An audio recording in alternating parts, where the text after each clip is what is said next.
champion there's ever been. There's no one can stop me. Lynx is a conqueror. No, I'm Alexander. He's no Alexander. I'm the best ever. There's never been anybody as ruthless. I'm Sonny Liston. I'm Jack Dempsey. There's no one like me. I'm from their claw. There's no one that can match me. My style is impetuous. My defense is impregnable. And I'm just ferocious. I want your heart. I want to eat his children. Praise be to Allah.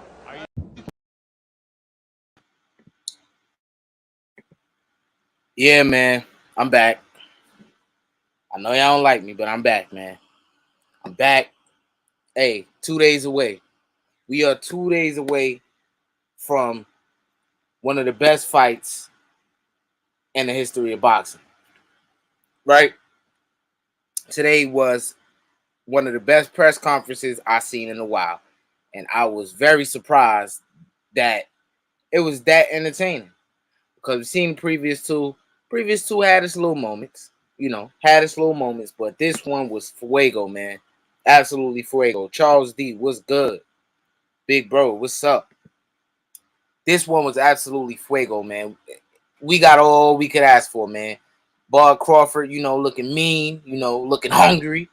Errol Spence did as well, but most people would say he won the press conference, which don't mean much anything because he could get in the ring and lose, but to me, he looked a little nervous. He made Errol Spence look away. You know what I'm saying? But Charles D, what's good, man? What you got on that? Oh, my bad. I was on mute. I was doing some shit. But the press conference was all right, man.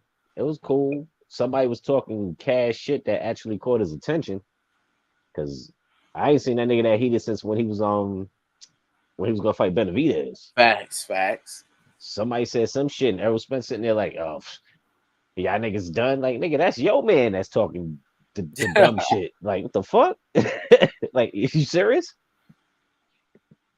I thought that shit was it was good, man. Like, it was just entertaining. That's all I can say. We got Derrick James talking this shit. I'm a big fan of Derrick James. You know what I'm saying? Not too much of a big fan of what's his name, Bowman. Too much. Yeah, you know what I'm saying? T-Rex arms. Right, but I'm Team Crawford though. It's kind of weird, but Derrick James, I think the best trainer in boxing. I like dude. You know what I'm saying? He definitely cooked Bomac. Bomac said some, but Bomac said some real shit though. You can't take that away from Fat Boy. He said some real shit, but real shit don't usually win when it's a roast battle. You know what I'm saying? Hey, that nigga said, "Yo, we been here. You just getting here." Yeah, but that didn't really, I mean, that's what's understood ain't gotta be explained. But he got cooked. That's all I'm gonna say. Well, him and what's his name was exchanging. Him and Derrick James was exchanging. Yeah, he got cooked. You know what I'm saying? It is what it is. I think Terence Crawford by far won this press conference. Yo, the crazy shit was the bullshit after it though. Yeah, the Keyshawn Davis, and we gonna get to it, man. Yeah, we gonna get nigga, to that. Frank ran up on him. Nigga, Keyshawn like, nigga, I'll fuck you. Yeah, we gonna. And then on top of that, the other niggas tried to talk to him after that, like outside the venue. Yeah, we definitely gonna get to that. But my takeaway from press conferences, it's a press conference. Let's not get over exaggerate. Oh, he won the press conference. That means he gonna win the fight. Ding, ding, ding. No, I don't mean that. You know what I'm saying? I don't even know why niggas do that. Hold on. I thought Inoue looked as scary as fuck before he got in the ring with Fulton. But guess what happened? So that shit don't mean nothing. You know what I'm saying? Let's not over exaggerate here. I'm not over exaggerating. Yeah, I'm. It's all fun and games, but that shit don't matter. Hell nah, I don't do all that. Oh, he won the. You saw how he arched his eyebrow, nigga, and sucked it sucked his teeth, nigga. He gangster. Like, man, get the fuck out of here with this dumb shit. Yeah, like fuck that. These niggas got to fight in 2 days, man. Fuck all this. Who won the press conference or like I fuck with the homie. I don't know what the fuck his name is. Showbiz, whatever. Fuck. That nigga he too animated with this. Yeah, he lame as shit, bro. I don't subscribe from him, man. Yeah, he too animated. Hey, yo, and he won the third. I was like, my nigga, really? Yeah, why did this shit even come up on my fucking algorithm? Like, I don't even watch this type of shit. YouTube is all about finesse. He know what he doing. I don't knock him. He getting his money. But I just fuck that. Stop sending me that shit. I just don't. Yeah, I don't take that dude serious. Or whatever he say. I don't know. But yeah, man, Crawford said what he said. He's very confident. I thought he handled the press conference well. You know, a lot of people trying to get him out of his character. You know, Errol Spence, fanboys on the side. You know, and then his family gonna say what they say. They're supporting him, but other than that, the guys that's just in his camp or whatever, whoever was with him, just being fanboys and being like, you're grown men at the end of the day. And you like calling this man a bitch and all this shit. Yeah, And I he, don't even know who the fuck caught his eye.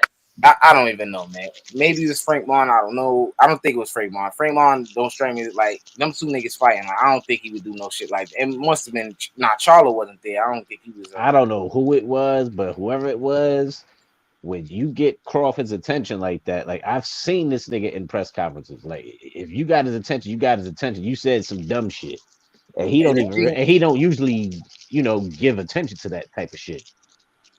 and the thing is, he set the tone already, saying like, let's not be disrespectful here. You know, support if you supporting your fighter, support him. You know, you could cheer him on or whatever. And my people gonna cheer me, but let's not be disrespectful because it could get equally dangerous on both sides. You know, he didn't say, "Oh, my people will beat the shit out of y'all people," or nothing like that. He said somebody could get hurt in a situation where words being exchanged, emotions Yeah, get run high.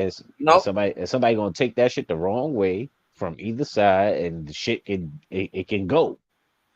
So right? So he said, don't fuck the bag up. yeah, let's just keep it, you know, because he was basically trying to say whenever they gonna try to paint this picture like whenever black people come together for events, some bad shit happen. You know, he said let's try not to make that happen. Let's try to break that chain or whatever case he was saying. Yeah, Like, try to keep the shit cordial, but them niggas out there yelling some. I don't even know what the nigga. They said some dumb shit because I didn't even catch it. But the fact that it caught, but because Bud don't like nigga, you seen this nigga in press conferences and he low key. They both low key. They both don't say shit. They got to a right, point where what's his face was saying shit. Yeah, y'all niggas done. Like even Spence was over that shit. yeah, yep, absolutely. So you know, I don't know, he didn't want to control his people. I mean, we seen that happen when they first met off when Crawford boy was talking. So you know, they didn't just need to control their side.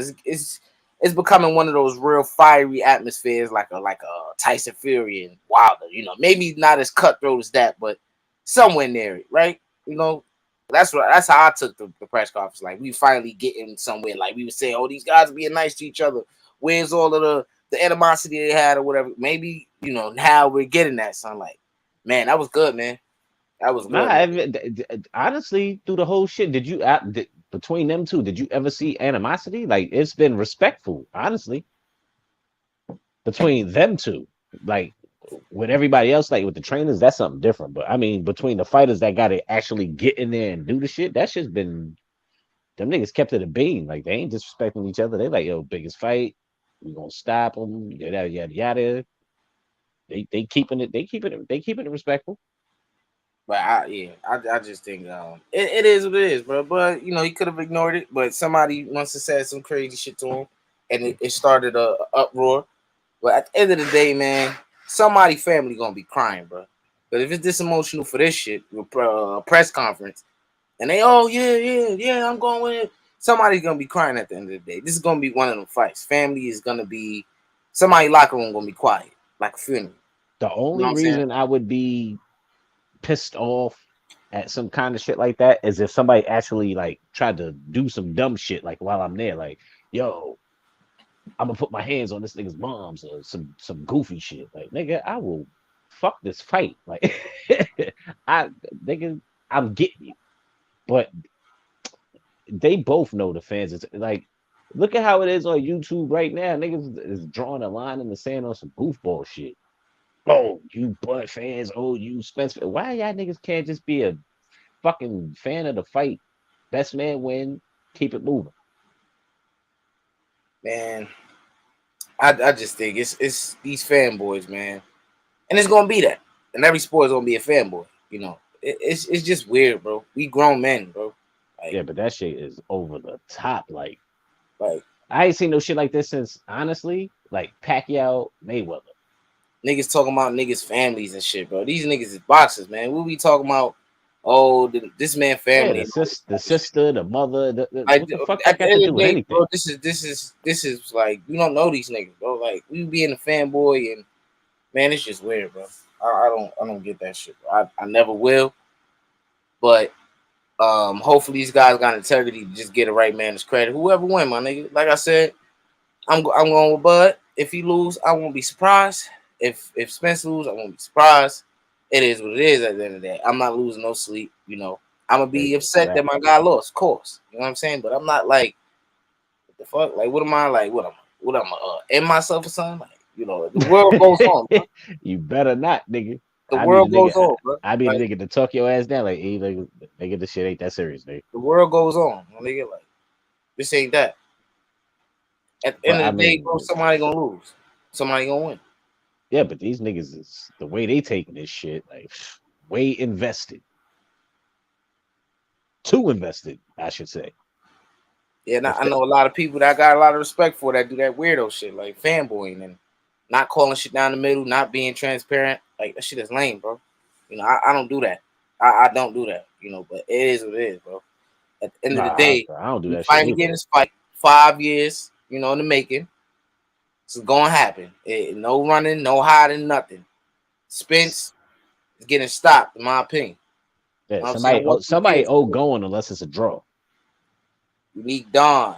Salute, Queen. Salute. I think we follow each other on Instagram, I think. So uh Buffalo Wild Wings showing this turn out. Huh?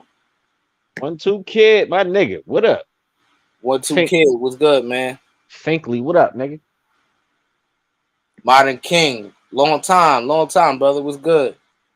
You know what I'm Yeah, saying? I'm feeling it for Q to God, man. You know what I'm saying? This weekend he will be in action. You know what I'm saying? So y'all will see him in due time, bro. But in the meantime, yeah, what you thought about that Keyshawn Davis and Charles? yeah, I said, niggas was talking cash shit like this nigga Frank backed him down. That nigga Keyshawn stood here. That nigga was 10 toes on his shit. Yo, I'ma fuck you up, call your promoter, do all that shit. The only thing I wasn't cool with was when they was outside the venue. Did you see that shit? oh, I didn't see the outside. I only seen the inside. When they was outside the venue, them Texas niggas was talking cash shit to Keyshawn while he was dolo, and he still stood 10 toes. Like, I'ma fuck your man up and all that other shit. I'm like, well, at least this nigga energy is the same. But like, why the fuck are y'all nigga all this Texas run boxing shit? Like, get the fuck out of here, man.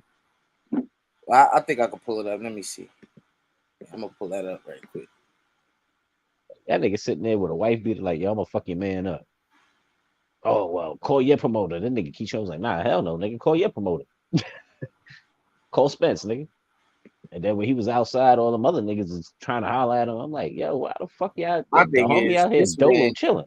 Frank Martin acted like he was fighting somebody crazy in July. I think he gonna be on the undercard fighting Eastside Cruz. He fighting this guy we don't know and almost lost. Well, I think he did lose. Yeah, that's my whole. Yeah. I if he didn't get what was it, the last 3 rounds when Frank started pressing?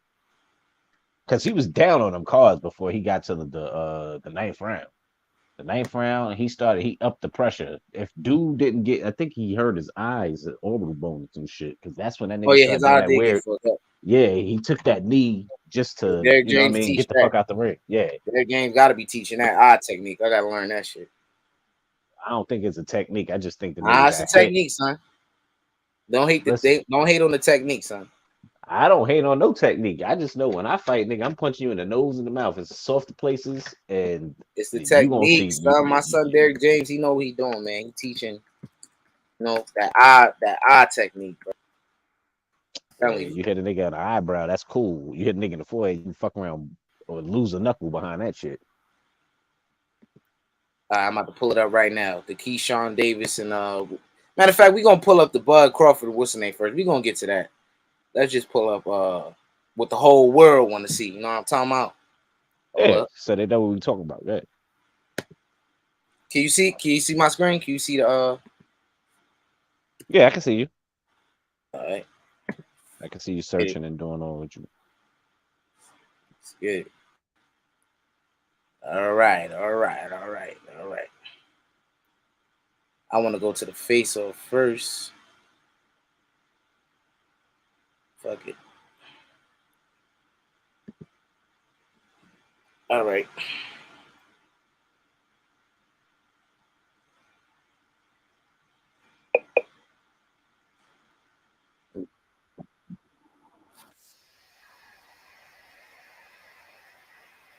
Boxing Annex, what up, nigga?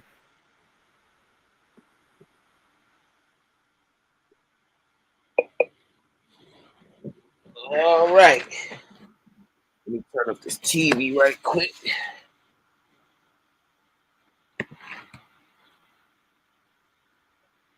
My bad. I guess they go shut his face off, bro. Come on, man. Come on, man. See, I got premium, so I ain't gotta worry about no ads and all that shit. Okay, big baller. Baller? Ain't nothing but Team House.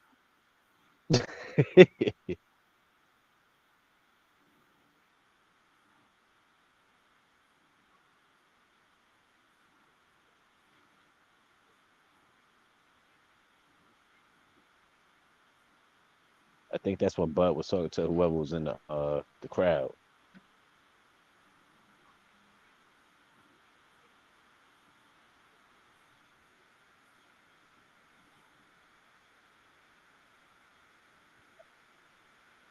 Yeah, whoever was talking greasy, that's what Right. Bud was addressing it.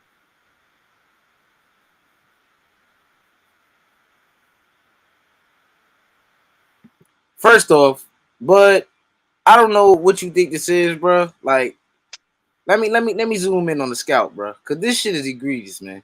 I fuck with you, bud. You gonna win a fight, but god damn, bro. Come on, man. Leave nigga hairline alone, nigga. No, I ain't talking about that. He got that KD edge up, bro. Like, look at his. Oh man, look. Let's get back to it, man. Let's get back to it. Nigga, his shit rugged, nigga. His shit ain't smooth. He got naps.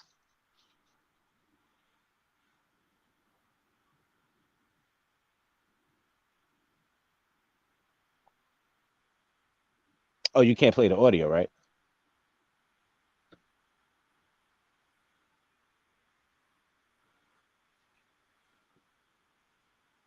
Facts. Can you hear the audio, E, or you playing it for everybody else to hear? Well, you can hear it.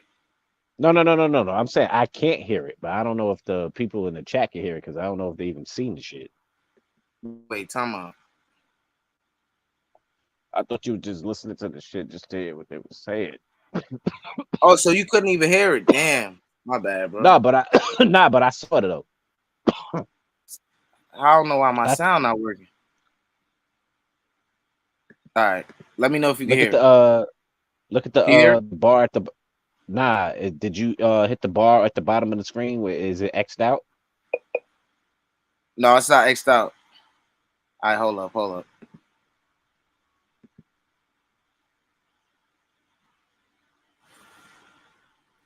All right, let me try it again. My bad, people. My bad. Hold up. All right, cool. We're gonna do it like that. I thought you all right, let me know if you can hear it. Could you hear it? Could you hear it? Still silent. Oh man, I can't hear it. The sound, but the volume ain't X'd out though, right? Nah, it's all the way up. We'll see. Oh shit. No, I can't even see you sharing the screen no more. Oh man, what's going on, man? Right now I just see your avatar and shit. But the shit you just had up though, I could see exactly where you was going with it, but I just all right, could you see it now? Yeah, you good. Charles on that drink, man. No, nigga, you just pulled it up. I'm telling you what I could see, nigga. All right, hold up. All right, let me know now. Cause Charles on that drink tonight, y'all. I thank everybody coming out here and supporting. Okay, yeah, you good. Nah, you good. Make sure y'all order Fight on Showtime pay-per-view. I guarantee you I'm gonna put on a great show and a great performance. Make sure you bring your season for Saturday night, because we're gonna have a crawfish boil. We're gonna boil his ass. All right. And bring the hot sauce too. Bring the hot sauce too. You already know Bowman got the season too. He gonna be right there with us after the fight. Oh, damn. Listen, why everybody got something to say? Everybody talking. You're not a fighter. You a fighter? This nigga is funny, Charles. Listen, man. Oh, okay, what else? That nigga got a big ass head. The same nigga who said Brian. Same nigga who said Tiafimo was 2-time undisputed. But you ain't never went up against me or my staff. So you remember something. We've been here before. You trying to get there. All right? I can tell you how it is to be understood. You can't tell me shit. Sit back and watch this. Sit back and watch this. I promise you something. I promise you something. Hey, man, listen, man. They got to make a new weight for you. Super heavyweight. All that shit you talking don't mean nothing. It don't mean nothing. I can bump my guns at you. You can bump your guns at me. But at the end of the day, them two brothers got to get in the ring. That's right. All right, dude. Crawford having a vision, bro. Yes, ma'am. Let's Yes, do ma'am. it. This is going to be one heck of a fight. Yes, ma'am. I will.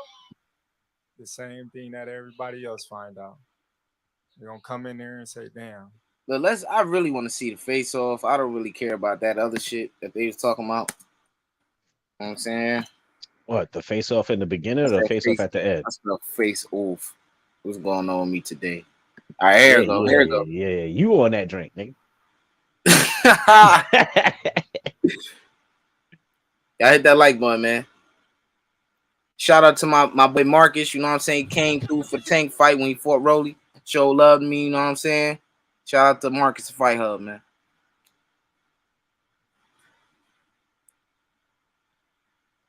Here it is. And again, meet his adversary I think it's on like to talk Saturday about night. when Bud This looked man here, with you a know. record of 28 wins, no losses, 22 wins coming by way of a knockout.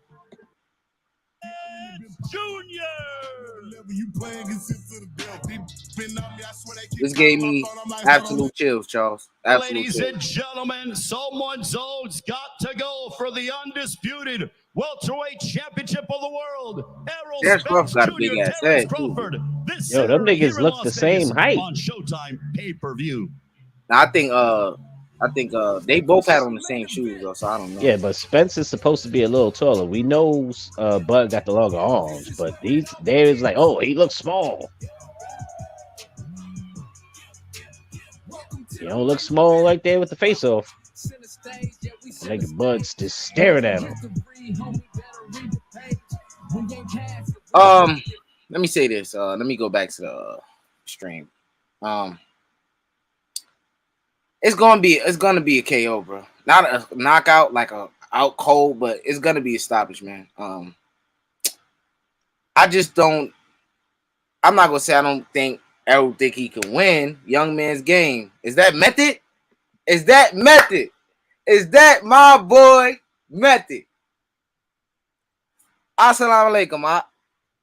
Welcome back to the show, man. You know what I'm saying? You know that link is always welcome for you, man. You want to pull up on the panel? You know what I'm saying? Hold up. Let's see what Boxing Antic is saying. Got my crawfish bowl ready in advance to order. I hear you. I hear you. We shall see. You know what I'm saying? We shall see.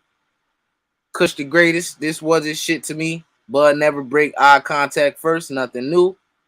1-2 kid. 1-2 kid. Bud is really man down at 147. Nothing but stoppages. He's got the second longest knockout streak besides Better Biev.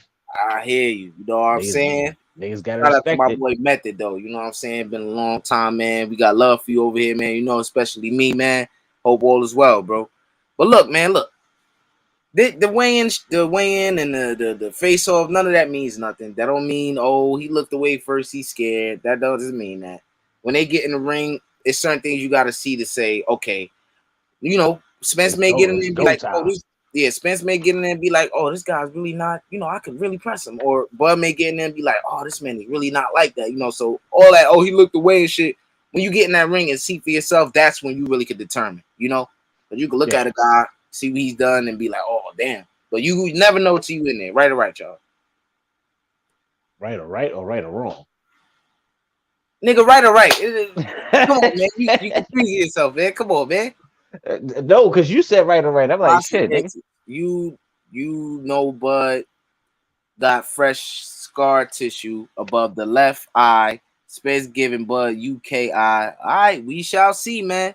Yeah, you said that yesterday. I don't see no scar tissue on the eye today when they did the face-off shit.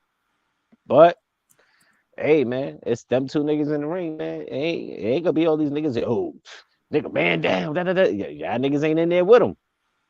Salute to detailed truth, my nigga. You know what I'm saying? We gonna have a good show today, Charles. You know what I'm saying? Because I don't want it to come to a point where I have to cook you on something. So let's just keep it on a cordial. You know what I'm saying? Because I've been on fire lately. You know what I'm saying? I just had to cook a nigga yesterday a little bit. This you man, ain't Butch Cassidy, had to slice and dice him real quick. But you know, but that's Butch, nigga.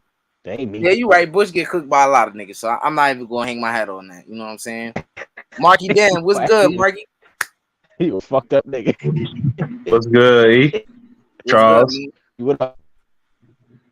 Hey, great press conference. That shit was lit. Yeah, that shit was lit, man. That shit was absolutely. Kush, I don't know. Yeah, the trainers really went. I really like the trainers went in, bro. You could tell it's personal. Kush, Q been a little busy, but he definitely gonna get back on board. You know, I'm just, just filling in. Like I said, I'm just here. You know what I'm saying? I'm just here. Yo, E, you can hear him? Because I can't hear him. Oh, Marky? Yeah. Yeah, I heard him. You can hear me? Okay, yeah. I can hear him now.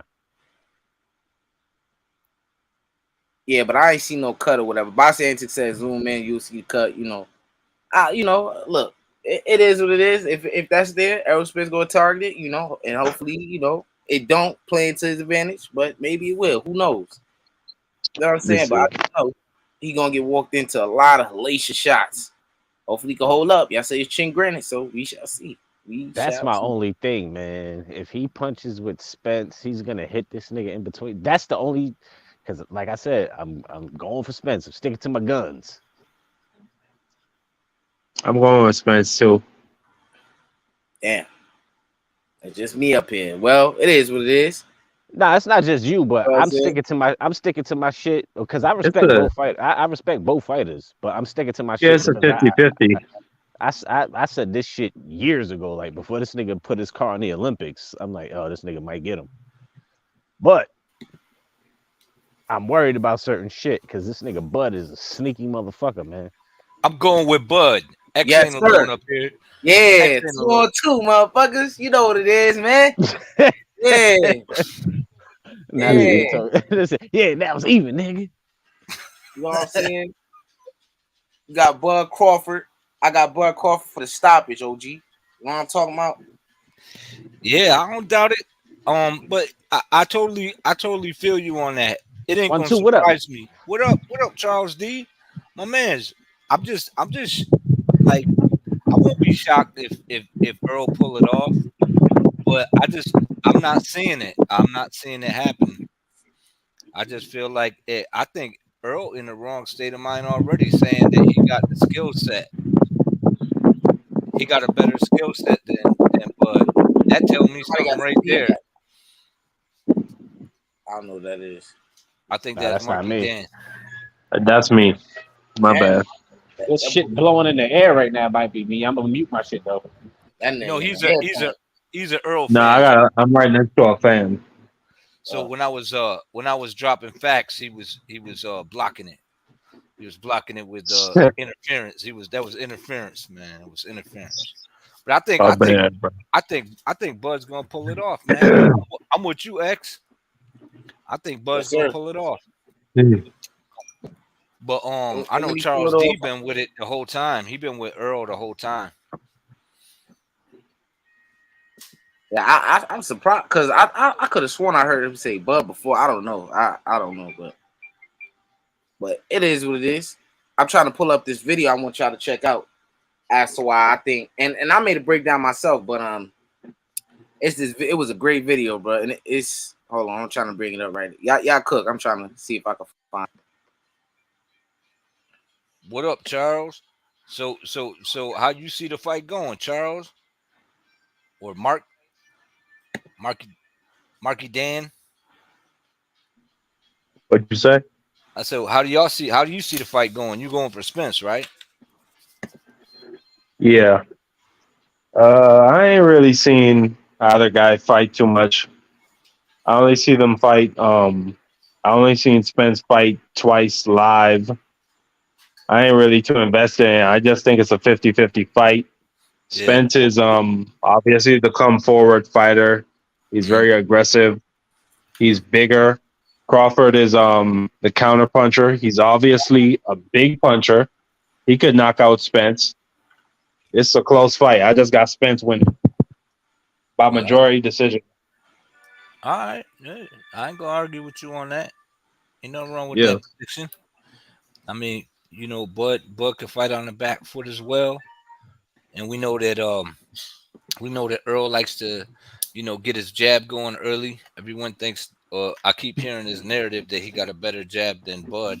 I don't see it, but I think they both have very, very good jabs. But I think his jab is more active, but I see more Bud's active. jab Can setting you up hear me? more shot. Mm-hmm. Yeah, I can hear you. Yeah, he definitely is Yeah, more his active is more with his active. jab. Yeah, he got hit, but I wouldn't say it's a better jab. I think they're both very good jabs, man. I think they both good on that. I mean, Earl got definitely, and Earl just keeps pressing. I think he does have a fundamentals, good fundamentals as well. He always in shape. He got good stamina, and that goes for Bud as well. These guys are in the gym. Always on Showtime. Well, Bud in the gym constantly, so he always putting in that work. So I mean, this is a hell of a fight. I wish it would have happened a little sooner, but I ain't mad at it. I'm buying it probably tonight. I'm gonna purchase this shit tonight. It's about time. The undercard is hot. I don't know. I'm not a fan of the undercard, but I'm still paying for it because the fight is good enough, man. What up, Charles? You back? Yeah, I had to step into the laundromat real quick. I thought I was still connected though. So Oh, okay. How you see it going? You think it's good? It's just the 50-50? yeah, I had to. But you I leaning was towards Earl though. Could y'all hear me? nah. I had to. Yeah, okay, Yeah, we can yeah, hear you. I had to. I had to still. I had to stick with my pick. You know what I mean? yeah. I don't switch. So Mm. back before this nigga, put the Ferrari through the Olympics. I'm like, yo, this nigga Spence got him. But Yeah. now that I'm watching, but the only thing that worries me is the exchange. Cause this nigga got long ass arms and he ain't got no problems trading. And he fuck around and hit this nigga with some shit Spence that he don't see. And I'm like, God damn it, he's got power. Yeah, stepping back and catching him with something while he coming in. It's not even stepping back. The fact that he can step back or he can step in. Okay, I found the video. Everybody listen, look and learn. You know what I'm saying? Just because it's showing this video don't mean this how it's gonna play out. But I think this is how it's gonna play out. This is gonna play a huge factor. I think Errol Spence needs to change a lot of things up. He cannot, cannot fight like he fought Ugas against Terence Crawford. And I'm playing this video right quick.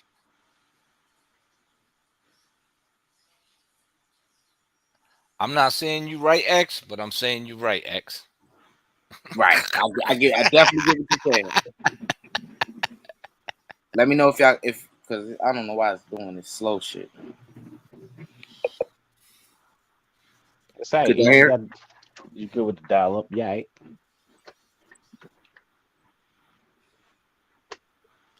Shout out to the Gambino.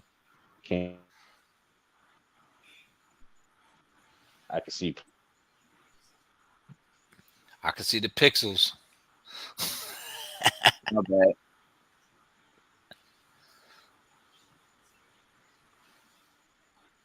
I know my shit ain't acting up.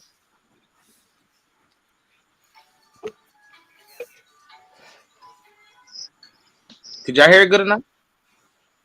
I can't hear anything. I can't. No, hear you ain't shit. playing it. I could. The shit Pause. is still. It says pause. Damn. I don't know what's going on with my shit today, man. Hold up. Get shit together, man.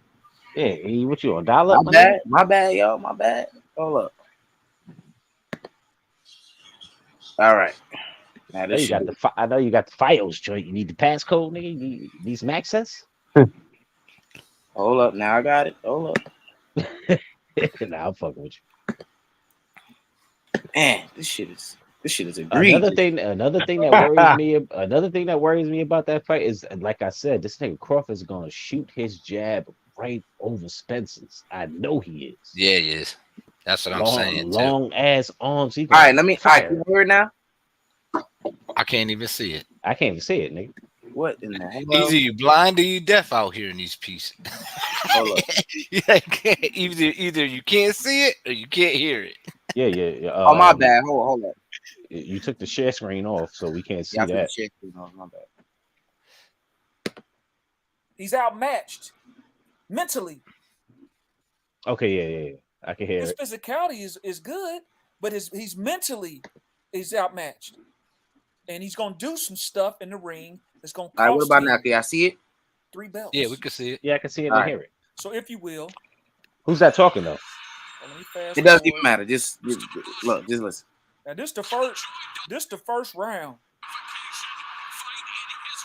Now I want you to pay attention.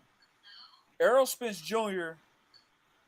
He does something, and he's very predictable in his attack. He throws a jab to the body. When he's throwing his jab to the body, for one, it's too slow. It's like he's reaching. Ugas is gonna go to the body too, but it seems like Errol Spence is more so reaching, lunging towards him. You can't do that with Crawford. It's gonna end early. Crawford said that shit before. The 10th getting stopped in the 10th, 11th round. I'm trying to put some respect on his name, but if he's doing this stuff early, this is the first round with Ugas, and he's doing this already. Crawford they say you're as good as your last fight. Hold up, How long Charles. Did he fight? That's one thing. You're only good as your last fight. Watch.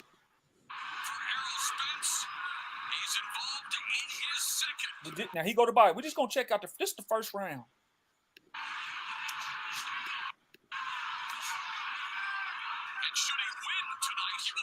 Now, pay attention to this right here. He's gonna throw a jab. He's gonna throw a jab, cross. He's doing, and he cocks his left hand back every time, dude. And the reason why I'm pausing this too is, Showtime and they I'm trying to show you the footage, but I don't want to get copyrighted on it. He leave that left hand out so there. Bear too. with me. Mm-hmm. Go to the jab. Go to the jab. Jab. Watch from the left, go. Yep. Jab, cross. He cocks his hand. Pay attention. Jab, cross. Look, y'all. That's one. Jab. Ugas went to the body. It was real quick. Doom. Look at his feet. Look at Ugas' feet. Look how far Errol Spence's feet are spread. Jab, left. Again. That's a reach. Fights with a wide stance. He can't do that with Crawford. Jab. Jab. Went to the body. Snappy. Boom. Now watch Errol Spence. See that reach right there? If Crawford is in the southpaw stance and he's going to counter right over when it. He comes in to the temple, that could be all she wrote. I'm telling you. And that's what worries me. Or with the right, with the left. It don't even matter. Hit harder with his left hand than his right. And that exactly. And Bud got longer hands too. That's what I'm saying. That's the shit that because look. Jab, left again. It's jab, cross. He does it every time, dude. He cocks it back. He's predictable. That's another counter shot. Look, pop, real snap. Maybe I would implore Spence to get on the inside. Again, it's the same. Hold up. Look, again, he does same stuff. Another jab left. He did that like 5 times, bro. That's another counter shot. Look, watch. This is the 4th time. Look, pop, real snappy. Jab, cross. It's the same. He gonna cock it back. It's the same stuff. And he's out of position. Look at him. He's all leaning.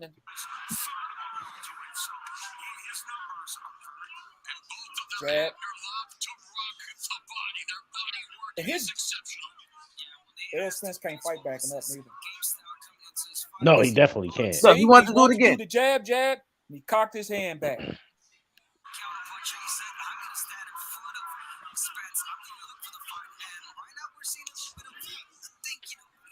We're gonna try to do that shit again. You want to get in there with the jab? Oh, oh my God, bro.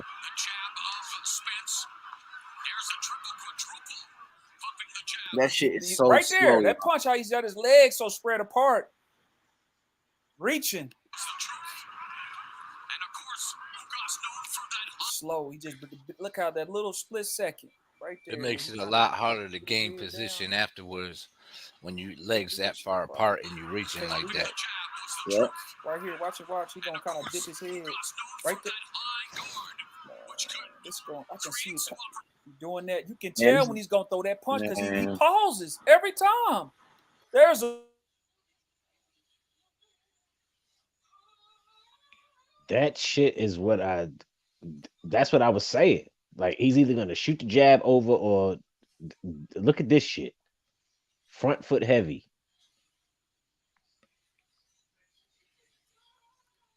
And Bud said this shit years ago. Go ahead and try that body shot shit. Yeah, he said go to the body, try that shit. Yeah, because he know he gonna hook over it. And he gonna run right into it. Just like Brooke. Clack, clack. That shit was like clack, clack. But I'm sticking to my pick though, man. Fuck it, man. Wrong with it. I gotta ride out. I switched my pick last minute with the TO and the what you call it when we was in I'm the, just gonna chat. ride out. I switched up. I said Teal gonna get him. I'm just gonna ride with my pick. That's it, man. You know what I mean? Like, I don't switch sides. I said this shit in 2018. Yeah, but at least I did it before the fight. I'm gonna ride out.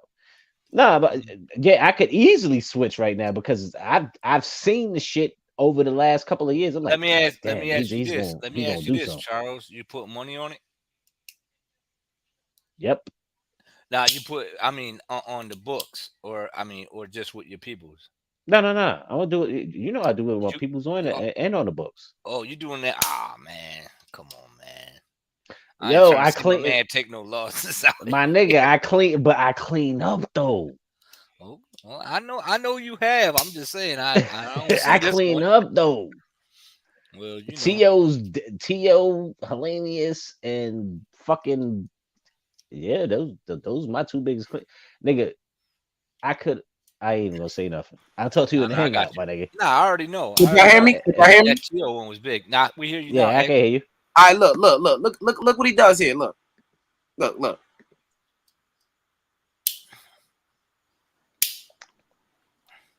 switch my screen sideways so I can see it bigger. Jab again. Oh my goodness. IB and Cosmic in the chat. We got Retro Boxing. You know who that is. Shout out to Blood Boxing. You know who that is, the OG Blood, what right up? there. Blood. I can. Son, my bet is safe. Look at this shit, man. It's blood all day, y'all. I'm telling y'all, man. Shut up, 1-2. And he gonna make adjustments. He makes adjustments a lot faster than Earl do. I hope this man. I'm not gonna say nothing, man. He better not fight this safe. If this shit is repetitive like this, it's gonna be clean up with Bud. Bud's gonna clean that shit right up. I don't even think he has to switch because this shit is very telling right here. He's just gonna hit him exactly. You know what I'm saying? He gonna hit him, and I'm like,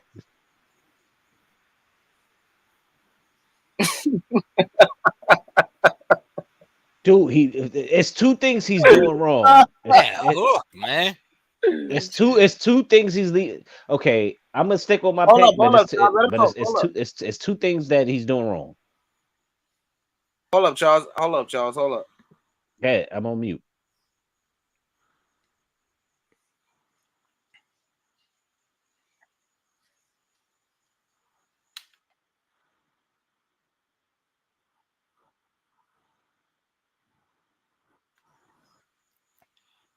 Hey, X, we can't hear him, X.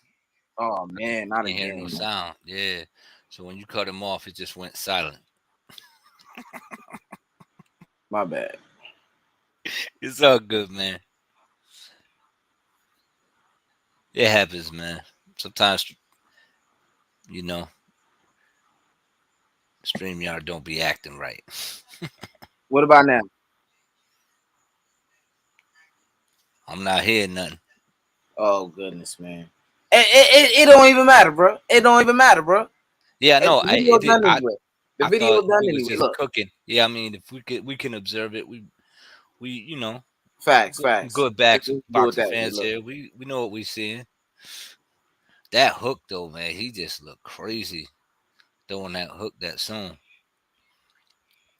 I'm gonna put it back up.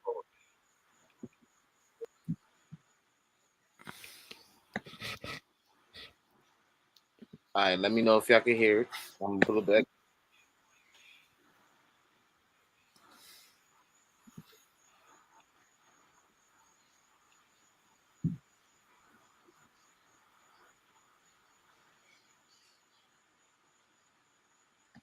All right.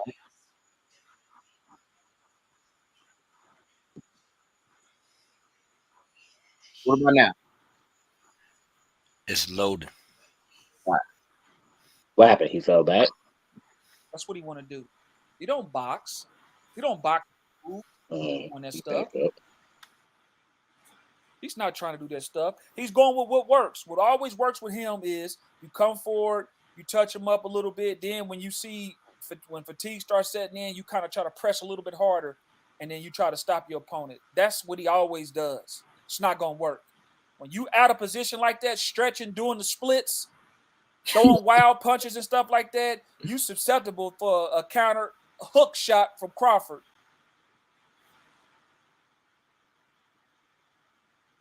I'm telling you, man, it ain't looking good for Spence, man. It really not. They're going to see how dangerous Crawford is. And that's pretty much all. You know, we ain't even gotta finish watching it. We know what we saw. You know what I'm saying? This man just makes too much mistakes, man.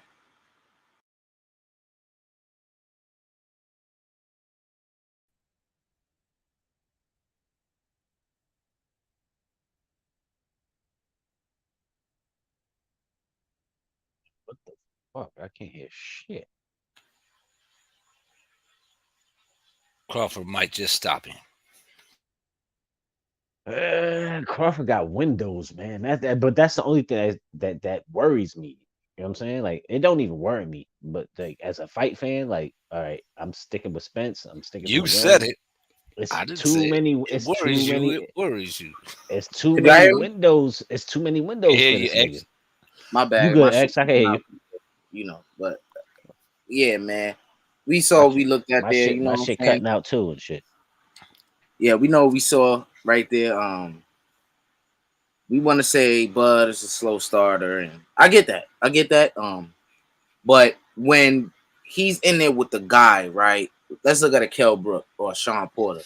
People that are not like necessarily there to be hit. He's gonna have to think a little bit more. With Errol Spence, he's going to be there. So when the opportunity presents itself, like with Errol Spence lunging in or Errol Spence making a defensive lapse, which is gonna be technically early because he makes those mistakes from round 1 to 12.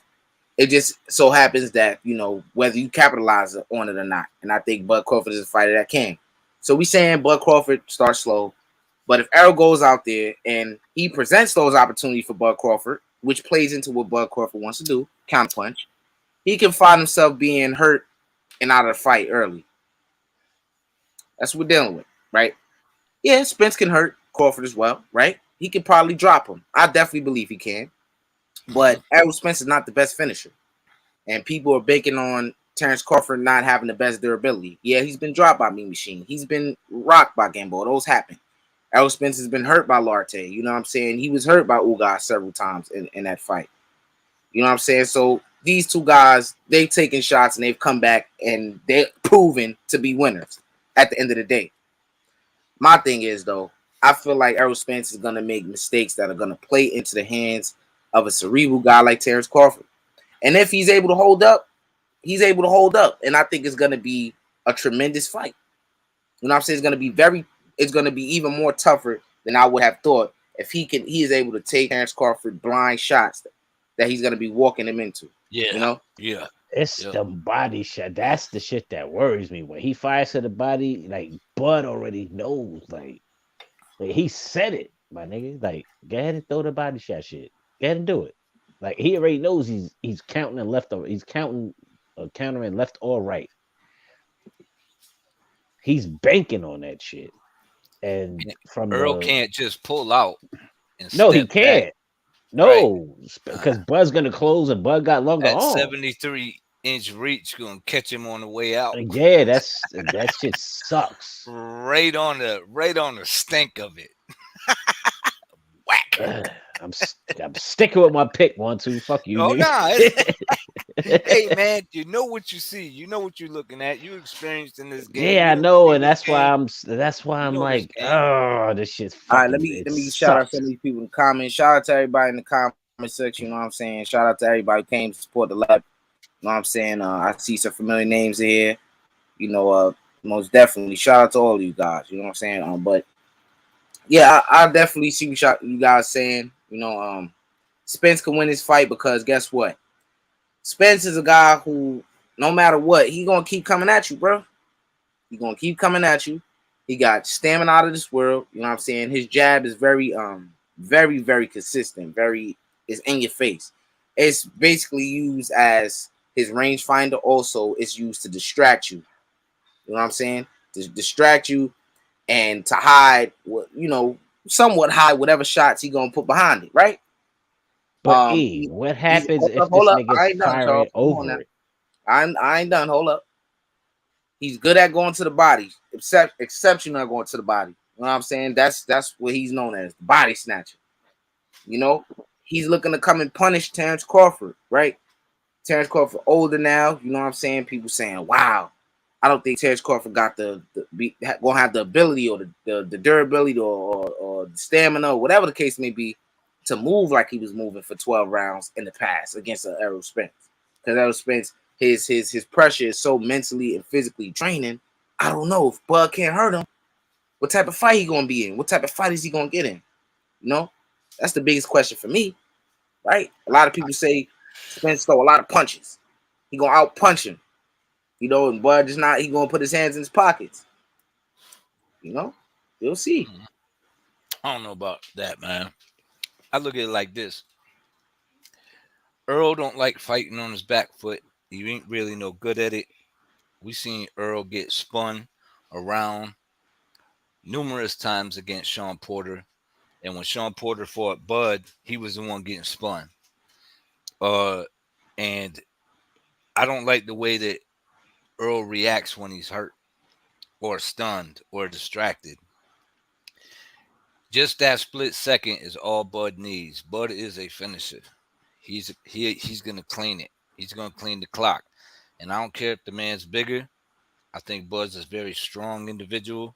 Wiry strength. He's really strong. I think a lot of fighters that he's been in there with, bigger fighters, he shoved them around, threw them around the ring, including Brooke and Benavidez. Brooke, Benavidez, you name it. Even when he first moved up to 147 with Horn, we seen him do it with even Porter. And Porter is a stocky, big dude, and there was moments where he was just getting thrown around the ring. So I think that it's gonna be, he knows how to work the angles. He knows how to use his weight. I think that Bud's got every advantage but the size. That's it. Yo, 1, 2. I can't even give him the fucking size. Did you see when they the last face-off shit? Hey, look, Charles, don't be confused. That man is bigger than wait till fight night. Wait till fight night, bro. Wait till fight night. Okay, no. I'm saying rehydrate wise, cool. I'm talking about height wise and arm wise. And also, you gotta, how many times can Spence keep going to the well after making weight? He ain't getting no younger either. He got that scary ass fucking. Bud ain't got to struggle that hard. Yeah, Bud said 2 weeks ago, all I gotta do is cut 5 pounds. This nigga Errol Spence got the motherfucking Devin Haney face, nigga. I think he cuts it healthy, but you're not that young to keep maintaining it. And I think this might be his last fight, win or lose, at 147. Oh yeah, he's In definitely not Earl. fighting that All right, Yeah. let me get some of these comments. Hold up. Let me get some of these comments. Let's see what people talking about. IB says, I honestly feel me Machine pushed Crawford with his arm, but he was hurt. I mean, that thing, I watch it time and time after. I'm a big Bud Crawford fan. Like I said, I'm going with him, but he got dropped, man. He You know what I'm got clipped. saying? Yeah. He got dropped, man. That it is what it is. It happens. Um, in that sequence, I don't see how me Machine could push him. I mean, he was punching, like he hit him with the shot. Bud Crawford tried to hold on, and the man was still punching. Bud Crawford just happened to go down. I consider that knockdown, but the ref ain't counting. It is what it is. With Ugas suspense, Ugas got hit with a shot. He got caught off guard with. He went back to the ropes. People argue, oh, that could have been a standing 8 count, right? But it wasn't, right? It is what it is. Sometimes the ref don't make the right call. Najee says, I just don't want Bud on the ropes. Yeah, I think, I don't. I never really seen Bud on the ropes for too long. I think he prides himself for not being on the ropes. Like, I haven't seen it in a fight where he's like on the ropes. Like, and maybe this could be a fight where he does Spence does put him on the ropes, and that'll be not good. If Bud get Errol on the back foot, we in good money. Oh yeah, for sure. Cause Yeah. yeah, it's not gonna be good if he on the back foot. I'm not gonna lie. Errol gonna jab his way on the inside, but he got to be careful. Bud quick with them counter uppercuts. Absolutely, you know what I'm saying. He gonna walk into if he like he said, if he's stepping, he gonna have to walk through a lot of shit, and I don't think that's wise, bro. No, I don't, hell no, it's I not don't, wise. but it is. That's how he fights, so I can't knock him for that. He got confidence how he fighting. He believed that he gonna walk through that shit. So more power to him. But I don't think that's You know what my concern is for Bud is like everyone said. Well, if he gets him on the ropes, the only time Yeah, I see Bud on the they get to ropes is when trade shit. he wanted to be, and but the one thing, right? But that's the thing. That's what I'm concerned about. He do got an ego, a big one, and Exactly. when he will sit there and And want to just trade. trade with the bigger guy, and that's not that shouldn't be. Man, I hope his trainer has been going over and over and over with him that he shouldn't do that. You know what I mean? In that situation, let your ego go when your backs touch the ropes. Just let it go for a minute, and Yeah, then just you could go spin. grab that motherfucker when you get in the middle of the ring. Exactly, spin him. Mm-hmm. Or spin him, right? But sometimes, when he gets clipped, he just goes into beast mode. That's it. And if a guy's bigger than you and he got that size and that density, that could be a problem. You know what I mean? And you know, But how I, about this? Do you think that because Spence looks terrible right now? but he always does. To be fair, he Yeah, always that's looks cool, terrible. but It, his punch during the weigh-in, resistance right now. right? But that's what I was saying. How many times do you go to the well, and then that's got to affect your punch resistance eventually, because that has a lot to do with the cushioning on your brain. Yeah. Yeah, so I mean, if your brain is dehydrated and you look big, but your brain like it's not, you know what I mean? That's no good. Once you get cracked, it's like instantaneous because you got no cushion.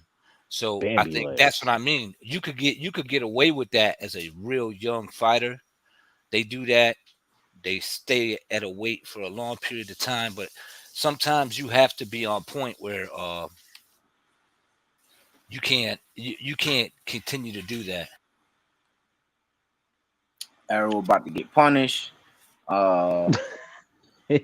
That's what I see. I don't care. I'm on with it. Yeah, Kush sticks what he say. He stuck with that shit. Look, I'm never going against what Kush say. You know what I'm saying? With that Charlo shit though, and Crawford, yeah, you can bet on that, bro. You gonna lose money with that, but you know, it is what it is. Najee says he better not get on the ropes. Yeah, he better not.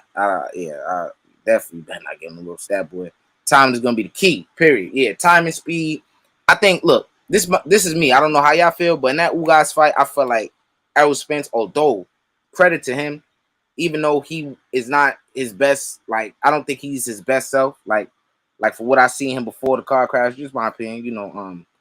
I think in that fight it really showed too. Like he's regressed, not from a skills. You can say from a skill set standpoint as well, and also physically, he looked like he lost a lot of speed. Looked a lot heavier on his feet. His reaction time was very not good. He just didn't look like the same fighter to me. And if you go, I want everybody here who's listening, go and watch Errol Spence's last fight and compare his physical attributes from that fight to all of the previous fights before the car accident, or even the Danny Garcia fight. He was a lot more mobile. He was a lot more light on his feet. He had a lot more speed. His reaction time was better. I mean, in that Ugas fight, he just looked like a totally different fighter. I did not think he looked like his best self, and he was still able to be a really good fighter in Ugas convincingly, you know, punished him, beat the shit out of him. You know what I'm saying? Yeah. Yep. So to his credit, he's still great, not being his best self, and that's incredible. So Terence Crawford got a real tall task on his hand, but I think he's gonna get the job done. Ugas is from Cuba though. He could box, so when he wants to, when he lets his hands go, he's pretty accurate, and he does have a decent defense. I think he was just overwhelmed. So I mean, overwhelmed by Spence's pressure. So I mean, I don't know. I think that Earl actually, when he fought Garcia, he used his range. He used his, he basically just he used his range and kept him in range where he had to be, kind of like what he did to Mikey Garcia. It was like a rinse and repeat. Keep him on the outside, keep him right there, turn him from the outside, and just keep giving him the business. But he didn't have much to worry about because, you know, the shorter arm man wouldn't let his hands go because he had to be on the defense. That's not going to be the case on Saturday. He's going to have fire coming at him all night, and that goes for Bud as well. He's going to have fire coming at him all night. And as boxing fans, we in for a hell of a fight. I'm just leaning towards Bud. Yeah, I really think at the end of the day, like I told Miss Lisa Bells last night, I've been waiting for this fight since I was 15 years old. You know what I'm saying? I'm 20 years old now. I met Terence Crawford 3 years ago, and I didn't know who the fuck he was, man. He came in the gym, he was by himself. It was late at night, he was working hard. I think this week he was preparing to fight Amir Khan. In the ring by himself, didn't need nobody around, didn't need nobody fucking wiping the sweat off his back and patting him on the back and all that type of shit. He was in there working, minding his own business, you know what I'm saying? And just doing his thing. You know, I didn't know who he was at the time. You know, when I first got into boxing, I was a huge Adrian Broner fan. You know what I'm saying? And I still support AB. He's still one of my favorite fighters, right? But, you know, I had to, as I've grown, I started to learn what it means to have a great IQ in the sport of boxing, what it means to fight certain guys and just make them look like it's nothing. You know what I'm saying? Fighting high opposition and beating them, you know, all of that, the accomplishments, X, Y, and Z. I started to learn all these things about boxing, right? Then I understood how great Terence Crawford was and still is. You know, so at the end of the day, these are two great fighters. And hopefully this fight could bring the sport, bring more eyes to the sport. And I just want the sport to be better, bro. All aspects, bro. Like, I love everything about the sport. You know what I'm saying? Y'all there? Tell me y'all done fell asleep, bro. Come on now. Nah, we here. Nah, I'm here, nigga. I'm sitting here looking at Letting my you son. cook. I'm letting my son do his thing. My son got a little fight coming up, so Time is gonna be key. Where's Q? He's not been on the stream in a while. Everything good? Yeah, he just been a little busy, man. Don't even worry about it. This Saturday, y'all will, or following the fight, he definitely will be. You know what I'm saying?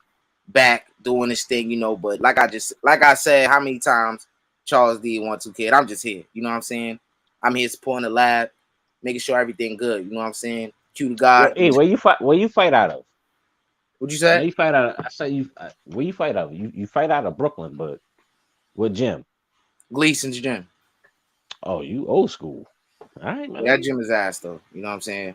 I really don't Yeah, give but yeah. It is what it is. You know, But you my learning, nigga. coach there, so it's whatever. But I really Yeah. care less about that gym. Really hate talking about it. But it is what it is. Nigga, Not say slide that's your ass over to Jersey if you trying to. whose jab will be more effective. Shit. But Hey.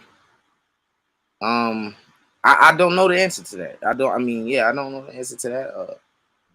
We'll see. I know whose punch is gonna get to the target first. I think we all know that.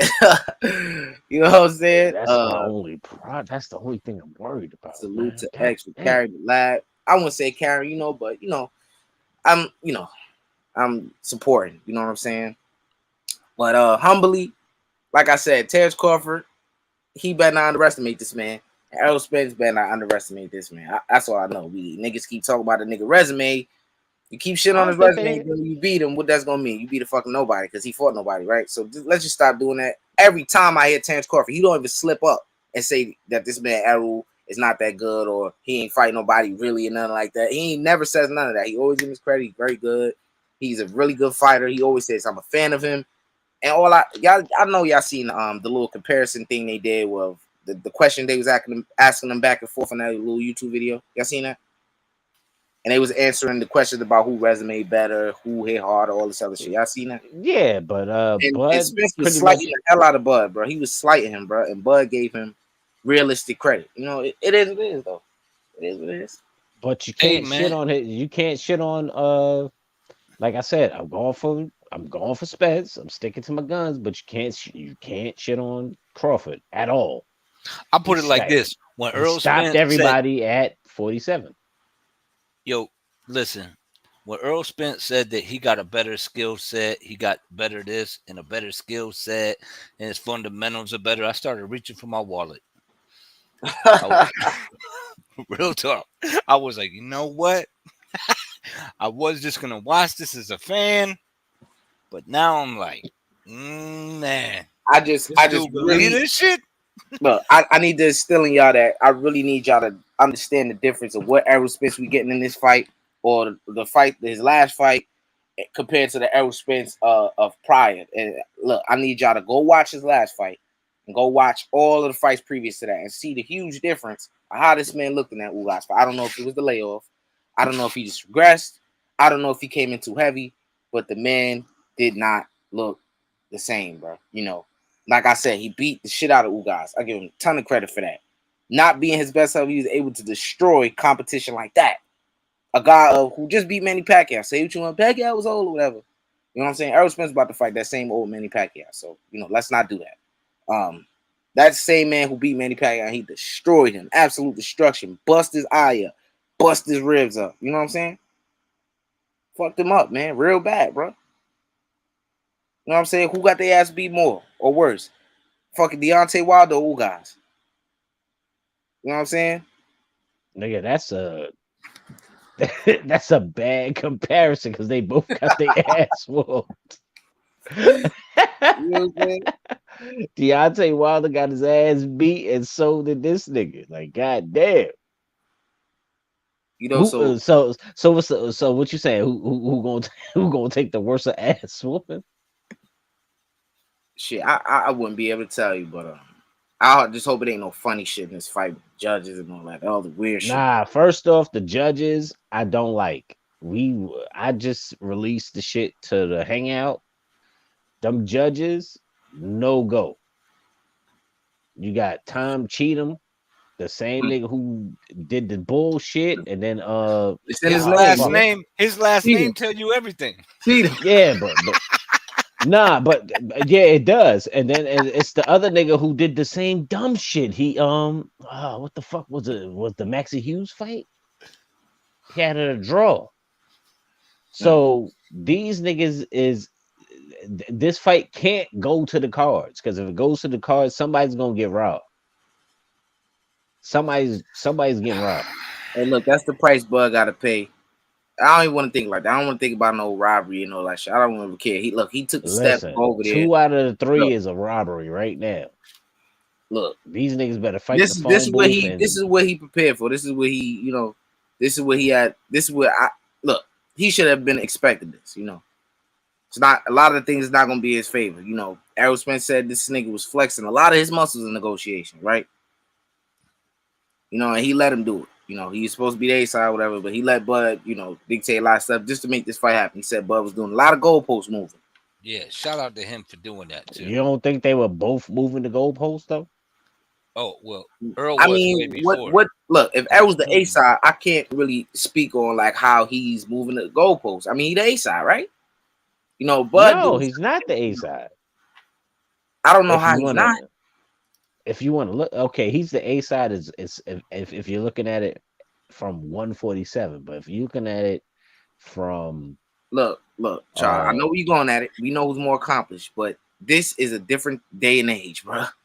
And even it don't even matter what day and age it is. Money talks, bro. That's the most important thing in this game, bro.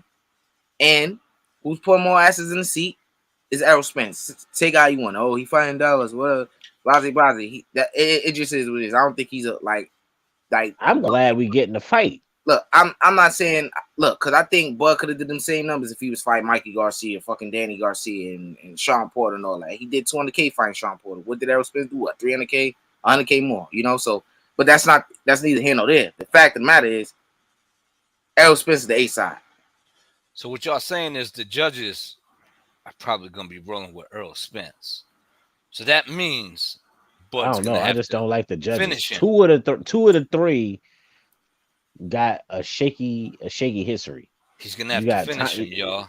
Yeah, you got time cheat. It don't even matter. Someone's gonna have to finish somebody. He's gonna have to give him a fatality. Jimmy, what's good? Get him out of there, bro. Salute, bro.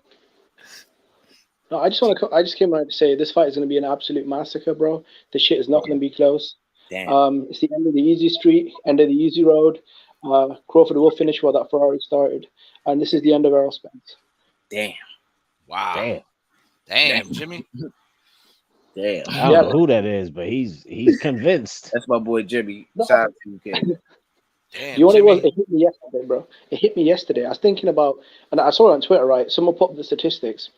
Whenever a PBC guy faces a top-ranked guy, i.e. Fury Wilder, Lomachenko, Gary Russell, Inouye Fulton, Crawford Spence. I know Crawford's former top-ranked guy, but these PBC dudes catch the worst whoopings.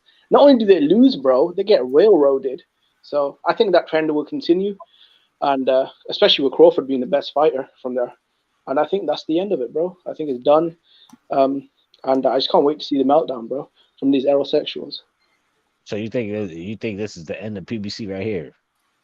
No, I don't think that'll be the end of PBC, bro. I think they're still a good company with a lot of fighters, but I think it's the end of Errol Spence, though. Damn. Him and Tank are the last hope. Like, you really think that's it? No, I'm talking about Errol Spence, bro. I don't think he'll fight after this. Oh. Ooh.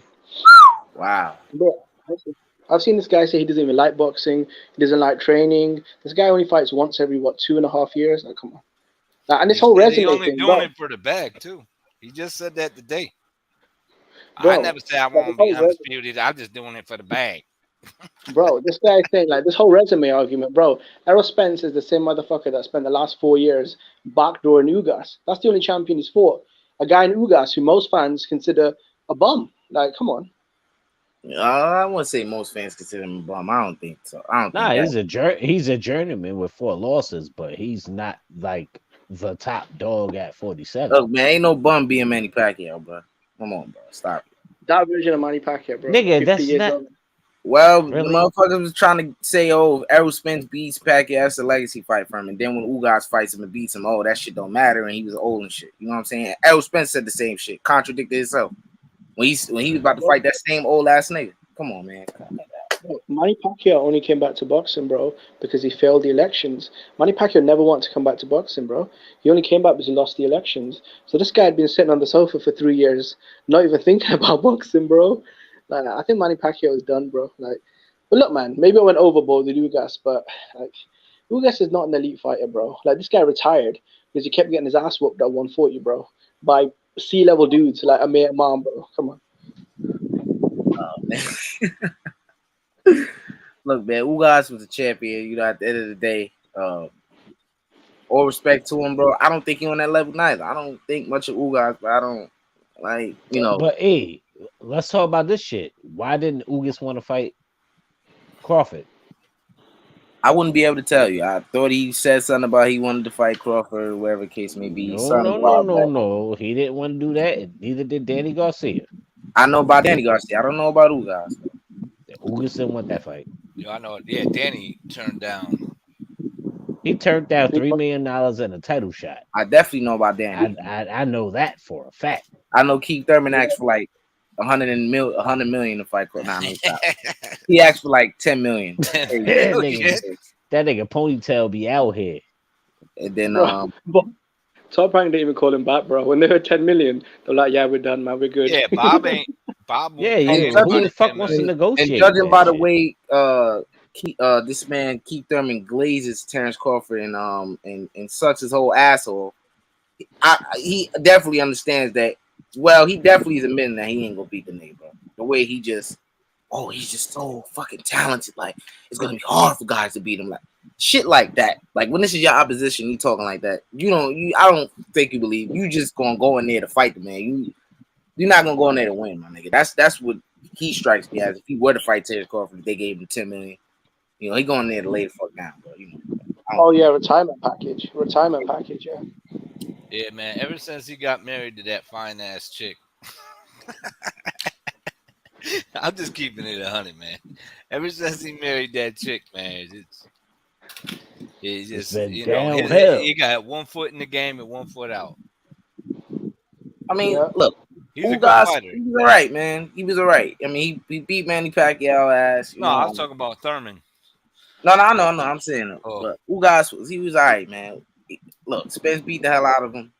You know, that's it. I mean, it is what it is. Crawford, I think, would destroy them dudes Errol Spence fought. You know, and vice versa. You could say Spence would destroy the niggas that Bud fought. You know, so it really doesn't really matter to me at the end of the day. Though a lot of those guys didn't want to fight this man. Sean Paul is the only one who did. A lot of them other niggas were just talking. You know what's crazy too? Porter was the guy that was. I said if anybody gonna move from the PBC and go ahead and fight Crawford, it kind of proved to me who wanted to fight him and who didn't. And they let him go. They were like, yeah, go for it. You know, he was a fall guy, and I gotta say, man, he helped build the welterweights in the PBC because he was the one trading punches with every one of them, pretty much. Yeah. You know what I mean? And he always put on a good show, man. He always did. Always came to fight. Always came to give his all. And then when Bud iced him, you know, I guess he didn't train well. I don't know. I don't know what excuse they was using, but Someone showed me a clip on Twitter, bro. The same Kenny Porter that said he didn't train well is the same Kenny Porter that came out after the Errol Spence fight and said they overtrained for the Errol Spence fight because right after the Udenis Ugas fight, they only took 10 days off and went straight into camp. Yep. So Kenny Porter, bro, and I like him, bro, but he's never short of an excuse. Either he's undertrained or overtrained or, come on. Yeah, he always got an excuse, man. Kenny Porter, I don't know what to tell you people about him, bro, but, you know, Sean Porter with the flip-flopping, Terence Crawford, man, he switched levels on me. He like, I went to this level, he just went to a higher level than that, like a way higher level than that. Then the nigga turned around, yeah, you know, the thing is, I didn't train as hard for this fight, and my dad was telling me to work on things. Nah, you know, I just didn't really feel like doing this. So you telling me that against a nigga that can hurt you bad, stop you on the knockout streak, you telling me you went in there and camping was bullshit against a nigga like that. So you wanted to get knocked the fuck out. Sounds like straight horse shit. That's facts, what it sounds like. Facts. Sound like an excuse. Sound like an excuse. That's all it sounds like to me. He been in I think there that with the guys. Keith. He been in there. He been in. He was in there with Danny as well, right? He was in there Yeah. with Earl. He been in there with all the big names from the PBC, and he got stopped by Bud Crawford. Do you know what it was? I think he was praising Crawford too much, and the PBC probably called him, the executives, and reminded Sean Porter, who's sponsoring his podcast and who's giving him those media gigs. So I get it. Like, I'm not going to hold that against It was Porter. a I get competitive it. fight, though. I mean, I'm not going to say that Sean Porter didn't put on a good account of himself up until the stoppage, but I don't know. Bro, The way he was beaten on the ground like that, It's funny. I think that was a low key a It's signal, funny. like pops. You know what's funny, y'all? You know what's funny? A guy like Sean Porter, right, who run into fucking shots day and night too, was able to turn this man Errol Spence, use like Right. fucking what is it? Showcase his footwork on him. A guy who run into shots as well, bro. Yep. It then was getting turned by Bud. Bud was spinning his ass around. A guy like Porter who has footwork ran into shots. Y'all not about to tell me that a guy like Spence, who I think his footwork has regressed and he's getting more and more flat-footed as his career pans out, is not gonna run into a shot easier than Porter, bro. You're not gonna convince me that shit. I'm just the more we talk, the more the more it goes towards Bud. I always had Bud in the fight, but it's just getting worse. My only concern for Crawford is, obviously, I'm a Crawford fan, so my only concern for Crawford is he's pushing 36 and he's a smaller dude. So, I mean, there are those elements. His age. That's true. Yeah, I'm not concerned about his age because he stays in the gym. So, like, you don't hear about him out there partying and all that shit. So, I mean, he can hold on to that. I mean, we've seen it happen. He could be one of them people. His last performance was a stoppage of Sean Porter, and that's at a high age. So, all I'm trying to get at is when you can gain longevity by staying in the gym and staying away from shit. We've seen Floyd do it. We've seen Bernard Hopkins do it. It's possible. You know what I mean? No, but Terence Crawford isn't as what's what I'm looking for. He's not as athletic or explosive as he was. Like, say when he fought Victor Postol, when he moved up and fought Jeff Horn, he was kind of like on ice skates, right? Slip and slide, explosive, athletic, dynamic.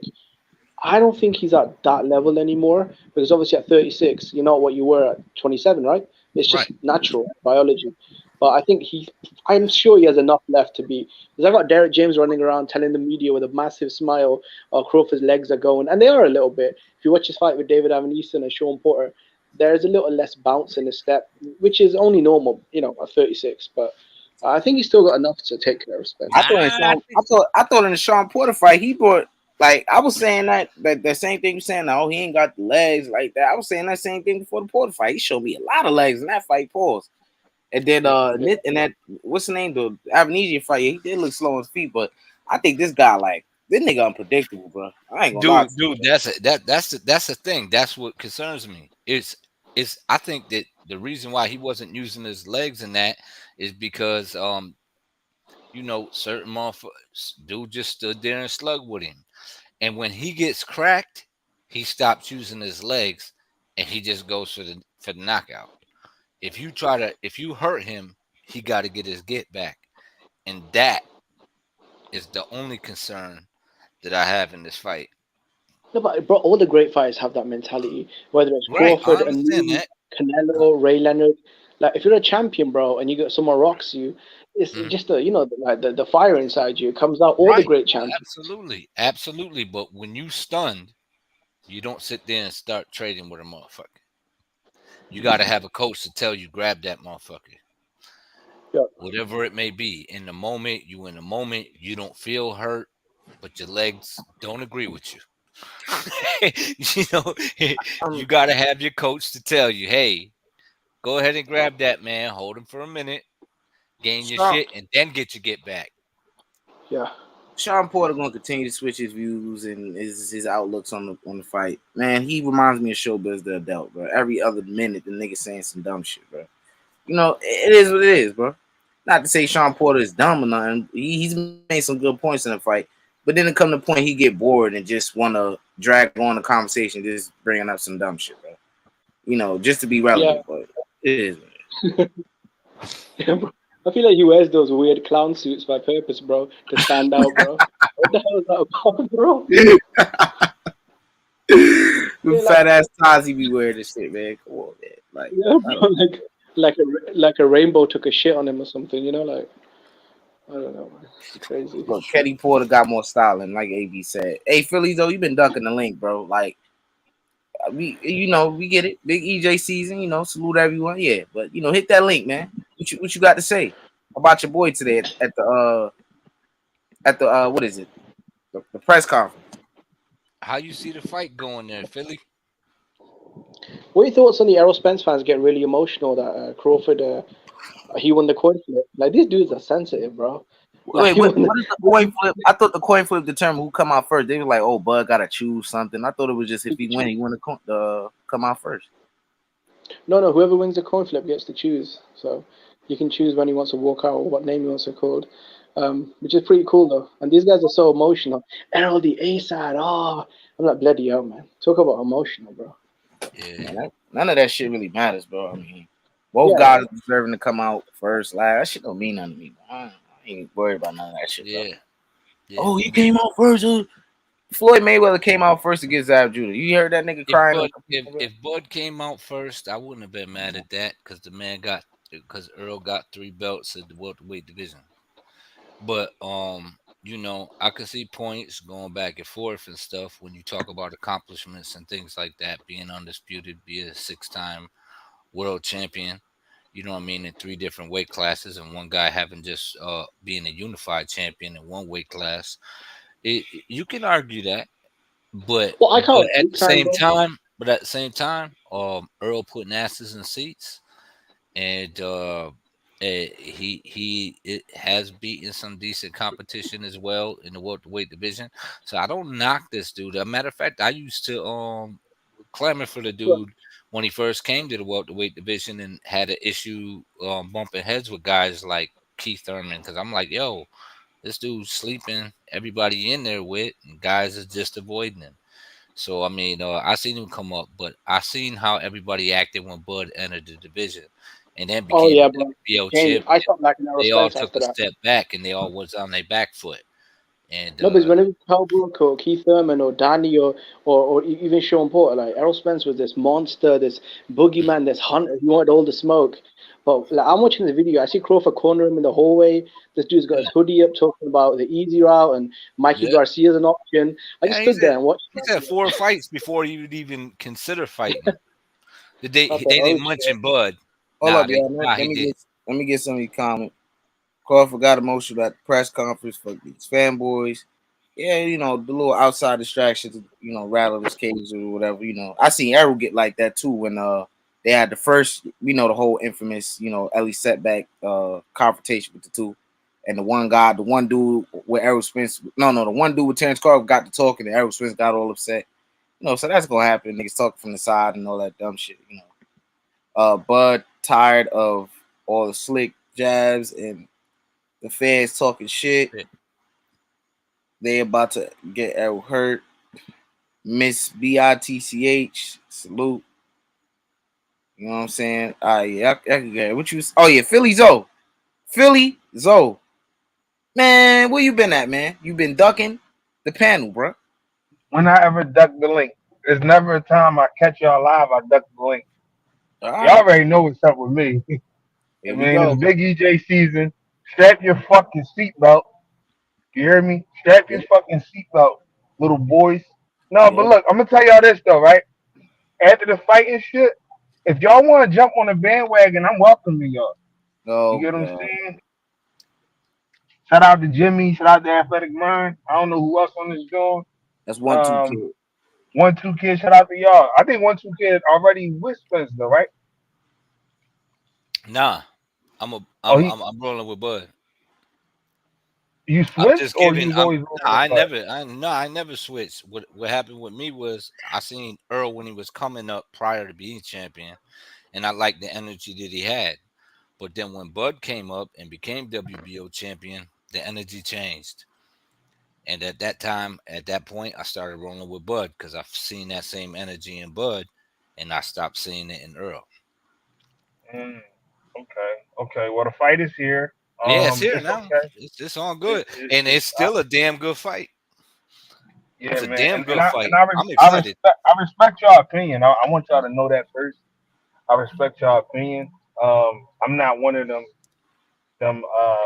Bud fans. I'm actually making a video tomorrow, but I ain't one of them Spence fans that be on some like whatever be going on. Like I respect y'all drawing, but it's just like the time is now. Like Yeah, it's we proper. about to find out who's who and what's what. Right. You get what Yeah. I'm saying? Yes, exactly. So yeah, it's And about if to get I'm real. wrong, shit, I'm wrong. I'll be wrong. About to get Shit real happens. nasty for But if Spence. I'm right, ooh, I'm No, but let me ask y'all I'm this gonna put though. some stink on it. On some real shit though. On some real shit. Do y'all really got Bud winning? Like on some real shit though. What question is that, bro? I'm not. I'm really. I'm Hold on, not trying to. hold on. You must have just got in here because we just showed a video that you know what I'm saying, that it just shows that Terence Crawford got a chance to, more than a chance to win this fight. And Errol Spence do too, but you acting like what you trying to say, bro? What you insinuating, bro?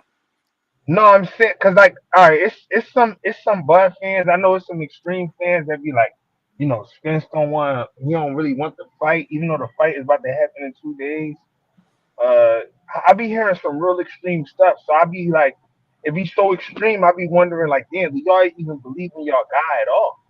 Because the fight is here. It's here. It's going to happen. It's official. Um, you know, I, I could go into the semantics, but I ain't even a semantics boy. I will say that I don't know the joint that caught me the most. I screenshot it was when Bud was meditating. I ain't really understand that. I don't know if he's having a trouble with the weight or if he just was like, is he really truly fed up? Are y'all justifying that or I don't know. What did y'all make of Bud covering his face like meditating during the press conference? I mean, I'm not looking too much into all that. You know what I'm saying? What I took from it is them niggas kept talking from the side, bro. And this nigga Bud got problems, bro. Like he a nigga that like with age, it took a long time for this nigga to know how to control and conduct himself in public when he get upset. So that's how I took that shit. Him But all meditating, right, whatever, sign or whatever you want to call it. who talks dirtier than Bernie the boxer though? Who even talks like him? You saying? Like who talks as much as he talks? Oh, there's Yellow plenty. Beezy probably. Yellow Beezy There's, probably. there's plenty. What I'm saying is I don't recall Bud even attempting like what he did prior. I don't recall him doing that, saying, "Look, y'all, we need to get together." And he tried to put something out there, Right. but then they kept kept going. doing it, and then the old Bud came out. Bro, Like he felt like You're not kind of gonna like sit. what You're we not gonna seen sit on stage. You're not gonna sit on stage, bro, and let another grown man call you a bitch for about 5 minutes without responding. Now fans are saying, "Oh, why did Bud Crawford respond?" Like, what is that, bro? Now we know I, what Bud I Crawford is. understand where So Bud was coming from though. I want y'all to know I do understand where Bud coming from, like on some street shit. Like, your folks is there. I felt like I don't feel like Bud was ready for his family to be there. No offense, but like how like in real life you're not taking nobody talking to your folks a certain type of way. That's how I feel like Bud energy was. He was on some I already see people looking at me crazy and they looking at my family crazy. And I've never been the type of person that anybody could talk to my family any type of way, which is something I can relate to. And he just wasn't ready for that part of it, to be honest. That's what Well, I maybe took he was from it. meditating because he thought, let's be honest, if Bud Crawford jumped off stage, went over to Errol Spence's cousin, he would have probably broke his jaw with one punch, bro. Put him in hospital. What would that have done, bro? It would have probably, No, no. caused issues. And I know Bud is a wild card. I get it. But at the same time, like, don't do no Jose Benavidez shit and mess up the fight. The fight is here. Well, that's It's why he's here. meditating, bro. That's what he asked. Why was he meditating? He was trying to chill, because maybe he did think, if I jump over this table, it'll take me about 9 seconds to break that dude's jaw and put him in a coma, Yeah, but at the same time, when they did the face off, he was laughing. Yeah, Right. He maybe. Yeah, did. I took that right there as, man, I don't like. I'm not saying he's overlooking this man, but he just like can't take Errol serious for whatever reason. Like he look funny or whatever. I don't know. But where was his energy for EJ though? That's I mean, they You'll both see it on Saturday. like one two said, bro. both of them guys have been nothing but respectful to each other. Like they've been keeping the equal confrontation. It's been equal. Like no guys went over the top. They've been saying the same shit. They not really. So I don't know what you talking about. Like all this other energy is coming from the outside. They people getting at them and all that other shit. The trainers. We ain't see these two niggas being cutthroat. Oh fuck you, nigga! I'll beat your ass. It been none of that. So what you talking about, Felicia? They never really been like that, either one of them anyway. They ain't really been super hype men anyway. They not Adrian Broners and them out there. These guys kind of laid back and handle their business in the ring. And that's what we're going to see on Saturday. We're going to see the real deal. We're going to see these dudes in there. Oh, so the guy who did that wasn't even Errol's family. He was a fucking fanboy. It had to be.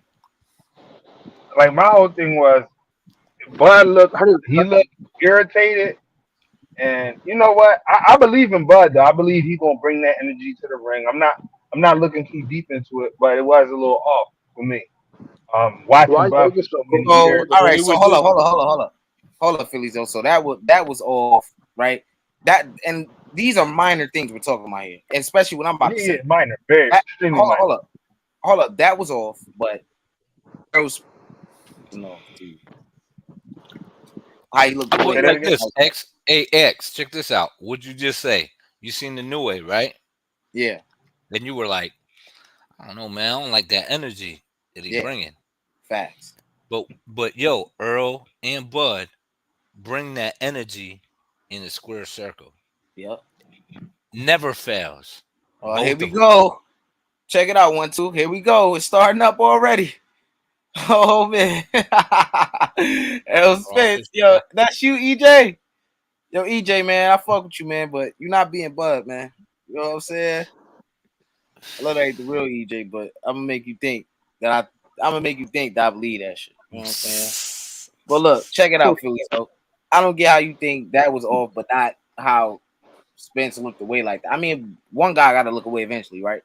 But the way he looked away, the look away thing is like he always look away. You know, they already debunked that. Oh, they already debunked that. All right. Okay. You know, I loved Bud energy though, because I felt like Bud was being too nice, and both of them being all overly respectful. Still to this day, I didn't like that from them. So let's be clear.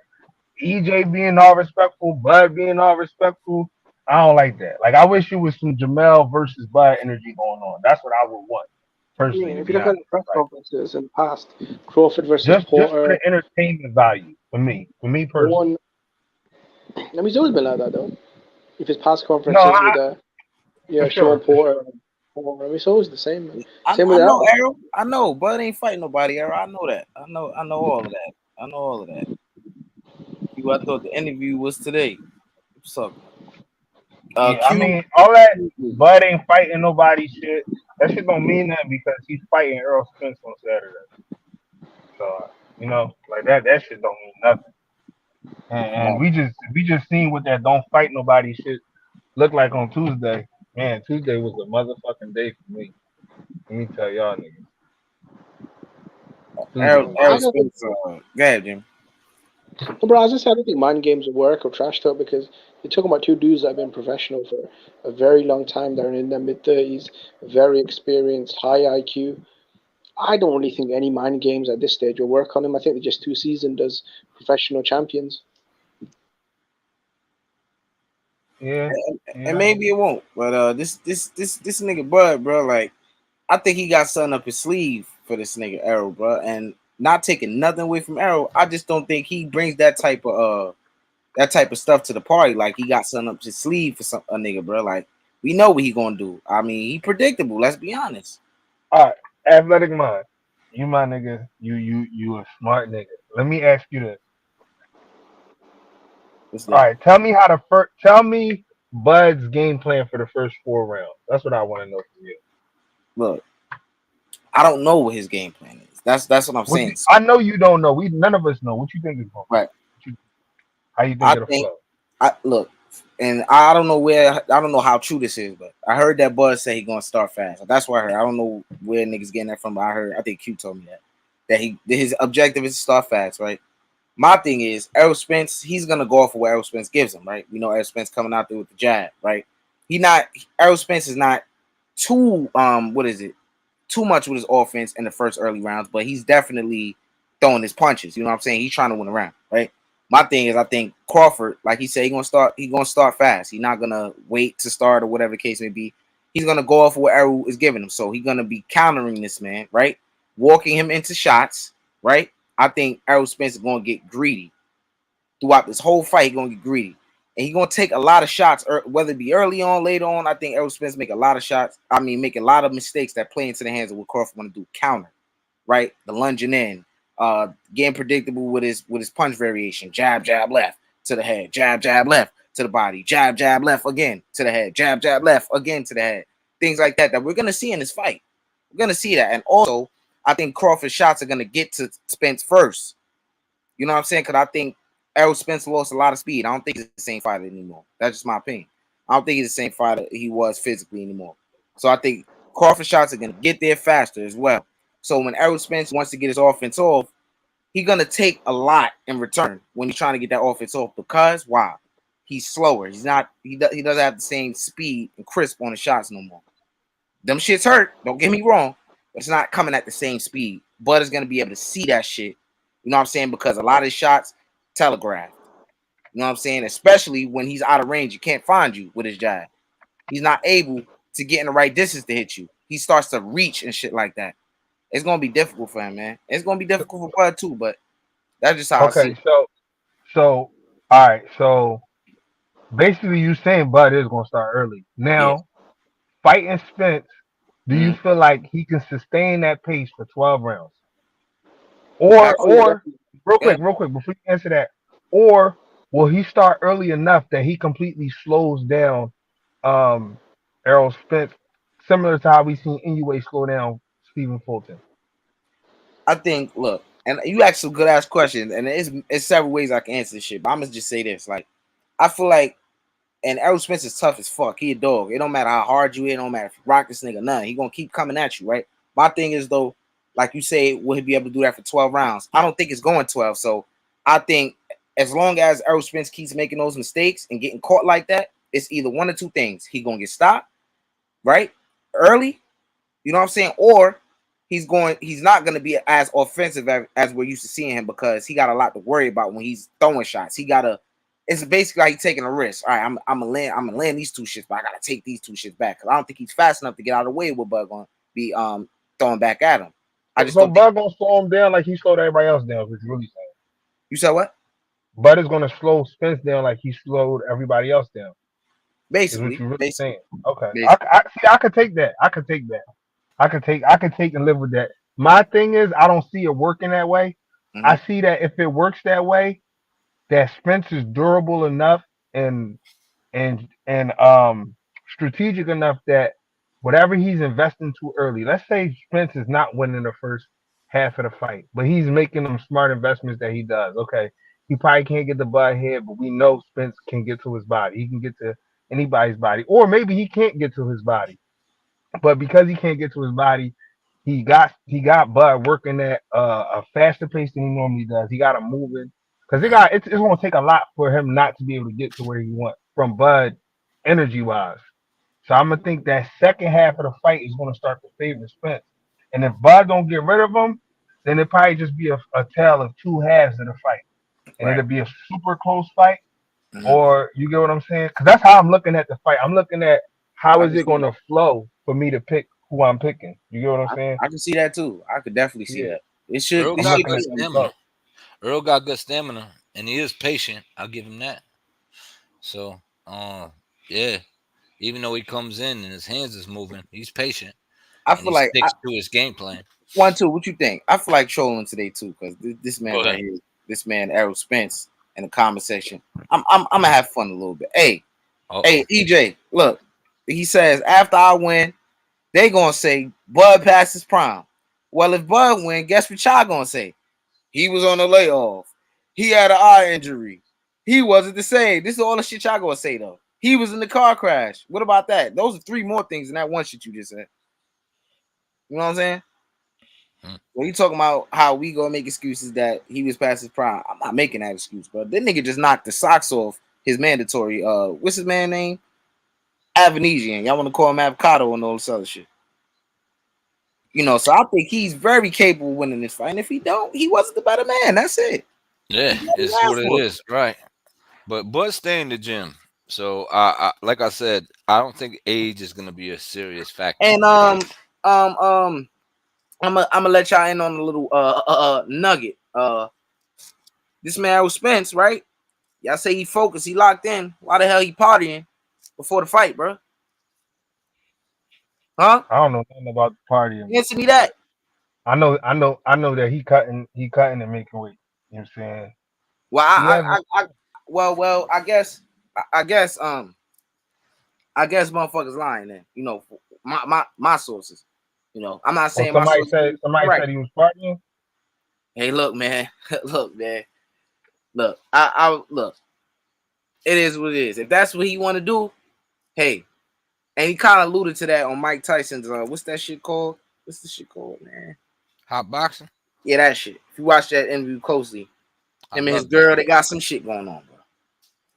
But that was all but confirmed when my source told me what the fuck really happened. Hey, this I talk about with the blood fans being extreme. Y'all don't know it, but like as a collective, y'all probably the most extreme conspiracy theorist niggas alive. You get what I'm saying? And it don't make y'all look good. I'm gonna keep it a being with y'all. Maybe so. Look, it don't really make y'all. End of the day, what I just told 1-2, I'm not losing no sleep over this, man. I think Errol Spence can win the fight. I just don't think he will. I think I'm going with Bud. You know what I'm saying? If Bud loses, man, look, I gotta pay niggas. It is what it is. I'm gonna give y'all this credit. Right? Bomac showed his ass off to me last weekend. He was coaching the shit out of Keyshawn.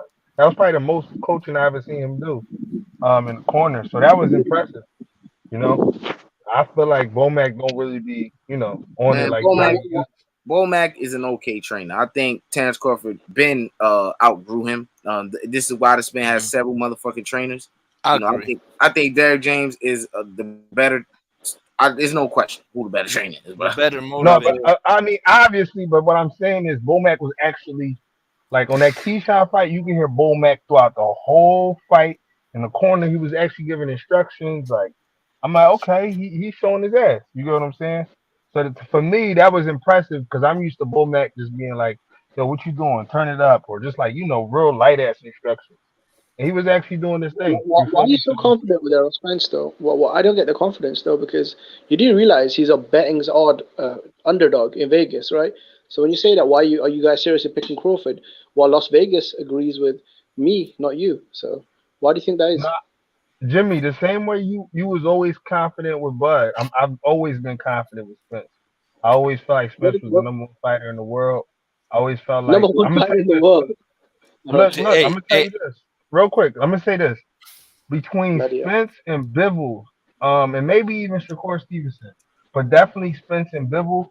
I always looked at those two as just the hardest styles for any person to just beat to overcome their style. Hey, Jimmy, just to be fair, Vegas had Canelo whipping on Bivol. Vegas had Lomachenko whipping on Teal. I won money in both them fights. Huh? No, I'm talking about Las Vegas is right probably 95% of the. We're talking about percentiles, right? And probability of outcome, right? Las Vegas is rarely wrong. Like maybe they've been wrong, I don't know, 5 times in the last 20 years. Like come on. Well, that's when I hit him. You right, Jimmy. Listen. In my next video I'm dropping, this is the last video I'm dropping about this stuff. Up until Spence win.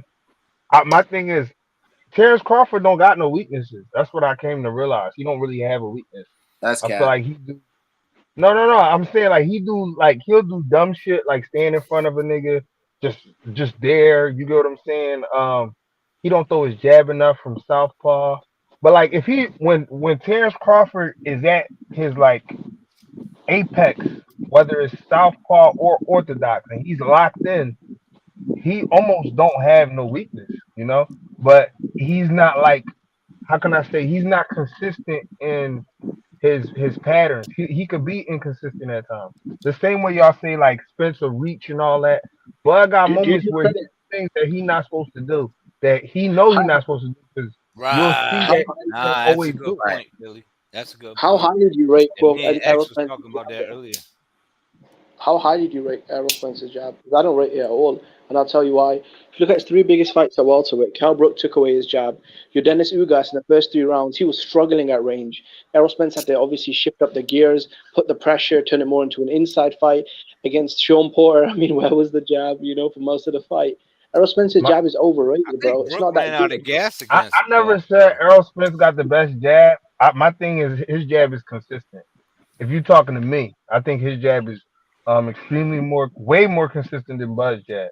And I But where remember was me it and Q with Sean talked Porter? about it that Tell Bud, No, I think it's more active. yeah, that's Come what I mean on, by He Jimmy. consistent. uses Come it on, more. come on, Jimmy. Don't do that, man. You come on. Don't do that to Spence, man. Don't do that, man. No, I'm And just It saying, ain't bro. like every hold on. In every fight, your best attribute not gonna work in every fight, bro. You gotta, you know what I'm saying? It's just all right. His jab, look, in the Ugas fight, right?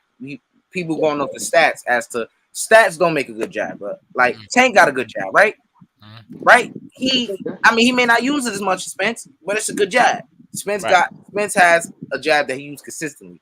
Like Good jab. stats don't. Oh, he landed the jab more. That means it's a good jab. Just because you throw a lot of jabs, don't land them at a high rate, don't make it not a good jab, bro. And But it's you all know what? about what your objective is using that jab. What do you But plan yeah, on doing? Is it a but range finder? Do you want right, to touch somebody with it? Is it to hurt right, somebody? right. I mean, I don't know. That's was my issue with the whole Earl Spence got a better jab than Bud. I was like, no, I don't think so. He uses it more, but that don't necessarily mean it's a better jab. And I'm just like, but I don't it know. Bud had Because they moments both where his got good jab was shitty. jabs. That's what I'm trying to say. But I'm not but trying to knock but it. Orthodox jab was shitty versus Avanesian. To keep it a bean, But his that's a jab was different fighter shitty. though. His jab was shitty versus Sean Porter. He had to switch Orthodox and he stopped jabbing. He went to counter punching. So Bud's I not a mean, I jabber, though, don't look bro. at the Bud's not a all of jabber, the though. time. Say it again. Bud's not a jabber. I said Bud Crawford uses things that feints and angles more than His jabbing, bro. That's southpaw not his jab jab. was immaculate versus David Avenue. Immaculate. It was perfect. I'm Well, just saying that. I seen in the Porter fight several times where Bud used a jab to lure this man Porter in for him to land something devastating. Right. You know what I'm Yeah, saying? he had a really good stab jab, but You know, I'm saying like his orthodox jab was trash though, and that When his it orthodox works. jab. When it don't, you make Yeah. adjustments. That's what So like, Bud do though.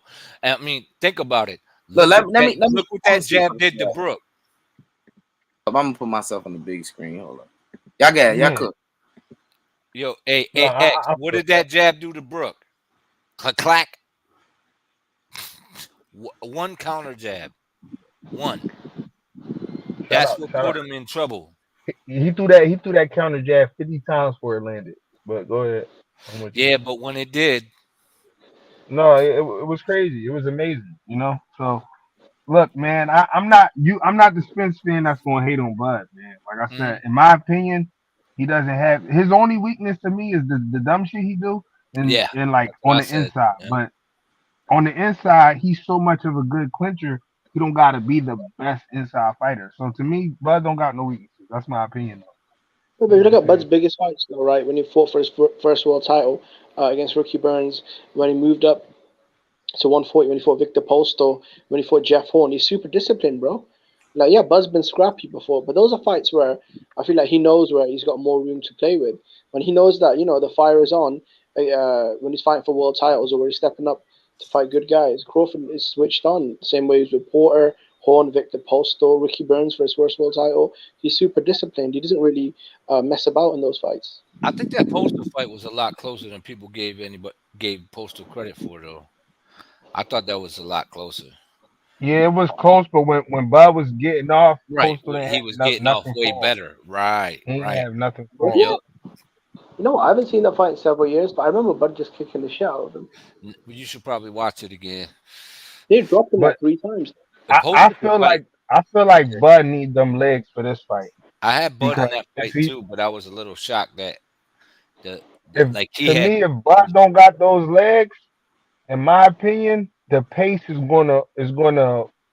yeah. what's gonna overcome his whole joint. And Oh that's why yeah. I'm picking Spence is the pace. I'm picking Spence simply for the pace. That's what I Hey always believe. guys, I want to ask y'all a question. Just go out to all y'all. Who you think got the best legs in boxing today? NUA. That's a good ass question. I NUA, think Bivol, Bivol is in the top 3. NUA, Bivol, and I Spence. got Usyk, bro. I got Usyk? Usyk. Oh my God, I forgot about him. Yeah, those 4 Cause he styles can is do the that shit hardest for style. 12 rounds, bro. Like that shit is bro. He big as Yeah, fuck. but Bivol be on his toes for 12 rounds. Nah, I don't think Bivol's footwork is better. He be on the ropes too much. I don't know, man. 4 years ago, I was in Lomachenko. 4 Bivol years ago, different, man. That motherfucker different. He inside, outside. But I don't know, man. I think them feet. Look at this, bro.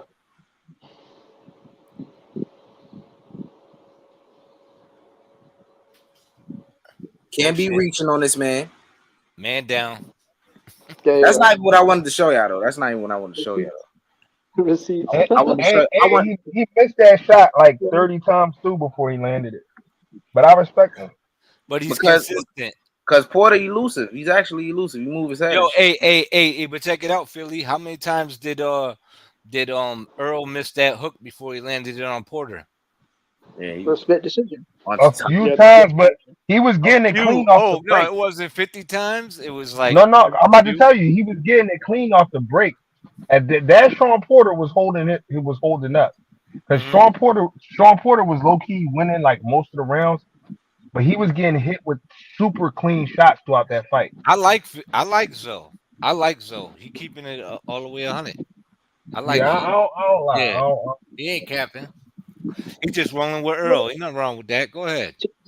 See, the thing with work rate, is, bro, historically, when pressure fighters or heavy volume punchers fight dangerous counter punchers with power and precision, the volume always drops. In the history of boxing, if you look at all the fights, bro, they always drop the volume. Like when Crawford's fighting Errol, or if Canelo fights Benavidez, bro, I'm telling you, the volume's not going to be the same. When you keep getting hit with sledgehammer counters, bro, it's very discouraging.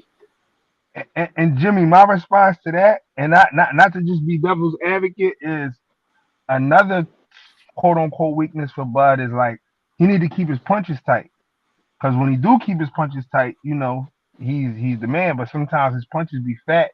And Errol Spence, if his bread and butter is anything, is keeping them punches tight and the fundamentals right. Yeah. You would have finished Porter, bro.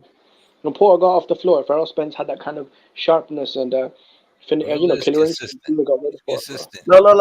Look. This is what I wanted to show you, but I wanted to get at a better angle, though. Man, this some bullshit, man. Look. Put on the big screen for y'all to see it. All right.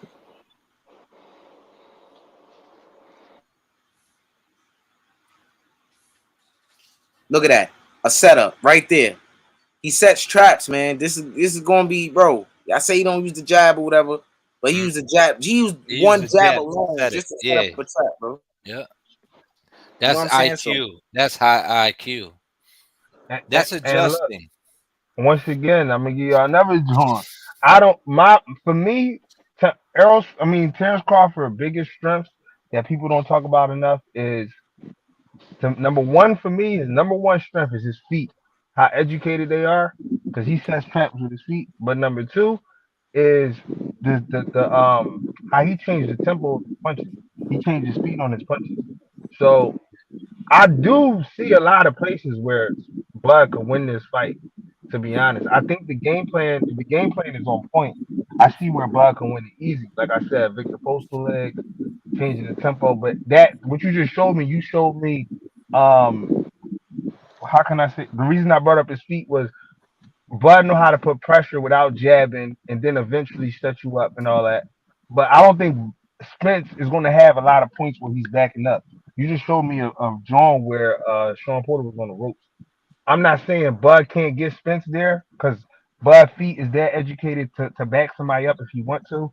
But because he don't always do it with a jab, sometimes he just, doing his thing. I don't, like I said, I don't see Spence taking too many steps back. I'm not saying he won't, but I don't see it going. What you missing here is I don't think it's necessarily that's what I'm trying to basically what I'm saying is like I'm not even looking at he gonna put him on the. I'm looking at just that sequence right there where Porter he lunged in with a not lunged in, but he overcommitted on the jab, which Errol do a lot too.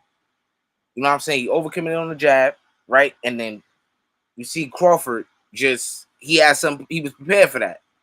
You know what I'm saying? I think Errol with his jab, right? His jab is coming very consistent and almost to a fault where it's coming at the same speed a lot. You know what I'm But saying? He's not really changing speed. you know what Spence gonna do to stop Bud from countering that jab. You know, Bud when he's on it and he not throwing it fat, he got one of the best counter lefts.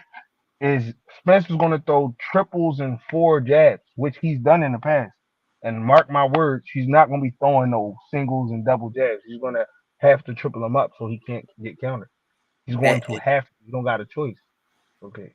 and like I said before, that would have been very difficult for Bud to answer, right? If Spence didn't lose so much speed, and I'm judging him off his last fight. Who knows? Maybe in this fight he'll come out and he'll be as fast as ever, right? But I'm judging him off his last fight. His last fight, his shots were not that fast. You know what I'm saying? And I'm No, judging I'm him off with you. that.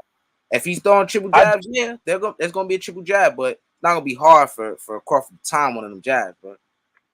I do feel like as he warmed up though, the speed started to come out because he was throwing the shots from better places. He wasn't like standing straight up. He was throwing them at the right spots. Like he had to take in that coaching from Derrick James, like throw it at Ugas shoulders. You throwing the highest shit, you standing straight up and all that. Because certain shit that wasn't landing in the beginning, he got it there easier because it was less effort. You get what I'm saying? But I feel like they both can't make big mistakes though. I ain't gonna lie. Like Yeah, the dumbass mistakes both of them make, they can't make them this fight. You get what I'm saying? Like I sincerely feel like Bud don't got weaknesses though. Like I really mean that. Like you're saying, watching him is just like, damn, he just got to be on point. Cause like I remember we talked about this last time. Like Avanesian was hitting Bud with shit that was like, what is you doing, Bud? Like yeah. what's going on here? You get what I'm saying? He can't let EJ get them punches off. You know what I'm saying? I want to see a good ass fight, at least the first half. Then I want to see my guy take over. I ain't gonna lie. And you probably want the same thing. Yeah, it's gonna be fireworks, bro. I just can't wait, bro. I really think this is the time for Bud to show niggas, that it's not just a fluke. You know what I'm saying? Even Errol don't believe in you know a lot of things with Bud, but he gonna find out. And same thing for Crawford. He may not believe a lot of things in Spence. He says this is his toughest fight, but he don't think it's his hardest fight. He got to see. I think both of them got to see. We don't know. Yeah, Maybe this could be like Fulton Norway, a fucking whitewash on either side. You know what I'm saying? So right, we don't know. right. We gotta see. But respect to Errol Spence, man. Look, niggas think I'm hating on Spence shit. I'm actually a Spence fan. And what I've been saying, people look at me crazy because this is me looking at it from an eye that I'm actually a fan. I'm not just saying that because I'm trying to be unbiased. No, I'm actually a fan of this man, and I've seen him look a lot better in fights. Like I think he's not the same fighter because I'm a fan of him. That's why I watched this man. You know what I'm saying? I Yeah, don't think he's that same guy he was, right? Where he a lot more mobile on his feet, right? He could box on the back foot and be as mobile as ever. You know what I'm saying? And his shots is coming at fucking lightning speed. You know what I'm saying? yeah. Combinations just out like fast as hell. You know what I'm saying? Jab sharp as shit. I didn't see that in the last fight. I don't know what y'all was watching. Like I said, it was a great But performance I, they I'm put I'm in. gonna say this right because I feel you, but I have been like breaking up a lot of clips. Like I said, I'm dropping the video tomorrow. It's just that for everything I said, I wanted to have a video for it, so I've been able to watch both of them real closely. And I would say in that last fight, and it's corny to say, but if you watch from the fourth round on, that's when Spence like really finds himself in that fight. Even though the sixth round went high, whatever, he even finished that round strong. But them first three rounds was questionable. But from the fourth round on, he started to come back to life. Like, and I don't think that would be effective versus Bud unless Bud is doing his I'ma just be thinking this whole fight through. And then that still won't affect Bud.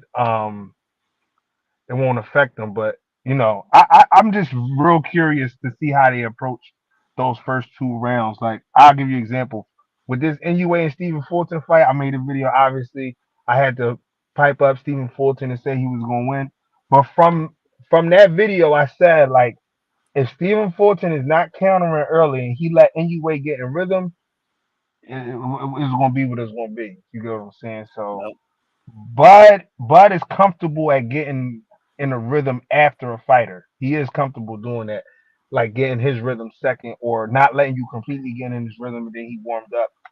I don't think that'll work too easy on Spence, but Spence in his last fight, like I said, it took him 4 rounds to get into his rhythm. As fast as people say he was sloppy in them first 3 rounds. You know what I'm saying? So, and Nah, I man. don't know. Steve Farher scorecard was crazy. He was giving all the rounds to Spence. I didn't really see it Yeah, that I way. agree with that. I thought Ugas won a couple of the early rounds. That man Yeah. just he got the shit beat out of him, bro. I don't even want to see him fight no more, bro. That shit was. And No, but Ugas was doing some good things because I watched that fight again today. Ugas was countering, but he wouldn't jab, and he was hurting Spence to the body a lot. yeah, But he he hurt him. wasn't being consistent. He wasn't being consistent. That was the first time I seen that Spence don't like them sternum shots. Like he hurt Spence to the body a lot of times in that fight, but he wouldn't like jump on him. He started to second guess himself. He wasn't really pushing that volume, and he was letting Spence's power like get to his head, low key. But Ugas was doing real good in that fight as far as counterpunching. He probably countered low key better than Danny Garcia in his fight versus Yeah, Spence. he more But effective at countering than Danny Gar. Danny Gar, I don't know. Danny could fight a complete fight though. Danny's not as bad as you think. I promise you, though. Oh, you remember I said he. You remember I said he. Yeah. Cause I got a comeback for that too. I got a comeback for that.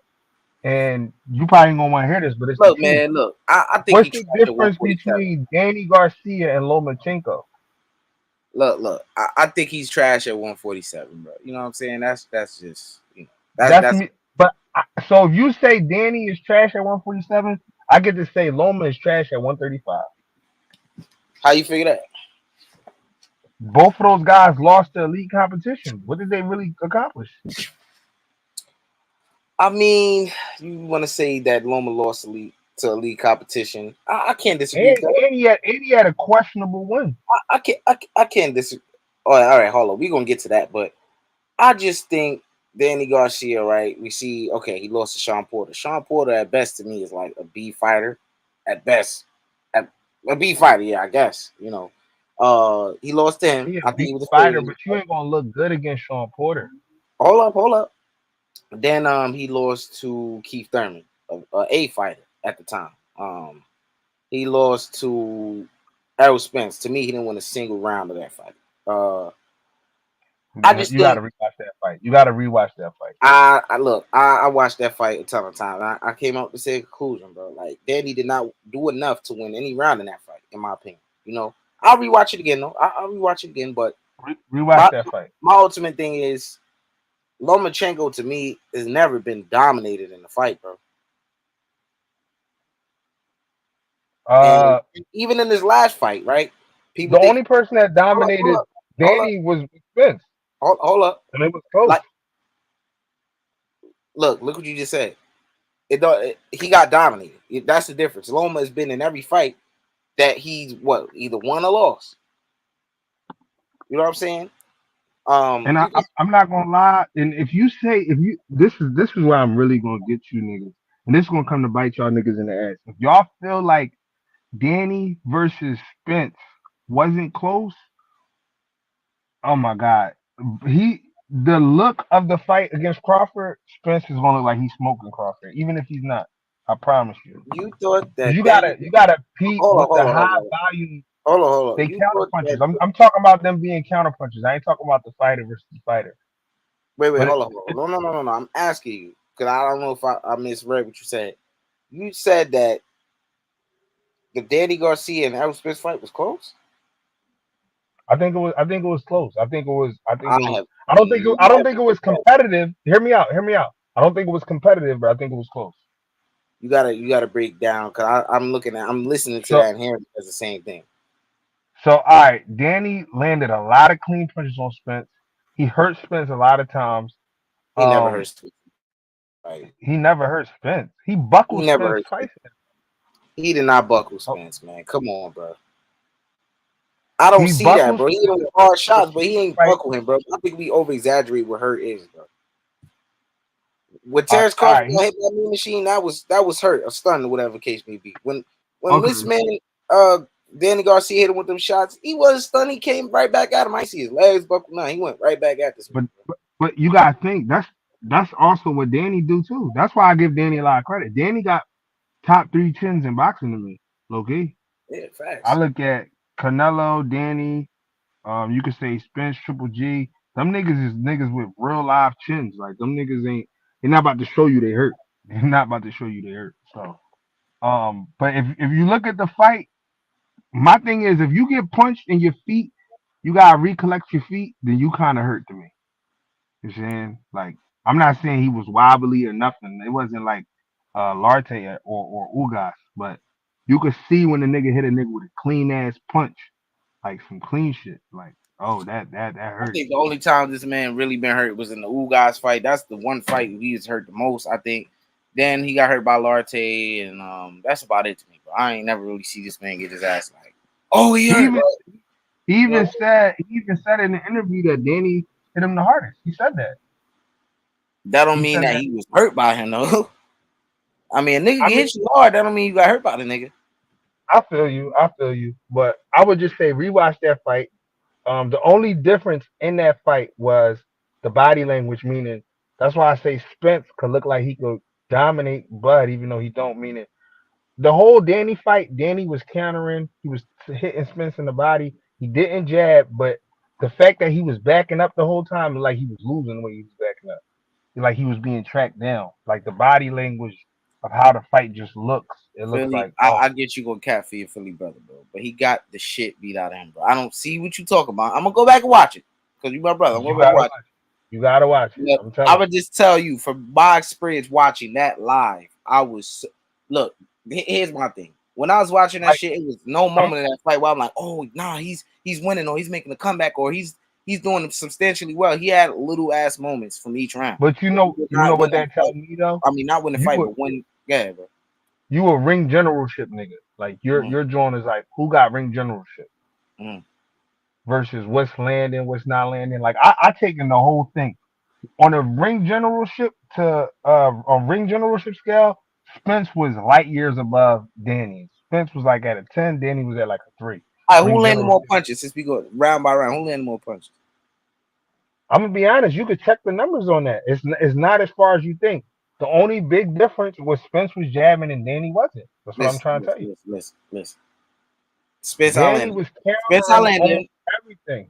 Look, Spence outlanded him in every round. Right? All right. Not every round. You gotta rewatch the fight, bro. I've seen the fight at least 5 times already. Rewatch the fight, and then next time we talk, I'm gonna be honest with you, Phillies, though, because I ain't gonna catch you, bro. I fucks with you, bro. That's not a rewatchable fight. I'm gonna fall the fuck asleep like I damn near did when I watched it live the first time. Then when I tried to watch the shit again, and the time after that, I just think Danny Garcia was so underwhelming in that fight. It's no point. He fucking lost by a mile, bro. You can say, oh, these rounds was close though. The nigga got beat up, man. Spence almost threw 1,000 punches, bro. What are we talking about, man?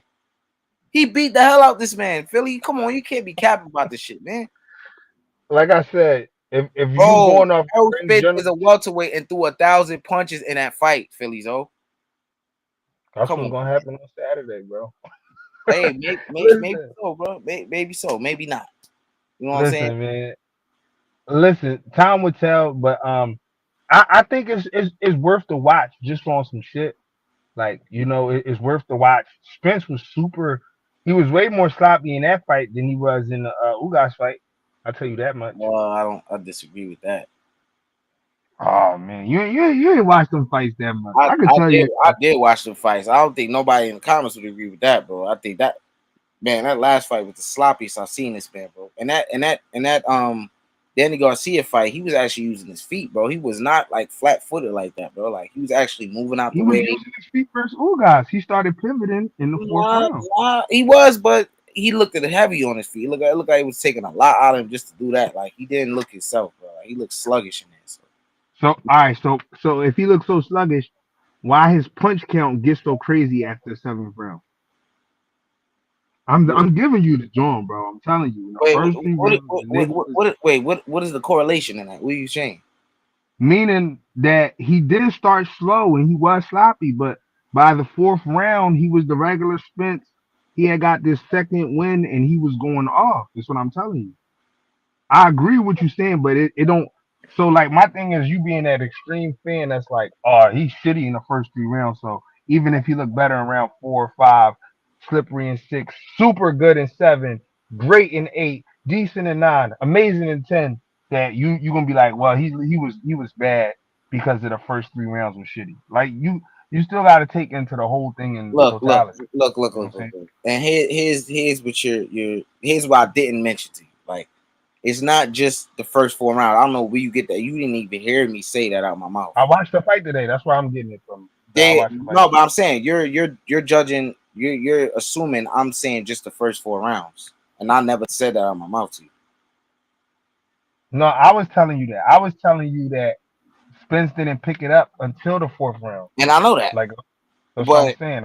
he, That's what I'm. although the man started getting started after round 4, it's not like he was not still fucking swinging shots that was hitting pure air, like out of range. You know what I'm saying? His footing was all over the place. It's not like that stuff wasn't still happening. Ugas just wasn't fucking punching back for whatever reason because he getting the shit beat down his leg. You know what I'm saying? So it's I not like get you, he but wasn't overcommitting on shots still. really good It's not like he wasn't squaring up still. Oh yeah, all of those things were still happening when he got in his rhythm. Yeah. I mean, That's my ultimate point. niggas gonna have their moments, bro. Niggas gonna have their moments. But you're I could saying pick apart. he became. I could pick apart law moments of Bud fighting David Avanesian. It's a bunch of them, but And I'm not gonna say that he looks you can shitty do that. I'm because not telling you not to. I'm just it's telling a you waste what of my time. perspective on the fight because you assuming that I'm just saying, oh, the first 4 rounds, and that's why the whole fight was trying. I never said that. If you listen to what I said that to his credit, he was still tremendous and beat the hell out of this man. But I'm saying the mistakes that he made from round 1 and round 4 to round 4, I still seen those mistakes throughout the fight. He was just beating the shit out of this man to a point where in the first 4 rounds, where Ugas was taking advantage of that, he stopped. So it didn't really fucking matter if this man Spence was making mistakes because Ugas had stopped punching. He was scared as fuck of some shit. I feel you, but like I get you. I get what you're saying, but it is what it is. Like we ain't gonna get nowhere because it's like, what are you comparing it to? Because my thing is like, it's certain niggas that's not gonna just look perfect and flawless. No. Like I said that because you Bivol said and he started. Shakur. Hold on. Niggas not gonna look like Bivol and Shakur, bro. You Niggas said not gonna after look like Bivol time and out. Shakur. That's I didn't say none of that, Philly though. I'm saying you said right after round 4 he became the regular Spence. I don't agree with that shit. Like the regular And I'm Spence to telling me, you, the best version of Spence to me, bro. I wouldn't even bet if this was Errol Spence from fucking before the car accident, bro. I would not even bet on this fight. I got bets okay. on this fight because of my perspective that I don't think Errol Spence is the same fighter. He's still great. If Terence Crawford beats him, it's a tremendous win because this nigga's still good as fuck, even though I don't Yep. think he's his best self. All right. I don't think Terence Crawford is fucking best self. I think, you know what I'm saying? That's why it's good that they But see, fight. that's what I'm saying. Don't say that because I don't want the I can excuse say that of. because that's my opinion. I'm not gonna I say, feel you, oh, but my he thing wasn't, is, but bro, you know why I can say that? my Because thing to you is, I just said neither one of them the best self. So I could use that for yeah, you. but don't give me the excuse that if Spence win, oh Bud is over there. That's all I'm saying. Don't give me the excuse that Bud is over there. Felizo. You be over talking me and not let me explain what I'm saying. I'm hearing what you're saying. I don't make excuses for no fighter. Everybody on this panel or this channel knows that. I don't make excuses for niggas. I cook the shit out of niggas like I cooked Stephen Fulton. We was talking all that shit, talking about gloves and all of this and all that shit. Oh, this man's allegedly cheating. I ain't say he said that, but that's basically they were fucking insinuating. He got his ass whooped 7 straight rounds and knocked out. You know what I'm saying? So I'm just saying this is my perspective of it. You know what I'm saying? That it's just me. Like you just said, or whatever you're saying you don't think Crawford has the same bounce in the step or whatever the case may be. Maybe he lost a step, whatever. That's where I'm kind of alluding to. You know what I'm saying? Well, yeah, you did. I can't pull the tape on that. I said Bud gonna need the Victor Postal legs. That's what I said. Because he Okay, hasn't been used. I could run a tape on you saying something different, but it don't even matter. Anyways, Like I'm saying, Yeah. I don't think neither one the same, but it's still gonna make for a great fight. You know what I'm saying? Okay. Whoever win go get the 100% credit. You know what I'm saying? These are But fucking. cool. Don't say that Bud got old and all that. So that's what I'm saying. So are you slow? Didn't I just tell you I'm not gonna do that shit? I don't do that. Like, are you not hearing me, bro? No, I'm hearing you, bro. But I'm knowing how y'all fans be coming. I'm already Bro, knowing how y'all be. bro, I'm not no fanboy, none of that, bro. I don't know if you didn't realize that in this conversation we had. But I'm No, not no I'm fanboy. because it's gonna get real come Sunday. You know that it's gonna get real. It's gonna get Either real way it go, for your boy. either way it go, it's gonna be niggas in their super feelings. Like niggas is gonna be in their feelings, bro. Like I And wouldn't if be surprised if it's riot at the fight or something. and if Crawford won, what you gonna say? Salute to him. That's it. Salute to him. I'm like I said, I'm coming out with a video tomorrow. I'm breaking down how both people can win. How I see it going for both guys. I'm Spence is my favorite fighters from the Olympics, nigga. I'm been a Spence fan. This ain't nothing new. Like this is not a new thing. I just started getting on YouTube panels like 3 years ago. But my Twitter showed 4 years ago when Spence got in an accident where I was standing at. You know what I'm saying? So but shout out shout out to niggas. But yeah, the Spence and Shakur Stevenson thing, I've been following them since day one. That's my two guys. I follow those the niggas. I mean, I'm always been watching their careers, so it ain't like really a joint for me. Saying, So but if those, Spence win, you got no more pound for pound? yeah, for sure. How? Um, I got to wait. First off, I got him number one pound for pound now, but What? yeah, for sure. All I right, mean, all right, you could give it to all right. anyway. Hold on. What are you basing it on? Are you basing it off of actual what the pound for pound mean or the best fighters in the world? That's what you base it on. Uh, I mean, if we go off that, what the pound for pound means, then I got to give it to Canelo or something like, and I'm not doing that.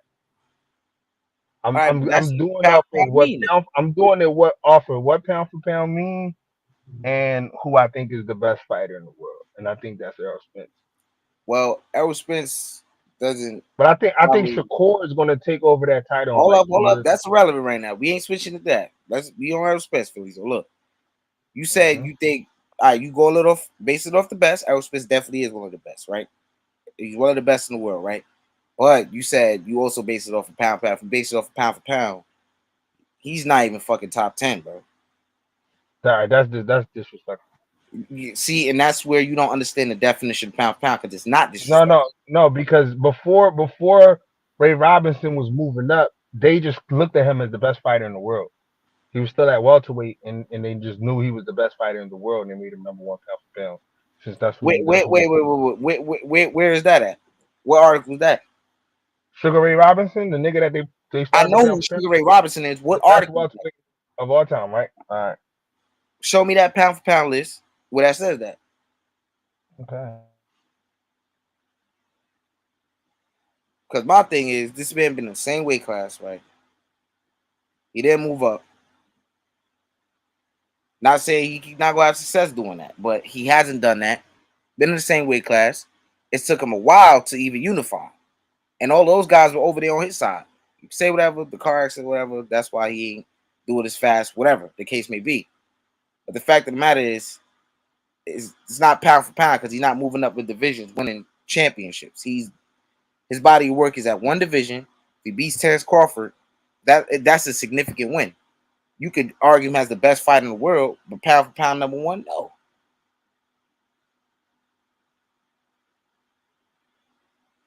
I just don't see because he doesn't fit the definition of that.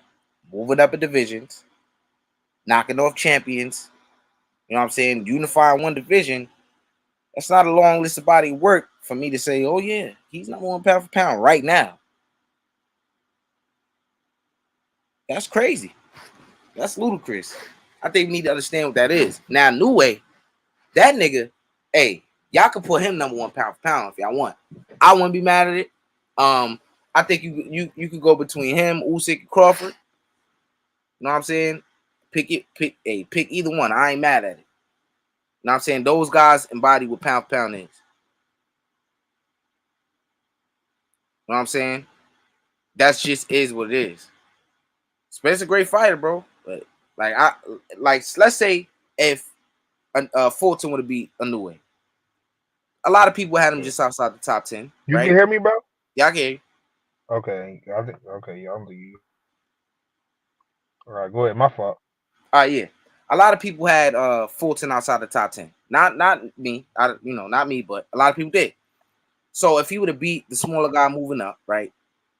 And in the way, we were gonna jump him to number 1 because he beat me. I'm just making. I would have. No. Hold up. I'm just saying this. Let me get this off. I'm just getting this off. So we would have put him number 1 because he beat Inoue 1 fight, right? Here's how I look at it. He would have moved up on the pound for pound list because that's a significant win. That's definitely a significant win. You know what I'm saying? He's a guy who didn't move up, yes, but you got to give him some type of credit. You know what I'm saying? So a lot of people had him just outside the pound for pound for whatever reason.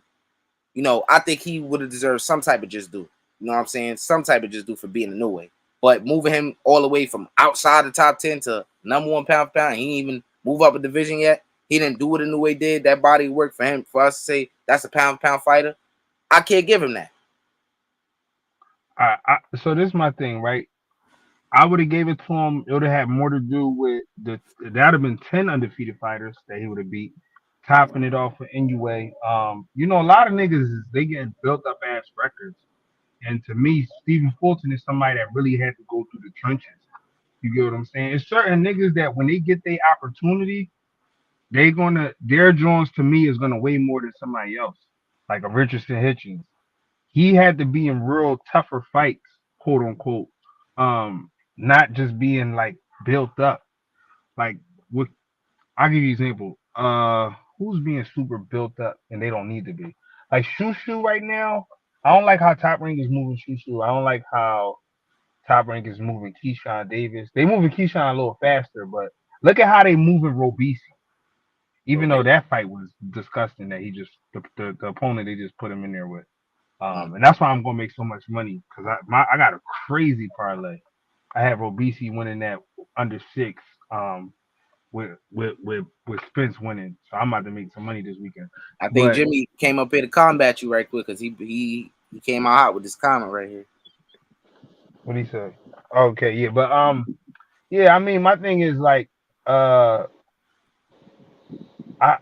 not mad at Inoue being number 1, but a lot of people got Bud number 1, and for Spence run, you gotta look at him as number 1. And for Stephen Fulton, if he would have beat Inoue, bro, he would have a right to be up there more, not for like staying in the weight class, but for his resume. His resume is why he needs to be up there for me. That's my opinion. All right, yep, okay. But let me just say this before I let Jimmy go, right? Even if you don't want to put Terence Crawford number 1, I don't blame you. You know what I'm saying? I don't blame you. But there's no fucking way that this man Errol Spence is over Usyk or fucking the new way, especially if it comes to what have you done for me lately? Because I think you're going a lot off of that, bro. Well, my thing is Usyk when he went to heavyweight, let me put it like this, right? When Usyk went to heavyweight, I took him off a pound for pound, but that doesn't make sense. Usyk, to me, I look at Usyk as like, if not the second best, probably the best fighter in the world, though. And anybody that know me know I said this multiple times. And I even said if Usyk beat Tyson Fury, he's the best fighter. Real quick, what does pound for pound? Let me say my last statement. If Usyk beat Tyson Fury to me, he's the best fighter of this generation, and it's not close. And nobody can really have a discussion about it. I don't care what nobody does. Errol Spence my favorite fighter, and I'm telling you, Usyk beat Tyson Fury. He's the number 1 fighter of this generation. Probably top 10, top 5 fighter of all time. But go ahead, what you were saying, Kyle? No, I was saying recently, like for me, it depends what pound for pound means to you. Pound for pound means to me is pound per pound. I'm so great and talented that I can shift through different divisions, fight guys that are bigger world champions, and my skill is still enough to get me the win, even if my size isn't there. The same way guys like Crawford, Canelo Alvarez, Usyk, Monster Inouye in the last several years have gone up through divisions, fought top champions, unified titles, etc., etc. Errol Spence has never done any of that, bro. He's a career-long welterweight, one of the biggest welterweights in modern history, and he's a guy who, according to himself, absolutely destroys his body to make weight. If you look at what are his signature wins, Mikey Garcia, an ex-featherweight that shifted up through the divisions. Even Terence Crawford, who's an elite fighter, he's a former lightweight, bro. Even if he beats Bud Crawford, that's a great Let me win ask you a for his question. welterweight. Hold on, bro, I'm almost done. It's a good win for his welterweight resume, right? He's undisputed. It's a good win for maybe the Hall of Fame. It's not a good win by pound for pound metrics. How can you be the bigger guy? You've always been the bigger guy when you beat the naturally smaller guy who's in his third division and you're pound for pound. Can I ask just one question to both of y'all? Because I'm not the biggest. Oh man, you cook right there, Jimmy. I ain't gonna lie. Real quick. I'm not the biggest boxing historian, right? I'm not the biggest boxing historian, never claimed to be. But if I'm not mistaken, wasn't Trinidad looked at as the number one pound for pound as a welterweight? Even before he went up to super welterweight, wasn't he looked at the number one pound for pound in the world?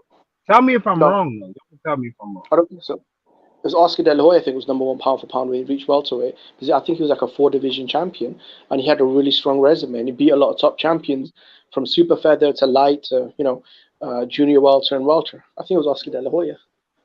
I don't think it was Trinidad.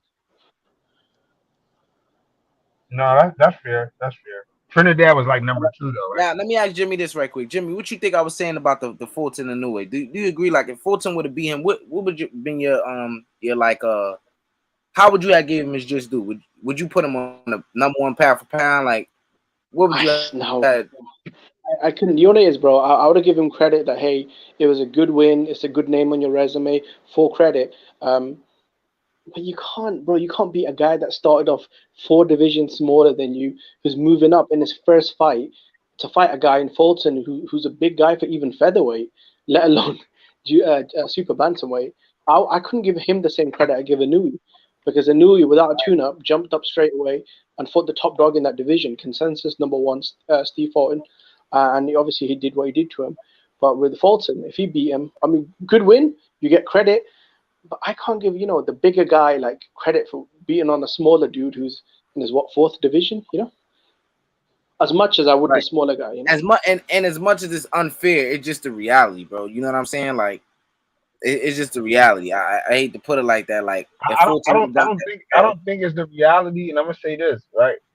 The pound for pound shit it gets watered down too when you got the the certified publications saying somebody like Roma is still in the pound for pound. Like, yeah, like you get credit for losing and all this type of shit. So it's just like, who's got Lomachenko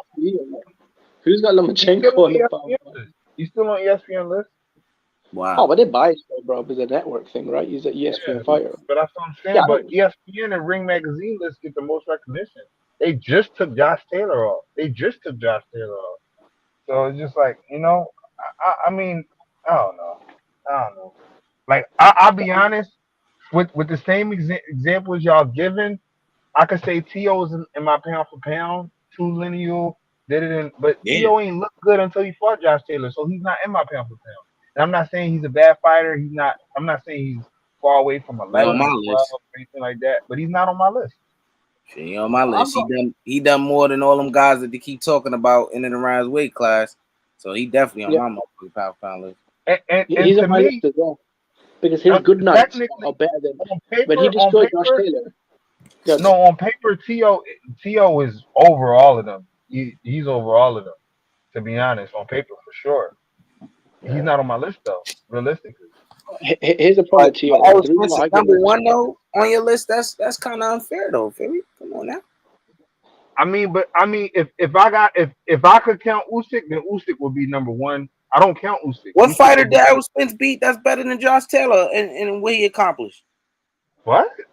What I don't fighter? care about that accomplishment shit. No, okay, but all right, let's scratch that. What fighter did he beat that's better than Josh Taylor? Danny Garcia is better than Josh Taylor. Oh, 140, Danny Garcia would have smoked all fight them at niggas. 140 though, bro. They didn't fight at 140 though. 140, Danny Garcia would have smoked all them niggas, and y'all know that. Nah, bro. I don't think Nah, so, bro. The one that went life and death with Mauricio Herrera. The one that got pistol whipped by Mauricio Herrera, bro. Come on. I've been following Danny's career, bro. Come on. Come on. The one that got a gift break against Lamont Peterson, bro. Come on. Danny was a good fighter. He did his good things. I'm not gonna lie, bro. T.O. got better wins than Errol Spence, bro. So I mean, Yo, all right. So look, this is my thing, right? How's he not number one, bro? No, look, real quick. I'm gonna tell y'all how this, is right? Errol Spence number one? Hear me out and tell me if y'all agree or disagree. I love Jamel Charlo. He in my top 5 pound for pound, maybe even top 6. But did Jamel Charlo, even though he went 1 by 1 and took belts, did he fight any A-level fighters on his path? What A-level fighter did what's his name? No, he ain't fighting A-level fighters. So you get what I'm saying? That's what I mean by Josh Taylor going. Josh Taylor going was dope because of how he did it. But who he fought, it was just Josh like Taylor we're not beat gonna the remember these consensus, guys. check this out, We're bro. not gonna be talking Josh about Taylor these did guys. something. Bro, Josh Taylor did something not a lot of fighters have done in their career, right? There's only a handful of fighters, right? He beat the consensus #1 lineal unified champion at 35 as the underdog. He moved up to 140. He did the exact same thing, bro. Josh Taylor was the man, the kingpin of that division. You're talking about a long-reigning, unified, dominant champion that most of us had on our pound-for-pound lists. A guy that was a big favorite and a guy that probably go into the Hall of Fame. Vasyl Lomachenko at that time, even though he was the smaller man, he was a consensus top 5 pound-for-pound guy, the unified champion. And obviously, Tio went in there and beat him as the underdog for the belts. Errol's never done any of that, bro. He never fought an undefeated unified Keith Thurman when Thurman was the champion and the top dog. He's yet to fight Bud Crawford. I mean, his best wins, Ugas, Sean Porter. Come on, you're talking about the B squad, bro. Okay. All I can say is okay, man. So all I'm gonna say is okay. Now look, we talking about time will tell. Hold and on. I know my takes won't age well, so time will tell. We talking about something different now. If this man go up and beat the hell out of Tim Tszyu and become a champion now, unified or even undisputed, did we talk? It's undeniable. You could put a number 1, number 2, number 3, wherever the fuck you want to put. But to say that he's number 1 right now, that's fucking ludicrous, bro. Usyk was number 1, or Usyk was in the top 3 off of what he did in cruiserweight. Was he? Yes, he was. Usyk was in everybody's top 3 from winning that tournament and doing what he did at cruiserweight. That's a fact. Alexander Usyk, I'm not sure though, because when he won the tournament, I think Canelo, Lomachenko, and Crawford were all ahead of him. I'm pretty sure. He might have been top 10. I don't think he was top 3. Loma had a short reign at number 1. He had a long reign at pound for pound, but he had a short reign at number 1. Usyk was number 1. Usyk was top 3. Remember they had Canelo, Chocolatito, and I think it was Loma Usyk. Okay. I think after all that, I mean, obviously Canelo's falling off now, but I think after all the Bud was up there too. But regardless, you know what I'm saying? Like I got after Spence beat Bud, this is the reason everybody's saying this is who's going to be bona fide number 1 in the world, because there's 2 top 3 fighters. You don't gotta. Yeah, but this is a Showtime event, though, bro. Come on. Of course, the networks are gonna say this. Who's gonna be number 1? Steven Espinoza, bro. Does he hold the book on who's number 1 pound for pound, bro? So all right, no, fuck all that. Fuck all that. Where do y'all got? And be realistic. Don't be disrespectful. Where y'all got Spence now? Because it's not often that niggas in the top 5 is fighting each other.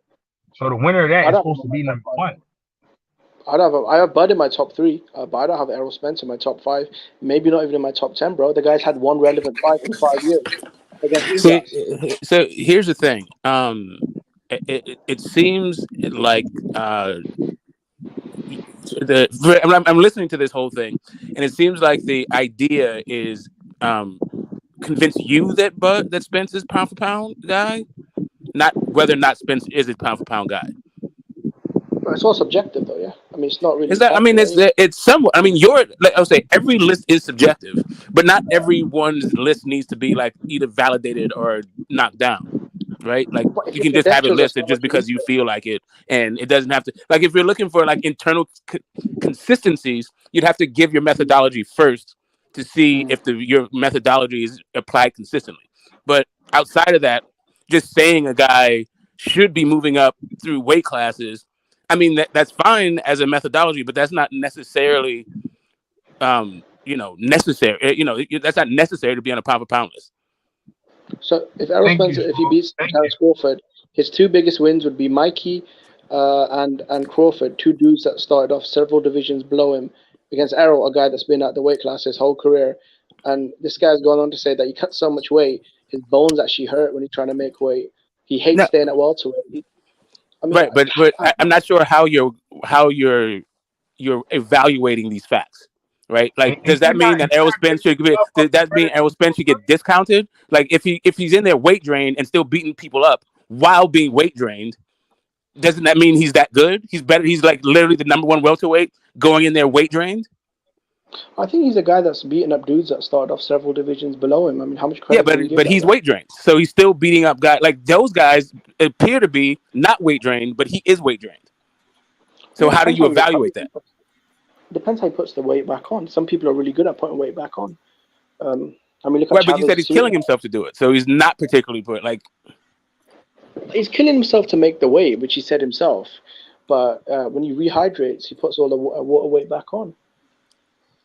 Yeah, see, that doesn't like that. Those two things don't logically follow. So, like, Okay, either so Errol Spence is like some guy who is, superhuman in his being able to put on weight, so he's killing himself, but then on fight night isn't dehydrated. Is that what you're saying? well, look, I'm not saying it's a biology list though. It's a pound for pound list. No, but I mean, Concept of pound for pound but I'm list. saying, but you brought up the weight draining thing as one of your criteria. So I'm trying to figure No, out I how know you're that. evaluating it because it seems like you're discounting him, but why would you be discounting a guy who's weight drained and beating everybody? Well, the reason why he kills himself to stay at that weight is because he wants a physical weight advantage over his opponents. But how would you Katie, have that if you're weight drained? I don't think he is weight drained. I think he kills Well, then himself to how is he make the killing weight. himself to make weight?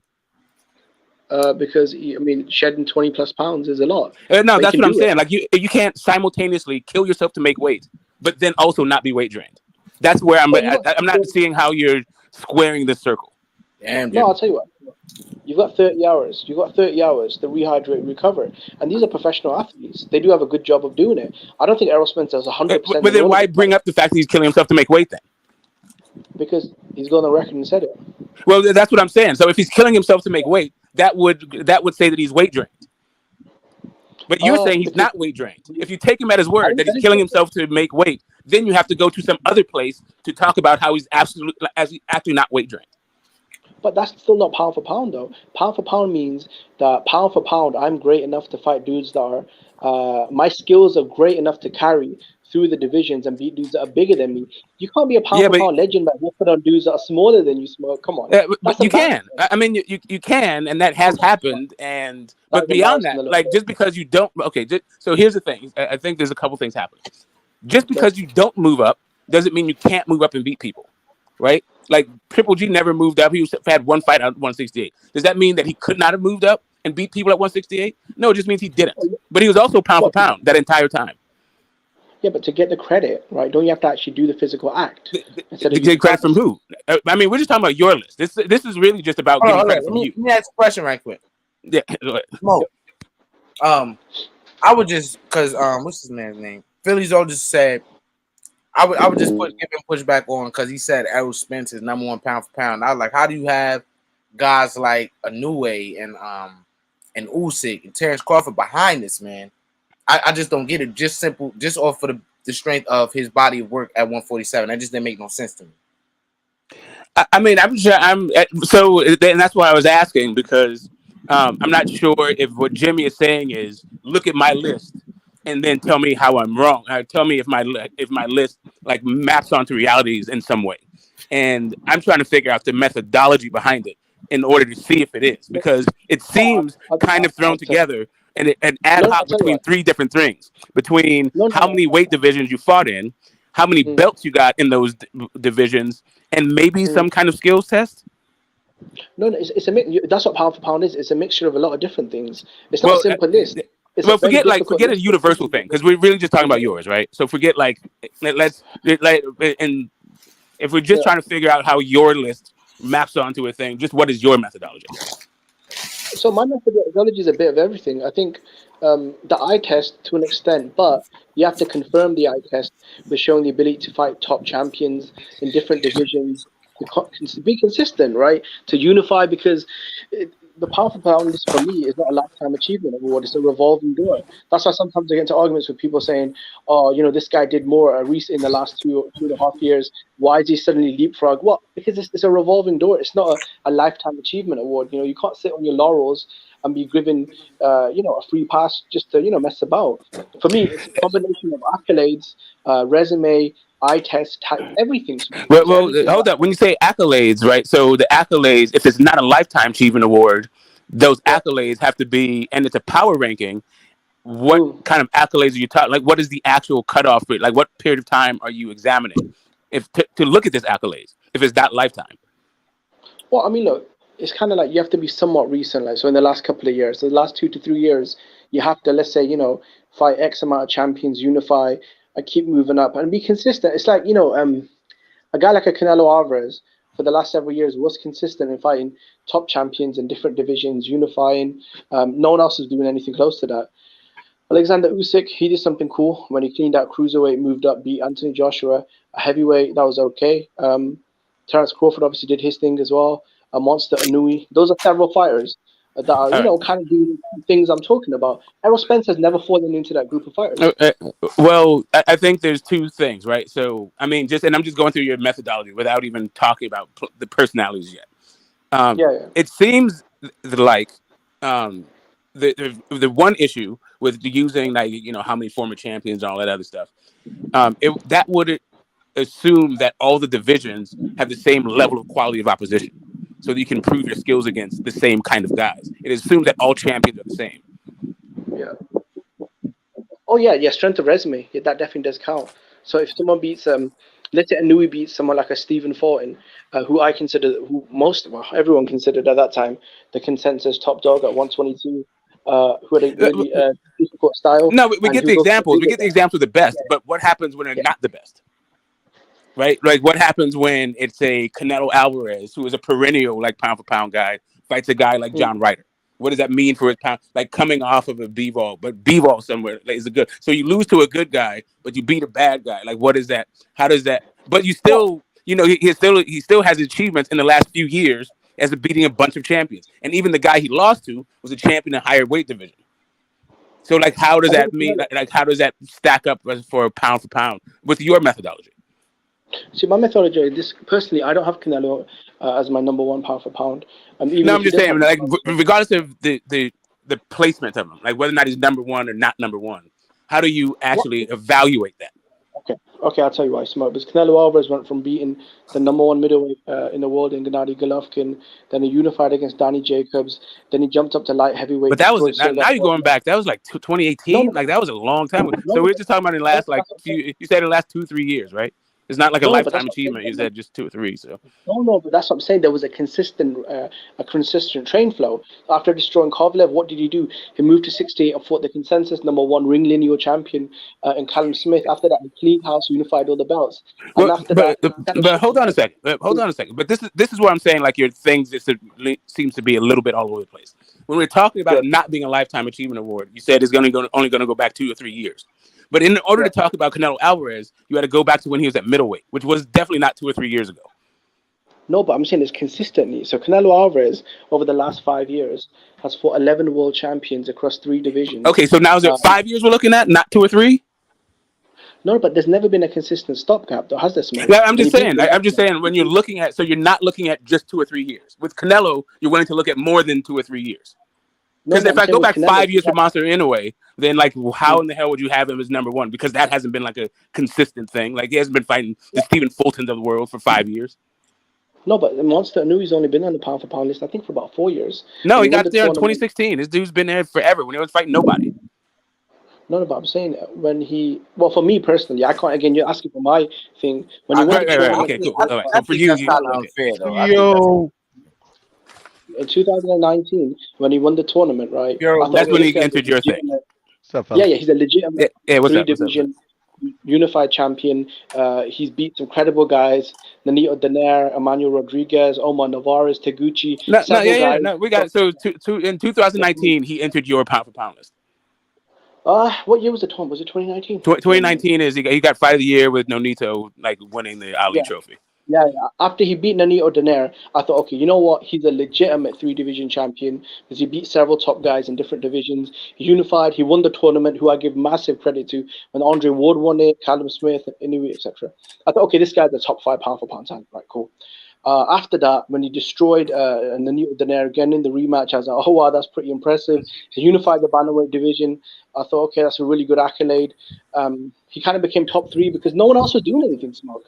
Literally, no one wasn't No, outside of listen, I'm Canelo. not mad at it. Like I'm trying to fit because it seems like you were asking for someone to either validate or falsify or at least object to your pound for pound. So I'm just trying to figure out either can I validate it or can I critique it? So I'm trying to figure out what your methodology is so I can actually even address what it seems like you want addressed. Yeah. No. I was arguing with the other gentleman about Errol Spence being number 1 because all the examples I gave are Monster Inoue, Alexander Usyk, Terence Crawford, Canelo Alvarez. These are the several names that have been linked to the pound for pound throne over the last 7 years, right? No, I got that. Are you talking about Errol Spence being ranked number 1 right now, or Errol Spence being ranked number 1 if he beats Bud Crawford? No, right now is what the guy said. Right now. Okay. Oh, he thinks that Errol Spence is the number 1 pound for pound guy right now. Yeah, that's Man, okay, all right, I get you. Yeah, that's what I'm saying. Like, what are we doing? I mean, listen, it's hard to argue people. Like, it's not necessarily hard to argue, but it's just it's almost like a kind of a waste of time to argue people's pound for pound list. Like once it was JBL Heads who came out with it, like, Big Baby Miller's number 1 pound for pound guy. Like, what the fuck are you supposed to do with that? At that point, it's just like, yeah, you've entered the realm of the absurd, right? But how do you say that he's wrong even? I mean, there should be some standard quality control, though. Well, that's the thing. Whenever anybody has the debates on who's pound for pound ranked or whatever, who's number 1, who's number 10. I mean, does anybody establish a baseline? Smoke was asking some questions that I thought were kind of pertinent to you, Jimmy. Like, what do you consider when you what's your criteria when you're considering or do you consider their whole career, or do you just consider say the last 5 years? At the end of the day, you said that you were. Go ahead, brother. Consistency. So the reason why I had Canelo for a long time, for the last several years, he was consistently fighting more champions and all that other stuff, right? I mean, we know Canelo's career. He was more consistent than everyone. Cool. Alexander Usyk, his career, it's a combination of your overall career combined with consistency and what you've been doing lately, right? So one win would not make you the pound for pound king. There were Monster Inoue. Me personally, he wasn't on my list. When he won the tournament, and he, did a lot of great things. I thought, okay, I could put him top 5. He's done so many great things. He got my attention. And before that, I'd known him for a while, but I really hadn't known too much about him. When he signed up to the tournament, I know the guys he was fighting, good quality champions and contenders. And I thought, okay, 3 division unified and champion in 19 fights. Wow, that's pretty impressive. That's way better than everyone else is doing outside of Saul Alvarez, right? Which is a fair comment to make at that time because everyone else was just sitting around doing nothing, And then when he cleaned out the division, then he moved up to number, what you call it again, 122, blasted out the number 1 guy in that division, and he just showed so much skill and ability and dominance, combined with the accolades, combined with the consistent schedule over the last couple of years. I thought, okay, right now, me personally, he's my best fighter in the sport. I don't think anyone's better than him right now. Terence Crawford has not looked electric and dominant against top champions in the last several years. Neither has Canelo Alvarez over the last couple of years. That's why I have Inoue number 1. And I was never a guy that had Lomachenko number 1. I never thought Lomachenko was as good as a Monster Inoue or Roman Gonzalez. So it's not just Jimmy's going on the flavor of the month. Not at all. I've been following Monster for a long time. I never had him on my top 5 pound for pound list until he won the tournament, unified several titles, was proven against good quality fighters. Yeah. And then I thought also you brought up something. You said something, Jimmy, earlier that everybody brings up when we're talking about these subjective, a lot, everybody's like, yeah, these lists are subjective anyways. At the end of the day, they don't matter. like at least I don't know, like the sanctioning bodies don't use, like the pound for pound criteria to make, or maybe they do. At the end of the day, like you're a smart dude, Jimmy. Do you know what subjective means? And I'm not trying to diss you. I'm just like, because like I used it before, and like I've heard everybody use it before when it comes to pound for pound list, but I've never seen anybody's like ever ask that Yeah. question. Like, do you guys even know what subjective Yeah, means? no, I know what it means, bro. Yeah. What does it mean, brother? Just so we can educate the motherfuckers that are listening right now. Well, what do you think it means, bro? Well, I know what it means. According to Hoyle, according to From the your own dictionary. perspective, Yeah. from the So way that you are, from the way that you subjective experience, criteria the is based natural on your world. opinion. Objective criteria is based on facts, like actual facts. So like if me and you, Jimmy, were tasked to, like, you can only use objective criteria and to establish a pound for pound list, we would probably come up with a list that's very, very similar. But if we're allowed to use subjective criteria, then our list starts to vary, because at the end of the day, when you introduce subjective criteria into your argument on where a certain fighter is ranked, then it's based on your opinion. So at the end of the day, like, your opinion is yours alone, and it could be wrong, because at the end of the day, opinions will never be facts, or vice versa. You get what I'm saying? Your opinion is yours alone. It's up to anybody to respect it or not respect it. You get what I'm saying? No, do you know what it is, bro? I feel like the problem with the pound for pound list is there's not a universal archive keeper of the pound for pound records, and there's not really a set rule. So that's why it'll always be open to interpretation. But the problem is this, though, bro. There are several fighters in the sport that are doing so much more than most fighters, right? And when you try and add a fighter that's not even doing half of what they're doing into that group, because I don't know, I think he looks cuter or whatever, there has to be some kind of quality control. Yeah, and at the end of the day, maybe like like I think the ring does it this way, but at the end of the day, everybody's gonna disagree. Everybody sees their little piece differently. But at the end of the day, like when they're doing their pound for pound list, the ring, like, objective criteria is above all other criteria. You get what I'm saying? Like what's actual Can fact. you give me your pound for pound? Can you give me your top 5 pound for pound? So My I can top kind of 5 pound for understand. pound that I can remember back, because I've been fucking around with my computer, so it's on it. Anyways, I got Canelo number 1. I got, I believe I have Inoue number 2, Jermel 3, Gallo Estrada 4, and I got 5. I forgot. Fuck it. For all intents and purposes, we'll say, Bud number 5. You had him 9 though. Now you saying, come on, man. What? No, it's just I don't remember. Remember, X, I told you yesterday that's why, like, right now I don't got my list. Like literally, I can have my list in front of me. I'll tell you exactly, because I do one every now and then when some of this bullshit comes up. I even got a spreadsheet, but Hold on. I've been fucking around You've with got Linux Jamal and shit. Charlo. I'm not on my Windows system. Anyways, go ahead. You've got Jamal Charlo. Hold on. You've got, and again, we know obviously it's opinion based, right? I'm so tired of using a subjective word, bro. Yeah, no, the subjective is the proper word, bro. Subjective means opinion based. Go ahead. Yeah. You've got Jamal Charlo ahead of Terence Crawford on your pound for pound list. I'm sorry? You have Bud Crawford below Jamal Charlo. Yes. Wow. Okay. People really have Jamal Charlo on their list, Jimmy. To me, and this is for me. I'm a fight fan, and as a result, I put more premium on skills. But those skills definitely have to be proven against levels of competition. But I don't have once you've proven it against a level of competition, you have to keep doing that in order to maintain being that good, right? Unless there's some slippage, or somebody is fighting, has showing more skills against at least as good a competition or better. But the whole idea about, like, champions and all that other stuff, there's too many belts, there's too many divisions. Like that idea is going to continue to get watered down as they add more divisions and add more sanctioning bodies. Yeah, but don't they become belt warmers though? Sorry, bench warmers. Like, say if a guy does great things in his career, and then he spends several years fighting cream puffs, while other dudes are doing some serious work.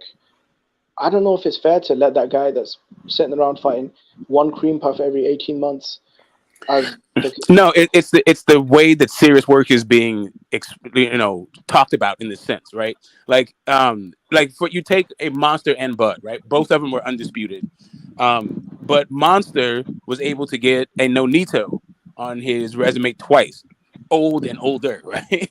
But both times he got Nonito as champs. So he still got a Hall of Famer that's a champion on his resume as part of Yeah. his undisputed run. That Bud doesn't have that kind of thing. But what he does have is a guy who was a long reigning champ in Postal. But there was no long reigning champs on during Monsters thing. So how do you evaluate those Yeah, there kinds was. of Yeah, there was. Actually, Smoke, yeah, discrepancies? yeah, Kind you're, of you're a thing. little bit off on that one, but go ahead, Jim. No. Yeah, there was. What'd you say? I missed something. Let X get his drop off. Omar ahead. Navarez. Didn't Omar Yeah, everybody Navarez have forgets. something like 19 title defenses though at bantamweight? He was a 2 division champion whose only loss came to Nonito, a prime Nonito at a higher weight on points. And Monster went in there and blasted him out in what, 3 rounds? Yeah, I forgot it was a destruction, but yeah. People forget about him, Smoke. I don't know if you know him, but Navarez, man, he ruled for quite a bit in the division that he was in. Never been knocked out. He'd only lost once in a good fight on points to a prime Nonito Donaire, who's top 5 pound for pound in a higher division. Omar Navarez was undefeated at bantamweight and like a super long reigning champion, 2 division champion, and in his first fight, and he went I up thought he there. lost before he fought Monster. No, he had a draw. He had a draw, and then he lost to Nonito on points, a higher division. So at bantamweight, he'd never lost, and he lost Yeah, to a but that's what I'm Nonito. saying. But that's what I mean. Like that those kinds of things. That Postal doesn't have that kind of shit. He was just a champion that didn't do it. You know what I mean? He was a long He reigning didn't have all smart. that weird shit where he's drawing and losing in different weight classes and all this other shit. He was just the 140-pound champion. No, come on. But look, Omar Navarez But all was. I'm saying, I'm not saying. All I'm saying is that those two guys are different. They're not the same. No. I think Omar Navarez, a dude with 30 title fights, who'd only lost. I'm not going once. about title fights though. Now, you see how you have to go to a different metric in order to make it equivalent. Okay, so Victor Postal beat Lucas Matisse for the belt, and then his next fight he fought Crawford and got beat. No, he was a 140-pound champion for like 4 years or something like that. He was fucking one. He was there No, as a champion. He was like downgrade. long reigning like Postal. No, Smoke. He was like seriously go. No, seriously go. Let me make sure because it's the way I'm remembering this thing. Maybe because I'm trying to make a point. And I'm using examples, but it seems like maybe we don't have the same idea about the examples. But the point that I'm trying to make is when you're looking at guys, when you have guys who are collecting belts and moving through weight divisions. Yes, they are collecting belts by moving through weight divisions, but how is that better than beating guys who have established in one division? Well, Stephen Fulton. That's like really the point I'm trying to make with regards to the example. Wasn't Stephen Fulton, for most of us, the established unified champion junior featherweight? Most people had him consensus. Oh yeah, definitely. But that's just one division. That's 4 different divisions. But if you look at for instance his thing at like Superfly, right? He didn't fight the best Superflies. Superfly. The 115s. No, he skipped 115. So no, he was there. He just didn't fight the best guys. He didn't fight the Quadruses and the. I mean, he tried to. He tried to get the Chocolatito fight. He just couldn't. Yeah. I'm not trying to say he ducked it or anything. I'm just saying his run at Super Band. Like when you say he's like a multi-division champion and he fights the best guy, like that's not necessarily true in every one of his divisions. Some of those divisions didn't even have very good fighters in them. Really, I mean, okay fighters, but I'm not saying that they were trash or anything. I'm just saying how do you reconcile it when you have a guy when you talk about Errol Spence?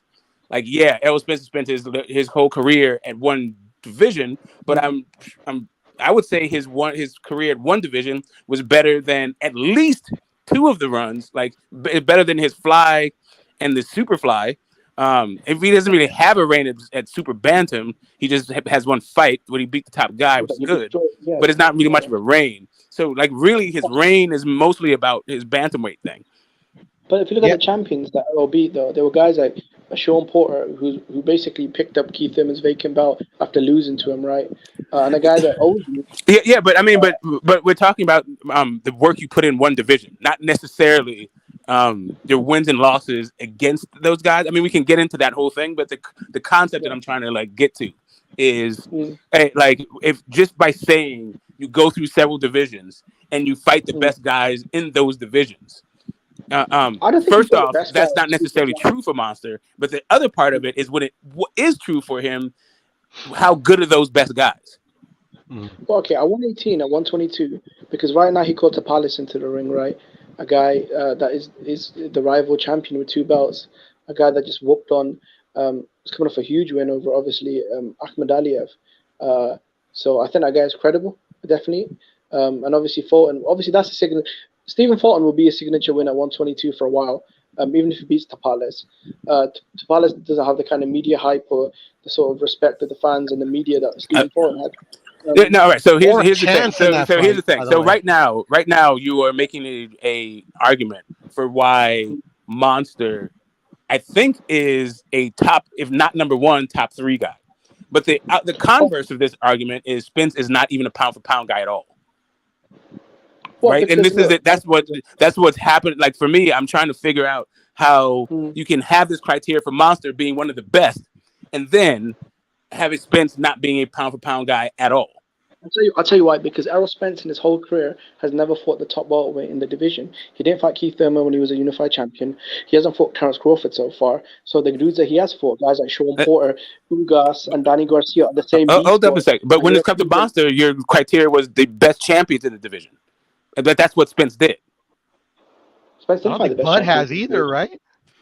I mean, he did at 140. He fought the best champions at 140. Who was the best champion at 140?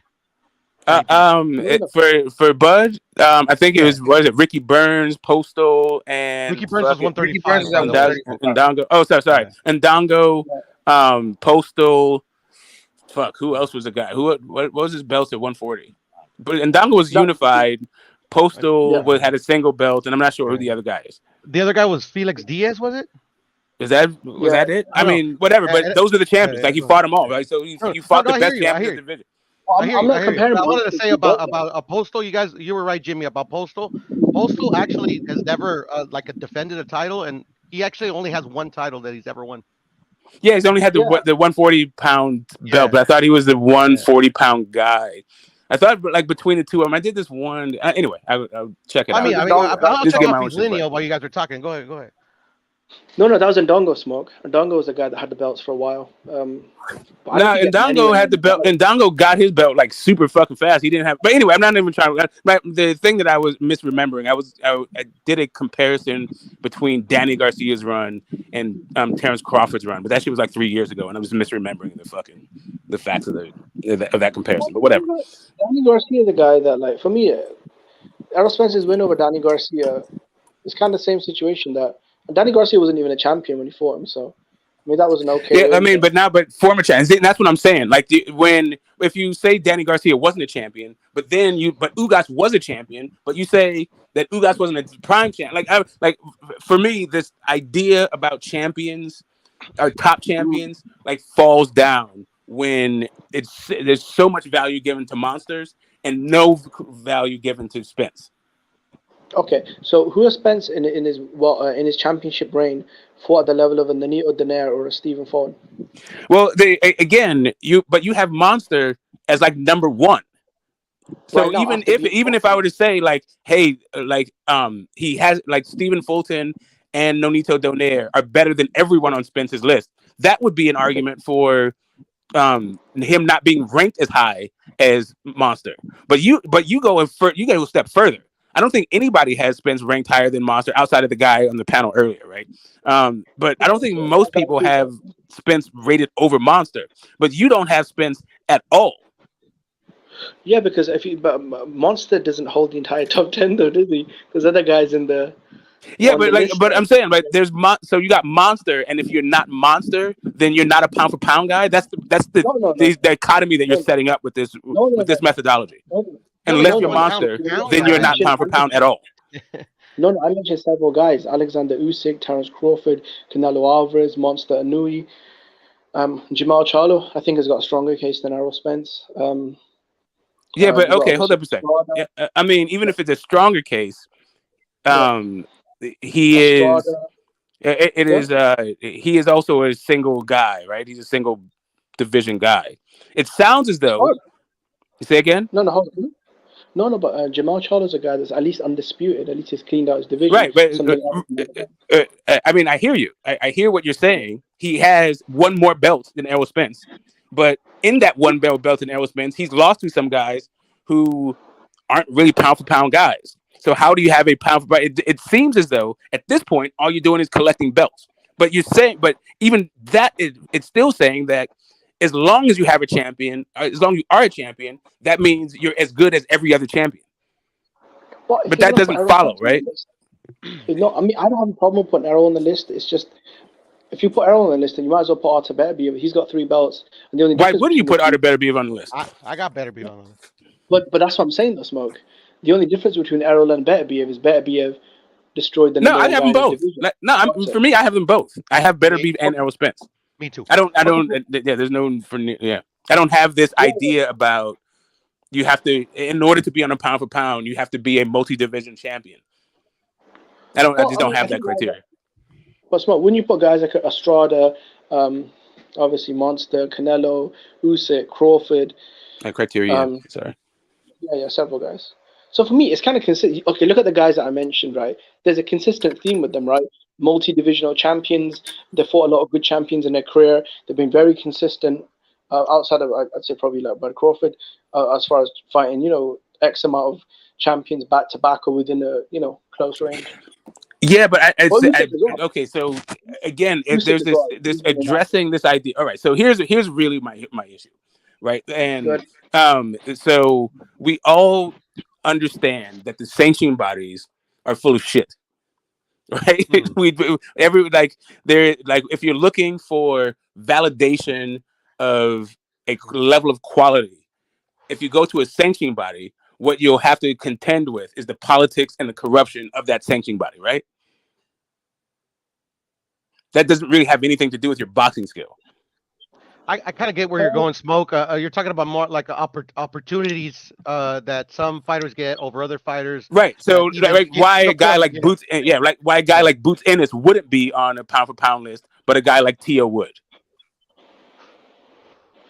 Smart. Tio wasn't on anyone's list before he beat Josh Taylor. I know. Listen, he was on. As soon as he beat Loma, he became like a top. He was like top 10 pound for pound. Like before the Loma fight, the dude. I don't even think he was top 20 considered pound for pound. But after the Loma, he was like top 10, and in some people's top 5.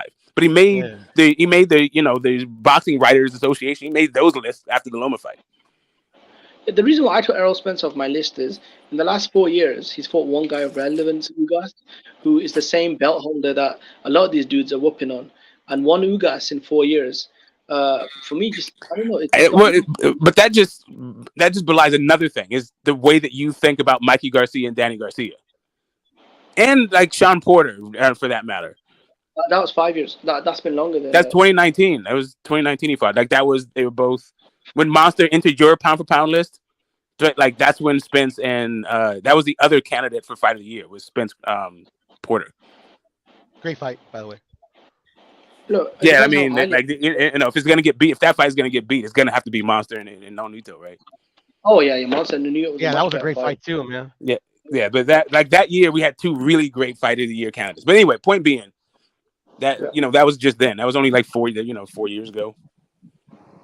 And what I think has to be said about pound for pound lists and the debates we have on them, like I was just thinking this, like you have to do like a lot of you have to sit, like you can't just, like you can obviously anybody can spout out 10 names and say, okay, here's my list, and then you can critique them, but it takes a lot of like looking into what a motherfucker has done, bro. Like some boxing fans like throughout history, like I'm pretty sure have had probably omitted a fighter just because they didn't know him. You get what I'm saying? Like a lot of people didn't know who the fuck Inoue was until this fight. Yeah, I mean, I think a reasonable metric is having a championship fight, but it falls down if there's a better fighter out there who just has never had a championship fight. So then, how does your pound for pound list work? Well, the problem is a better fighter is open to interpretation until he actually gets the wins and the hardware needed to. I mean, those are the metrics that have always been used, right? You have to beat someone in the top 3 or top 5. You have to beat reigning champions of credibility, and you get the rankings. I don't think so. I think really the criterion has been publications trying to sell you some shit. Like, I think that's really been the criteria. Like, it has literally been like, Ring Magazine or, some newspaper or like ESPN, whatever the fuck. Like, even throughout time, like the whole thing, if you go even before Sugar Ray Robinson, which popularized the whole like pound for pound list. But before that, it was just like a newspaper trying to sell you some shit. Yeah. And the list to this day, to me, is for fans to debate at the end of the day. Yeah. You know what I mean? It has become very popular, though. I mean, not only on social media, but in the mainstream media as well. Not just on Twitter circles or on YT. Promotion. But what's happening is the intent is being lost. Now people are talking about like there's some codified methodology behind it. Like this is what it's always been. No, it hasn't always been anything. It's actually always been bullshit. If you want to go like the one constant, it's always been bullshit. Okay, well, look, me personally, everyone knows I'm a huge Canelo fan. Because of it, for X amount of reasons, right? But I can't have him ahead of Monster Nui because Canelo Alvarez has not looked as dynamic, electric, or been beating the top champions over the last couple of years consistently that Monster Nui has. Over the last 2 years, if you look at Canelo's run, the Ryder fight, I thought it was good defensively, mandatory. He tried to fight Bivol, lost that fight, and then he unified against Plant, which I give him credit. But I think it's a mixture of accomplishments, eye test, consistency, and winning, right? Well, the thing is, but at a certain point, that you're gonna run out of road, right? Like just because Monster hasn't run out of road yet, like I mean, it's not like we're assuming that Monster's gonna fight at 147, and he came out like he came from a division where he had the most growth to hit, and then also he has this other thing where he doesn't have the same amount of he doesn't have to challenge himself the way other guys necessarily have to, moving up in weights when there's like 3 and 4 pounds in between divisions. I got a noodle scratcher for you guys. Inoue's next fight against Tapales. Tapales beats him. Does he belong on the pound for pound list? Well, I mean, Tapales, not mine. Not mine. I mean, it have to be. He just took out a guy that was. He just took out a guy that nearly most. I mean, if you go on social media, whether it's fan polls or whether you go by the mainstream media, Monster Inoue is at least 80% opinion. But you didn't have Tio on your pound for pound after he beat Loma. And Loma was definitely like he was definitely top 3. If not number 1 on some people's, he was number 2 or number 3. Like it was it was Loma, Bud, and Canelo at that point. I mean, look, if you beat the consensus number 1 guy who's top 5 pound for pound in your division, I guess you could get a place at the bottom end of the top 10. But when Errol beat Mikey wasn't the consensus number 1 at lightweight. Welterweight. He didn't have any hardware.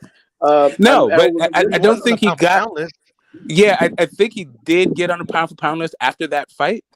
Yeah, he did, yeah. No, he was already pound for pound before he fought Errol. What? No. We're talking about Errol getting on after fighting Mikey. Oh, I see. Okay. Yeah, right. I'm not. I think he got on after he fought Mikey. I think that put him on. I looked it up like a year back. But Errol was a lot closer to pound for pound than whoever this fucktard is.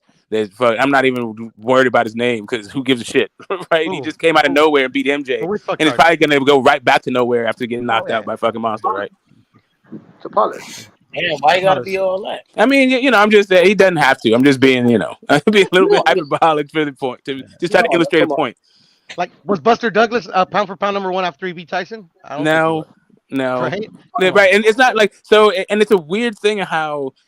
I think Mikey, because Errol Spence had already had a great win in the Kell Brook fight, and great win, and not only like so, Lamont Peterson was a shell of himself at that point, but he like just toyed with the guy, and he was still a name on his resume. So then Mikey Garcia was the thing that put him over the top, whereas Leo, like Tio, he beat fucking Comey. and then Loma, and he was like top 5 after that shit. Like, I Do don't. you know what the difference is? No, I'll tell you what the difference is. With Vasyl Lomachenko, he was the 3-belt unified champion, lineal champion at that division, and he was a consensus top 5, top 3, whichever way you wanted him, champion, and he was a big favorite heading into the Loma fight. None of those metrics were even existent in Errol's fight. Mikey Garcia was not a 3-belt champion at welterweight. Mikey wasn't a top. But we're not talking about Errol Spence versus Mikey. We're talking about this fucking mope beating monster.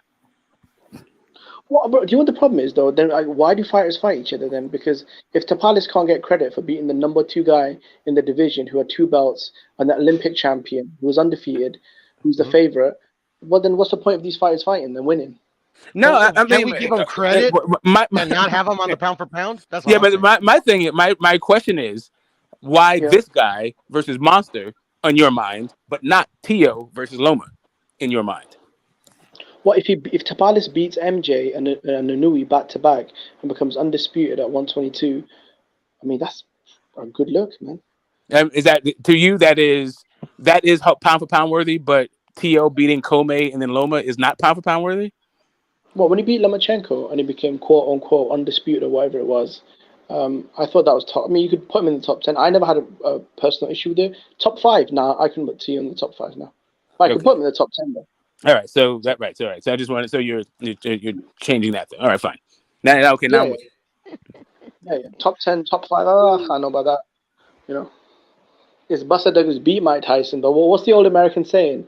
You know, just because you kill, just because you kill Jesse James doesn't make you Jesse James. You know. My thing is though, I just can't put Errol Spence number 1 after he beat Bud. I just can't leapfrog him above those guys. It's because you're the hater, X. That's because you're the hater. Well, I can't after beating Bud because I have him top 5. But if you don't have him top 5, I could see why you wouldn't do that. But if you do have him top 5, then on my list, but I just can't put it. I got Bud number 1, and I had Spence, I think 5th now or somewhere in there, 4th or 5th. He's gonna have to get his just due for being Bud, but like I'm going like on my pound for pound list, I'm comparing him to the body work of the other guys who you know, for my pound for pound list is basically what guys like Inoue, just like Jimmy said, guys like Inoue, what they're doing, moving up the divisions and becoming. Well, here's the thing. Hold on, sorry, go ahead. Guys like Usyk, Crawford, Inoue, like what Spence does, or if he does beat Terence Crawford, right? He beats him. That's a monumental win. My thing is like I'm gonna have to compare him to the Inoues and the Usyk and he would beat Crawford, but I'm gonna have to compare him to that, and how could I put him number 1 over those guys? How is Bud not better than everybody Usyk and Monster faced? See, now that's a good point. See, I'm telling you, that's why you gotta like analyze these things, bro. Because that's a good question. No, it's very simple. No, it's very simple, right? It's the most simple thing in the world to answer. Pound for pound, you do not get pound for pound greatness when your 2 legacy wins are Mikey, a blown up featherweight, and Crawford, a pumped up lightweight. I mean, but okay, here's the thing. This is the thing where you were talking about blown up and pumped up, right? I can understand the Mikey Garcia because he never fought at welterweight, right? So that follows. But he still was a pound for pound guy. So he probably gets in the Hall of Fame. So even though you're discounting his welterweight bona fides, I don't know how you do that against Bud. Sure, that's where he started out at 135, but the dude has been at 147 since 2018, since before you're even looking at this pound for pound list. Like you're talking about pound for pound should only be in the last 2 or 3 years. When the last 2 or 3 years has been at welterweight, knocking everything the fuck out. But how can you be pound for pound if your wins are against smaller men? Aren't you like a weight bully? I'm sorry, go ahead. I mean, I don't know about. Okay, so if that's what you're saying is that big guys shouldn't be pound for pound. If you're the biggest guy in your division, you shouldn't ever be pound for pound. What if you're the biggest guy in your division and all your best wins are over guys that are either smaller than you or started off smaller than you? I feel like Jimmy's valuing, like he's basically trying to say that like Spence has never been at a disadvantage to where he will only have to use his skills, not just his physical will to be able to get a win. You know, just showing the skills of a guy. Well, that's not true because he wasn't the bigger guy against Kell Brooks. Right, and it's not even that. Like, even like there's a whole idea about bigger guy. Even if we take that part of it, like even if we just take that part of it out, it seems like right now you're creating special privilege for little dudes, even though they're fighting in the division. And then we also got to take into account size. At the end of the day, doesn't matter sometimes. The little guy wins all the time. I'll give you an example. David versus Goliath. Why is that story so legendary? It's legendary because David won. If Goliath had won, it wouldn't be legendary. Yeah, but fucking David had a slingshot. It's not like they were throwing hands. He had a fucking rock. Like he had a weapon. Like what the fuck? But besides that, but let's put that to one side. The point that I'm trying to make is that Bud is the guy, since he is moving up, right? And that's fine. He's moving up. But to consider him a lightweight, seeing a blown up lightweight seems to not take into account that he was a 140-pound undisputed guy and the champion, one of the top champions at 147. You're still acting like he's still fighting at 135 and just moving up, which isn't the same. Like that, especially when you put him in the same breath as Mikey Garcia. Like they're just not. Okay. No. I'm not saying he's smart. I'm saying that he gets full credit, right? As a historic welterweight, he became the first champion of that undisputed champion of the modern era in that division. Cool. Hall of Fame credentials. Keyword pound for pound. I feel like that should be left alone. You get Hall of Fame credentials. You get, obviously historic win, all that stuff. But pound for pound, you're the bigger man, beating on guys that have always been smaller than you. And we should give you credit, saying, "Oh wow, look at you! You're doing the same things that guys at Monster, Canelo, and Usyk are doing." No, you're not. Those guys are fighting guys that are, The issue. Okay, so there's a couple of things, right? So first off, Danny Garcia was not a smaller guy, right? And then also Sean Porter was not a smaller guy. Like if you look at like Sean Porter and Danny Garcia, like Danny Garcia is right now competing in the division, like 2 divisions ahead of fucking Errol, right? So how is he going to be a smaller guy? Did he have a growth spurt? Competing how exactly? He's competing how? He's competing how? Like he's fighting for the belt. He's fighting for the belt. Yeah. He's fighting for the belt at 160. He beat Jose Benavidez, a guy that God said, "Oh, Terence Crawford, that was a nobody." Right. I mean, I get what they're saying, but right now we're just talking about size. We're not even talking about like legitimate, how you qualify the win.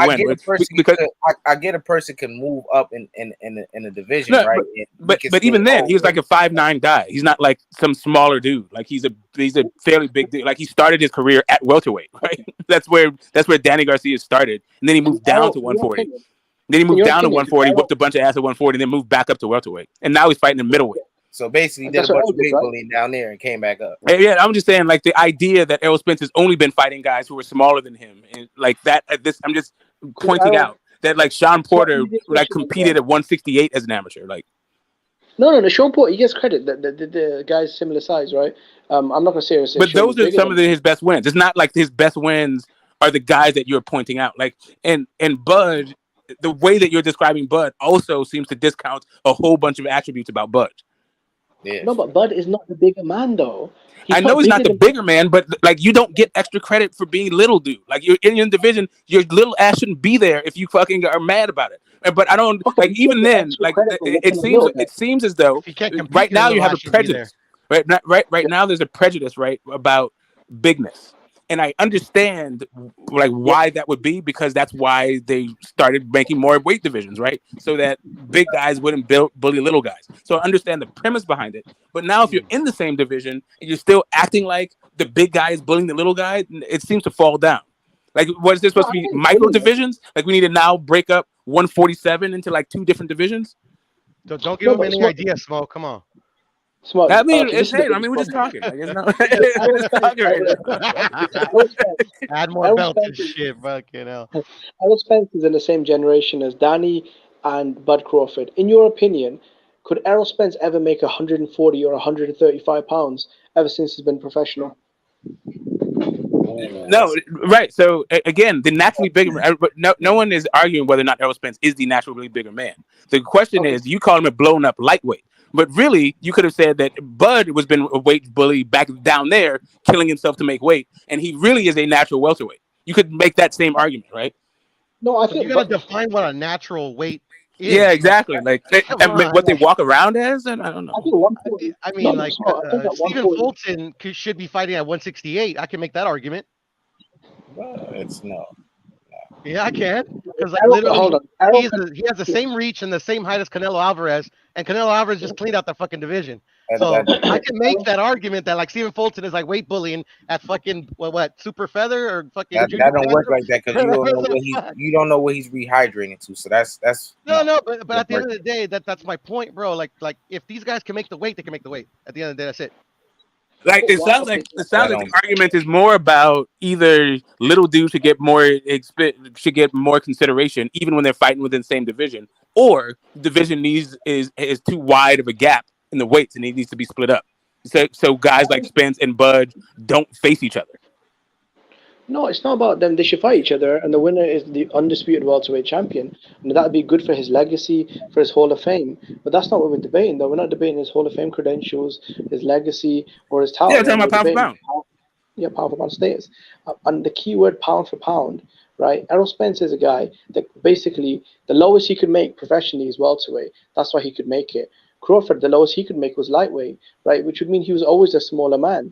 I don't think, look, Crawford probably did kill himself to make 35. But Terence Crawford, I thought at 140 was pretty solid. He did not look weight drained to me. He didn't look like he was killing himself. And when he was in the ring with guys like Victor Postol, Ndangu, John Molina, Felix Diaz, they all looked pretty much the same size. Yeah, welterweight. but he didn't look particularly smaller than Porter, right? Who's a career welterweight. And he knocked the dude out. So it's just kind of like the idea, like, what are we supposed to give him extra credit? But beyond that, Teofimo Lopez was never able to fight at 126. He was a fucking kid and fighting at lightweight, right? He was never able to go down to 126 like Loma. And right now he's fighting at 140 pounds, a division that Loma can't fucking get to, right? Loma's tapped out at 135. So how do you, again, reconcile that thing, right? Like, just kind of... It's Dimitri Bivol, right? For me, I mean, a lot of people see him as top 3 pound for pound, right? Because he beat Canelo, a guy that's always been, at least for the last several years, top 3 or arguably number 1, right? Me personally, I don't think Bivol should be in the top 5. You're talking about a career light heavyweight champion fighting a guy that started off at 54, who's small at 68. For him to go to 75, who's pushing the envelope, I give Bivol credit. You beat the guy, you got the win, great. But I can't say his legacy or what he's done is you know, like for him to do the same as Canelo would be like him moving up to, I don't know, cruiserweight to fight. I don't know, Jimmy, but Canelo did prove himself. Canelo did prove himself at 175, though. He beat a champion to take how you want it, and Sergey Kovalev. No, but he But still at the end did of it the as day, man, I'm a Canelo fan, just like and the next Canelo fan. But at the end of the day, it's just one guy that he beat up there. Yeah, I mean, he's like unless he starts like racking up wins at 175 more than one. Like I mean, like I don't think when people like say when he retires are gonna like hold his career at 175 really highly when you only beat one dude. Yeah. I mean, especially if that one dude came from 147, right? Now, he didn't get a belt at 147, but he came all the way from there. But the other part of it, he did beat a lot of like former 75 champion, or a lot. He beat some, but nobody really rates those guys either. And that's the whole thing about like top champions in a division. They're not all the same. Like Joe Smith was a top champion at 175.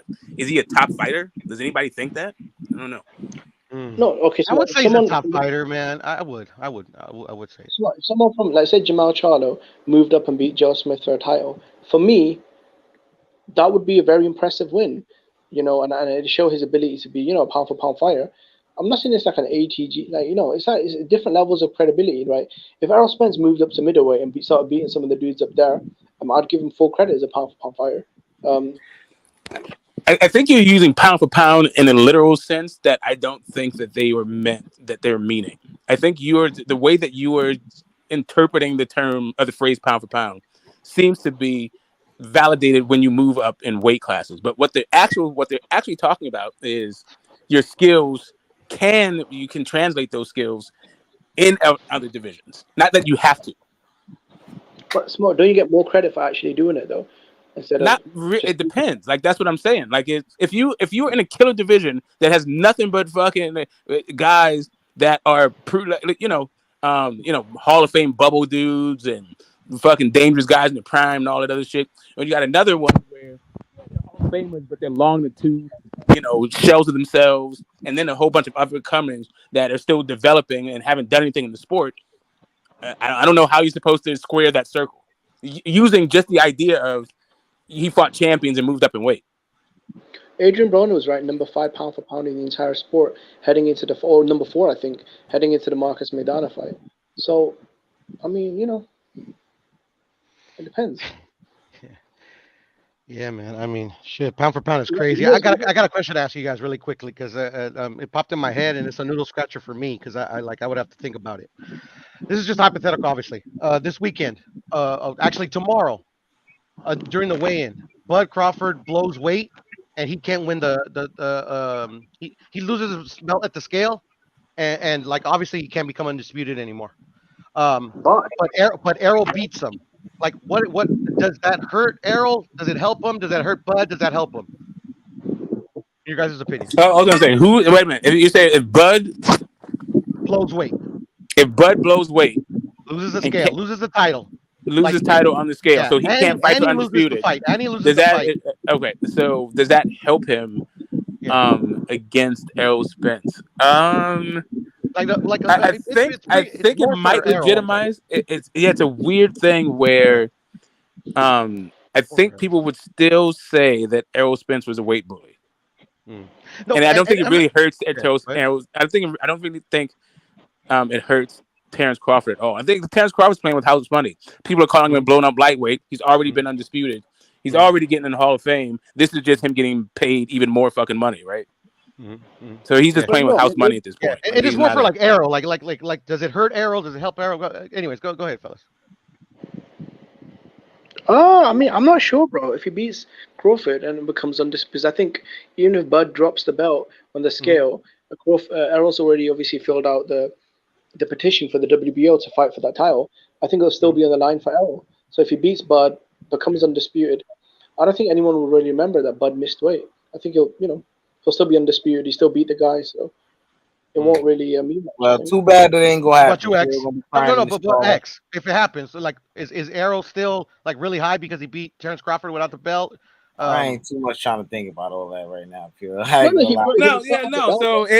was still because Errol is still fighting for undisputed. It would just be that Bud wouldn't be fighting for undisputed. So Errol would still get it. The question just would be, would that erase the whole weight bully thing? But I don't think so. I think that's just sort of baked into Errol Spence's legacy at this point. Like they're just going to call him a weight bully no matter how high he goes up. Okay. Well, the problem is if all your and Canelo was accused of this for a while as well, right? But when he was fighting guys like Miguel Cotto, the Mir Khan, that was a massive scandal. When he moved up straight away, and then he fought, obviously Chavez is a punchbag, but still he fought Chavez, he fought Golovkin, Danny Jacobs, Kovalev, Callum Smith, etc., etc. Bivol, like he went on this run where everyone had completely forgot that a lot of people used to criticize Canelo for fighting some other dudes because he had fought so many big dudes and champions that he kind of made up for whatever. No one calls him a weight bully at a division, right? You might call him a weight bully in a couple of fights, but not in a division. Like you wouldn't say like Canelo was a weight bully at 154 or 160 or 168. Like they said, like no matter what Errol Spence does, I think it's unfair that he's going to be called a weight bully at 147, even though he was fighting guys who are at least as big as him, if not bigger. And at the end of the day, that goes back to the debate of size and shit and how much you should hold size against these dudes that are making the weight. But if Mikey, Danny, and Crawford all started off at significantly lower weight classes than Errol. No, they didn't. No, they didn't. Like, Danny started off at 147. Sean Porter started off at 147. Kell Brook started off at 147. Ugas started at 140, but that's not significantly lower, like either.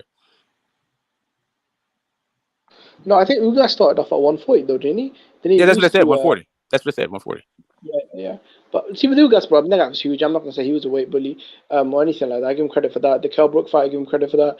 And I'm not gonna even bring up the asterisks with Kell Brook with obviously the Golovkin situation. Yeah, we're just talking about size right now. We're just talking about like being a weight bully, like. But his biggest look, the fights that most casuals know him by are Crawford, smaller man, and Mikey, smaller guy. And Mikey started at feathered, Crawford started at lightweight, Errol. When I mean started, I mean when they won their first legitimate world title and where they started making noise and got hype and momentum. You know. I have a question for you, Jimmy. What do you think about Spence being smaller than Jeff Horn and Jose Benavidez?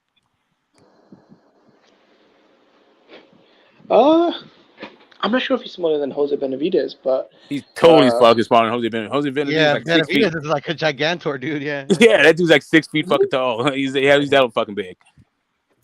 And their dad is smaller than them. That's crazy. I think Jeff Horn, he might be smaller than Horn, but I mean, let's be honest. Like Errol Spence is an elite level fighter with size. I think that's why that's held against them. Horn, he just has size. So, Aha! See, now we get this. Now you go back to the skills thing, and that's what I'm saying. Like talking in between the skills thing, it seems to be like a slippery slope. Like I think that you like champions in multi divisions. I think that's where you like where your bread and butter is, and you also was like a what have you done for me lately? All of that's like perfectly reasonable. That's not like crazy or anything. I'm just saying that seems to be the premium you put on your list, and then it gets a little bit squirrely about how you apply, the quality of opposition. Well, I mean, if you're fighting like the best how you available determine guys, what or quality the guys is that and are all that ranked in other the shit, top that seems 5 to with the be a little bit belts, squirrely. you can't really do much more than that, can you? I think for some of these fighters, you can't ever do enough, and for some of these fighters, any little fucking win, is the greatest win of all time. No, it's like me, right? And I think Smoke was in a post with me as well when they were saying, has Inoue accomplished more than Canelo? I mean, for me, I don't think so. But some people say that obviously they're both 4 divisions, so they're equal. And by the end of the year, Inoue will be 2-time undisputed, which will eclipse Canelo. Well, really, the conversation was is Monster an ATG, and what is he going to do to be an ATG? And he was saying that like he already, I don't know, it was a weird thing about Canelo and Bud. Like no one is. I don't even think that Canelo makes the ATG status. I think, but he could though. There's a way in 2 fights that he could be an ATG. I don't think there's a way in 2 fights that Monster could be as ATG. If he beats Lomachenko, actually. If he beats Lomachenko, Say again. Say if he beats Lomachenko, I remember I made the video, the stream that kind of went off the rails. What does he have to do to be ATG? Like I don't get it. What, Monster? Yeah. I think he needs some Hall of Famers, like more Hall of Famers on his career, or some more shit. Like he just needs more. He has work to do. More but weight definitely classes? like some more Hall of Famers. Yeah, but hold on. Like, look, everybody does look, and that's the thing in this time period. Like you're not gonna get like a lot of fucking Hall of Famers on you, right? Especially for a guy who's this little. Like, what Hall of Fame is he gonna get on his resume that's in these divisions? 120. The treasure trove. The treasure trove was at 115, and he didn't get any of them. He wasn't there long enough, and he didn't fight any of them. But that's where you have the Rung Versailles, the Estradas, the Chocolatitos. That he could have cleaned up there, like Danny Nietes, Ioka could have got those fight right. You know what I mean? Like that's where the candy actually was. But now he has to go all the way up to fucking lightweight because he didn't get him at 115. Yeah, that's when I put my hater hat on. My Inoue hater hat on. And it's like, yeah, he ducked the real smoke in his career. But at the end of the day, I don't think he does. In my opinion, I think he an ATG. That's just my opinion. But I think you're crazy in my hater hat. So for me, ATGs have a bunch of Hall of Famers on their resume. Like it's not just about like, oh, you dispatched a whole bunch of like Stephen Fultons and now you're an ATG or like Paul Butlers or fucking Maloney's and shit. Like that's not gonna get you there. Well, that's cool. I think through 4 divisions, this man started at whatever crazy low weight. Through 4 divisions, he's an undisputed champion. He is right now he's a unified champion at 122 pounds. I think we all think he's gonna do what he's gonna do with this guy that is holding the other 2 belts and become undisputed. That would be 2-time undisputed. Yeah. I just think it's like I don't want to say unfair. Let me ask you a question. I'm not done, Smoke. Oh yeah, sorry, my bad. We want this man to go up in the weight class. We want him to go up to let's say 130 and fight a guy like or 135, excuse me, and fight a guy like Gervonta Tank Davis, which a lot of people are saying get that win and then he could be an all-time great because what Tank is a Hall of Famer, right? From beating who though? You know what I'm saying? Yeah. That's go ahead.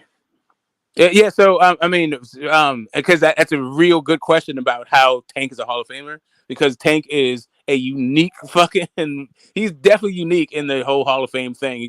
Almost as unique as like Laszlo Papp or Arturo Gatti. They just carved their own path to the Hall of Fame, and we can talk about that one. But I have a question. The question I have for you is how do you differentiate between a Hall of Famer and an all-time great? How do I differentiate between a Hall of Famer and an all-time great. To me, like I just said, right, what Inoue has accomplished, right, already, like, let's just say before this whole thing with Fulton, right, before he beat him, to me, he was already going to the Hall of Fame, in my opinion, from what he's done. He was at that point 3 divisions and he became undisputed, right? My thing is, after he beat Fulton, this is a guy who, take how you want it. A lot of people, I didn't really think much of Fulton. I'm not that one of them guys. Whoa, Fulton was this like crazy skillful guy. No, I just thought that he was a big skill guy, and this would be a tall task for a guy like Inoue moving up in his 4th division. Where would he max out? Obviously, he didn't max out against this guy because he still looked as strong and powerful as he did in previous division. He ran through this guy. I thought not everybody, but a wide majority thought that this would be a fight where, okay, maybe we're going to see a little bit more competitiveness, and it wasn't. So now we're getting, oh, this guy Fulton really wasn't that good. Let's see him against a guy like Gervonta Tate Davis, or let's just move past him. He's gonna beat this guy and become undisputed. Let's just move into 126 and see how he looks against Robesi and all these other guys at 126. And if that doesn't work, if he easily dispatches those guys, let's keep moving the goalposts and let's see him fight Tank at 135 and all this shit. I just feel like people are just constantly moving the goalposts for this guy. But ultimately, answer your question, I think Inoue has, like, for me, his Hall of Fame. I mean, not his Hall of Fame, but you said, repeat the question again. Repeat the question. Okay, yeah. Like, let's take Monster just out of it, because I think that's the thing that's confusing, right? So just as a general thing, just in general, not anybody specific. How do you differentiate between a Hall of Fame and an all-time great? A Hall of Fame guy versus an all-time great guy. Okay, all right. A Hall of Fame guy, right, is just, to me, like, winning. What can I say? Accolades is the most important thing, right? Like, to me, damn, this is a good question. To me, basically, all right, an all-time great does extraordinary things. I'm gonna just put it as that. An all-time great has wins where, let's say, for example, like, and I hate to bring up Inoue again, but the Fulton fight, right? A lot of people thought that was going to be his competitive big fight, and he won that. He won that easily.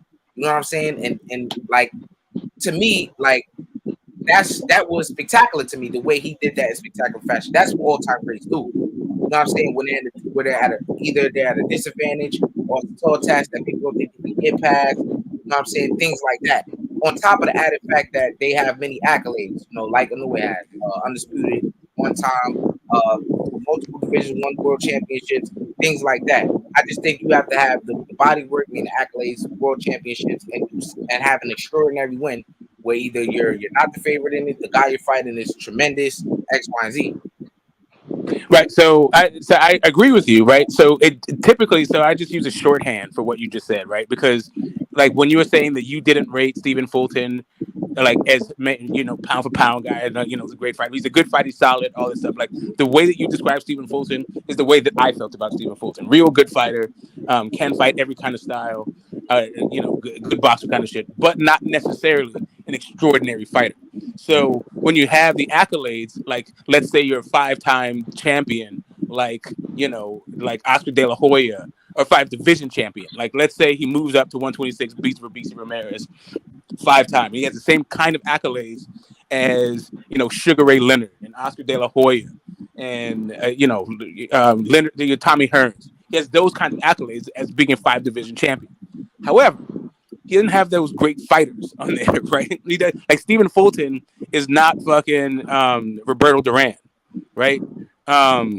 It's not Sugar Ray Leonard. So it's the extraordinary fighter piece that I think is missing from his thing. Like Nonito's good, because Nonito is definitely a bona fide Hall of Famer, but he was old and then older, like, when in the 2 fights he fought him. And that's the issue for me. Like, it's not that I'm saying he needs to move up to 135. As a matter of fact, if he fought Tank or Loma at 130 after showing he's still strong at 126, I think that there's a better look. But it's really just getting Hall of Famers on your resume, so you have some extraordinary fighters there. Well, hold up, Jimmy. Hold up. I think it's unfair that we, and I understand it.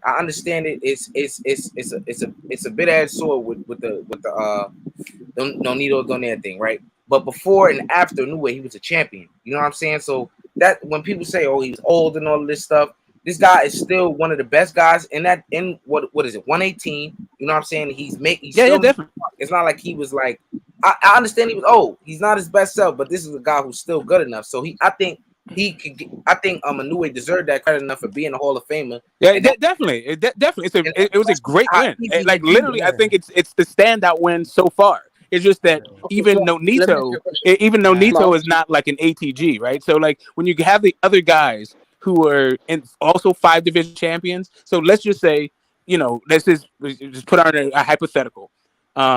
He goes up, like Monster goes up and beats for BC Ramirez, right? A guy who's a two-time gold medalist, undisputed lightweight champ, right? He goes and beats that guy. So he'd have that on his resume also.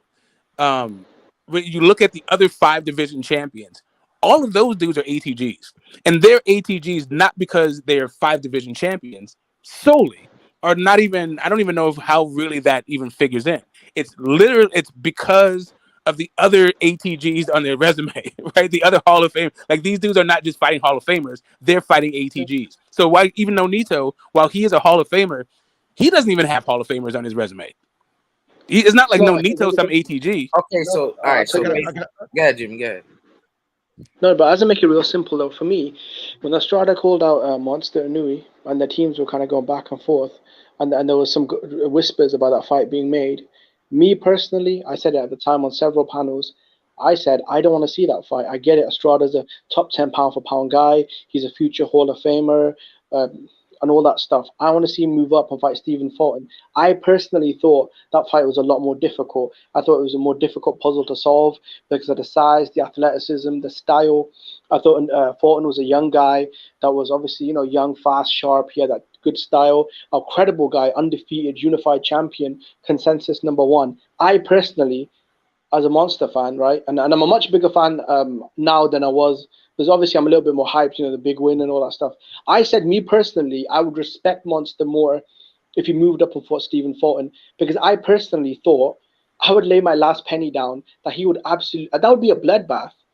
Gallo Estrada versus Monster Inoue is not even competitive. I know Fulton wasn't competitive, but I didn't know that back then. So as a fan, I sat back and I said, you know what? If Monster Inoue fought Fulton, a fight that for me was way tougher, and a fight where, he'd gain more as well. I thought beating Estrada, a smaller, older dude who is Hall of Fame, who is top 10 pound for pound, arguably, but it was a mismatch stylistically, physically, everything. Estrada didn't have anything to offer Monster. Fulton had a lot of things to offer Monster. I felt like beating Stephen Fulton is a better win than him beating Estrada, moving up in weight. Like, that was my thing. Damn, you were wrong though, Jimmy. Like we all were. I mean, I didn't see. Yeah, you were, bro. I mean, that fight was not competitive at all, bro. But he'd blow Estrada out if he blew Fulton out in 8 rounds. No, but that's the thing, though. That's the thing. We don't know. At the end of the day, we don't know until we see it. Bro, that's my point. I'm not saying you're not wrong. You're right on the. And what ATG? And where is this ATG gonna come out of the thin air that this man gonna fight for him to be? Yeah, that's the problem, right? That is the problem with a lot of dudes. Like, either you have Hall of Famers, you can have a bunch of them, or you don't, and that is what it is. Like, like Leo Santa Cruz. Yeah, he's a 4 division champion, but he doesn't have Hall of Famers on there, right? Like, but Adrian Broner is a 4 division champion, and he got an ATG on his shit, right? And probably a Hall of Famer. He didn't win the fights, but he still fought Manny, right? X, I had a question for you, brother. Wait, what fight did Inoue become the all-time great for you? After this last fight to me. Okay. Not because so he loses the fights that are proposed. He's still an all-time great to you, right? Wait, you said what? Like, say he loses to Lomachenko, he loses to Tank, he loses all the fights that like people, the ones that are proposed for him to fight. If he loses all those fights when they happen, he's still an all-time great to you for the rest of his life, right? I think all-time great means all-time great. After this, there's like he could go on to lose to those guys. I think he established himself as all-time great because of this, right? This is his fourth division. That's what I wanted to hear. That's what I wanted to hear, bro. All right. Say no more. You don't have to say no more, bro, because I agree with you. Yeah. So for me, like, and this is like the what's in. Oh, sorry. Go ahead. Somebody else talking. No, Puro. I was saying Puro. If you look at the all-time greats, right? No disrespect to them, a lot of them have double-digit losses. So I don't think losing. Yeah, no, that's what X like literally just explained. Like I thought X was gonna be like, nah, I don't have to rethink it, because to me, at the end of the day, once you're an all-time great, you're an all-time great, you know. But anyways, Jimmy, go ahead. No, I'm sorry to cut you off.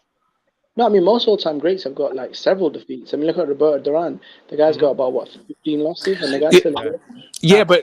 yeah, but what all-time great doesn't have a whole bunch of Hall of Famers on their resume? That's the issue. Like for me, it's not about divisions and champs, all that other shit. To me, every single all-time great has a fucking shit ton of Hall of Famers on their resumes.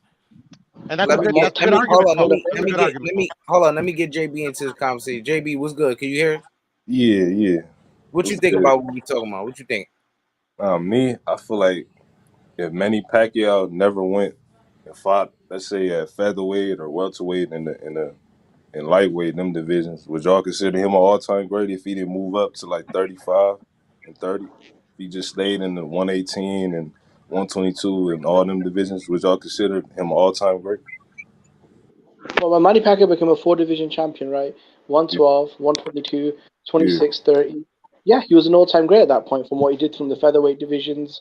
No, And all that. before he got to 130, but just everything he did below that. No, but you're not making any sense though, because Anui's a 4 division champion, right? No, I'm not So talking by the about time Nui. I'm talking about Pacquiao. Just Pacquiao. Then I'm gonna get to Nui, but I'm saying like, is this you're not about trying to compare the two. names, or what you did in your division in your era? Right. You got to give him credit, because even though he don't got the names, he's still like, historically speaking, how many of you guys do you got as an all-time great that fought like at 118 and 122? Good point. It's not a many. So I think in his weight classes and what he's done, I think he's an all-time great just based off of that.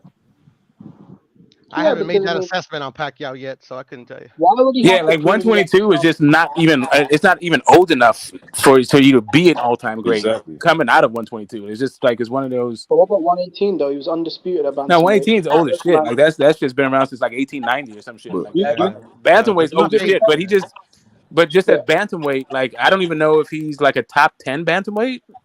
Maybe he is. I'd have to look at it, but he has to be though. He's the it first doesn't man have to be. No, I like. No, See, here's the thing. So here's the thing. Here's what's weird about the 4-belt era, and what I don't think that people like really appreciate. The 4-belt era. It used to be when there was 1 belt, you had to fight everybody in order to get that shot. Now, because there's 4 belts, you don't have to fight everybody. Period. You can actually maneuver your way around the thing. Even if you collect all the belts, you don't actually have to fight all the people in that division. So it's kind of like this idea about like 4 belts is greater than 1. I think is like fucking people up, because like 4 is a greater number. That doesn't mean that you actually accomplish more. So winning 4 fights is less impressive to unify the titles than winning 1 or 2. Right. Well, it can definitely be that way because of the way that it happened. Right. So we just recently saw with the undisputed run before Fury came back, right? Where what's his ass? Fucking Fury beat Vlad, and then retired, and all the belts went fucking everywhere. So then you had Wilder with a belt, you had Charles Martin with a belt, you had Joseph Parker with a belt, and I think there was a because Joshua took what's his ass's belt. He took a fucking Charles Martin's belt. Who was he? The WBC. Who was the WBO guy? That was Parker. Who was the WBA guy? I think that was vacant. Yes, the WBA was vacant. Right. Right. So when you have a situation like this, it turns out that the champions didn't even, just because you were a champion didn't mean that you were the best in the division. So you can have these situations where the champion, like even if Wilder and AJ had fought back then and cleared up undisputed, they still hadn't fought. They still hadn't proved that they were the best ones because Tyson Fury was still out there. And that's the difference between the 1-belt era and the 4-belt era. Like you could literally have all the belts and still not have fought the best guys. No, but it depends. That's very rare. I mean, that's super rare. Though. Okay, so much other stuff. Not really. It's actually a lot more common than you think. Like anyway, it's just a problem of splitting one belt into four pieces and then saying that each one of those now have the same value as that one did. But I think with the new, he gets extra credit because he is the first man in the last 50 years. You talk about half a century, right? To become undisputed at bantamweight, and he's the first guy to do it in the modern era. So I mean, look at some good accolades. That is ATG stuff. You talk about a guy. He's the first man. Okay, hold on a second. The reason why they're saying this undisputed thing, the reason why they're saying this undisputed thing is because there's more sanctioning bodies, not because it's a better feat, not because because Henry Armstrong, right? He just had one belt, and he held one belt in three different divisions at the same time. Yeah. And he's undisputed in all those things, but it was only one belt. Like, do you start talking about how another guy who isn't undisputed because he only has the one belt in each division? Is he the same as Henry Armstrong? If he has, if he does, for instance, if he does flyweight, superfly, and bantam, right? So that guy, let's say he has one belt in all three of those divisions at the same time. Is he now Henry Armstrong, who had to do 8 divisions? Like, he did like what? Featherweight, lightweight, and welterweight. And Smoke, there's 11 belts, not 4. By the way, say again. In each division, 11 belts, not 4. Well, I'm just talking about the 4 recognized for a champion in any division. Yeah, but these other ones hold significance because they play into like who. I understand that. I understand that, but I'm just talking about to be considered a champion. I got you. Yeah, I'm just saying, like, if you in the sense of Henry Armstrong being a champion. No, I hear you. Well, Henry, it's a double-edged sword, right? In Henry Armstrong's era, all you have to do is beat one guy. That's it. You're undisputed. In today's era, you have to pick up 4 different pieces, though. No, right. But when in the era when he's only fighting one guy, you have to fight all the guys on your way up to get to that one guy. But now you don't have to fight the guys on the way up or at all. So like you have a guy like Usyk, right? So Usyk right now has 3 belts, but he's only fought Chaz Witherspoon, goddamn Derek AJ twice. So what you saying? What you saying is the path is easier today. Yeah, it's the way that people are valuing it. They're acting as though it's the same thing as it's always been, and it's not really the same thing.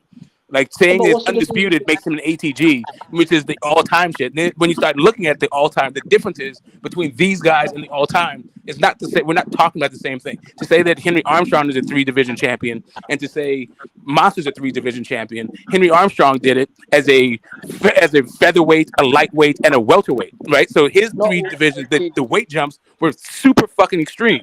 Whereas Monster, his entire career spans 14 pounds. All while climbing up the rank. Hold up. We're penalizing this guy, and he can't be an all-time great unless he goes and does even more shit and everything. We're penalizing this guy because his era is the way it is. He can't be an ATG because there's no ATGs, and he has to go fight a Tank Davis or something like that, or a Robisi, right? Yeah, so that and that's the thing. Like, so that to me, that's the difference between the Hall of Famers and the ATGs is that the ATGs have a bunch of Hall of Famers. There's plenty of guys who have great fucking careers and great resumes that did a whole bunch of cool shit. Especially like guys who were 4-division champions. Like, Adrian Broner is like a 4-division champion and a Hall of Famer, and probably a Hall of Famer. He didn't do the same kind of shit that Monster did. Sure, I'm not saying that he did. I'm not even going. Let me ask you this though. And you're compared to the other all-time greats, by the way. You don't. Exactly. So he's saying, all right. So you're saying he either has to beat an all-time great to become an all-time great, or he has to beat several Hall of Famers to become an all-time great. Right? I'm not saying he has to win. I'm just saying he has to fight him. Like Tommy Hearns. I think he didn't win all of his fights against the ATGs. As a matter of fact, he lost more of than he won.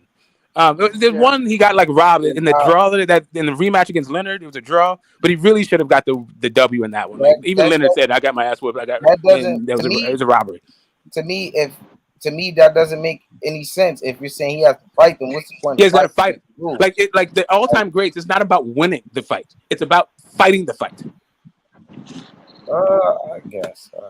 You know what I mean? Like ATG, that's what we're saying. We're just saying, like, it's about putting yourself up against the very best, and it's a different metric when you say the very best of an era or the very best equals some guy with a belt.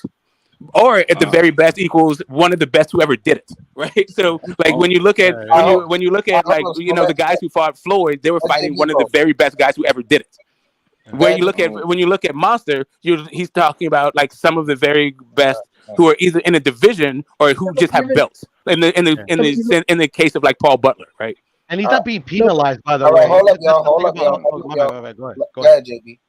Nah, I think he is because you penalizing him for his lack of competition and the rules and the era he fought on. It's not a penalize. It's not a penalize him. He just doesn't. He doesn't raise to the same status as the other guys. It's not a penalize.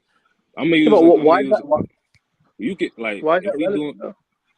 It is relevant because based off his accomplishments, what he's done, I think, in the weight class he's in, I think we are holding him to the standard of the bigger guys that welterweight and 35. I don't think we can hold him to them standards because just historically, in the weight class he's fighting in, it ain't really never been as deep as those divisions. I think for what he's done in the divisions he's been in and what he's accomplished and in the fashion he's doing it, I think when he calls it quits, I think he's an all-time great. That's just me. That's the thing. That's the curse. That's the curse of like anybody like wanting to put any fighter in history an all-time great. And that level, you have to compare every single fighter that's ever fought. And it doesn't matter what era. Doesn't matter if you think they're being penalized. It is what it is. Unfortunately, that's the thing. Let me ask you guys this real quick. All right, brother. Do you guys consider like Joe Calzaghe an all-time great? No, I think he's I think he's one of the best 168 pounders to ever live. He probably is the best 168 pounder to ever live. But all-time great. Okay. No. I've never broken it down, so I can tell you. I don't got an opinion right now. Muhammad Ali and Joe Louis are both ATGs, but their resumes aren't really comparable, are they? There's different levels of ATGs, right? I mean, Joe Louis. I mean, a lot of people accuse them of going on the bum of the month tour, right? And if you look at but he's still an ATG, so right? Muhammad Ali is an ATG. He's definitely, but he also has a bunch of Hall of Famers on his resume. Shit tons. I mean, that's debatable.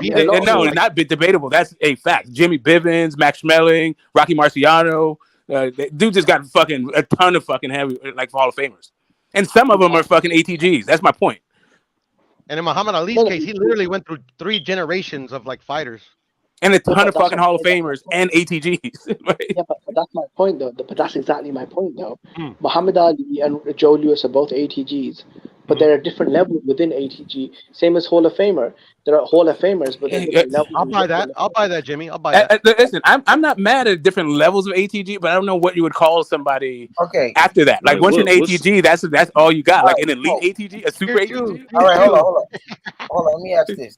Smoke. So all this man has to do, right? Let's get real basic because I don't think he's a Hall of Famer yet. You know what I'm saying? Nah.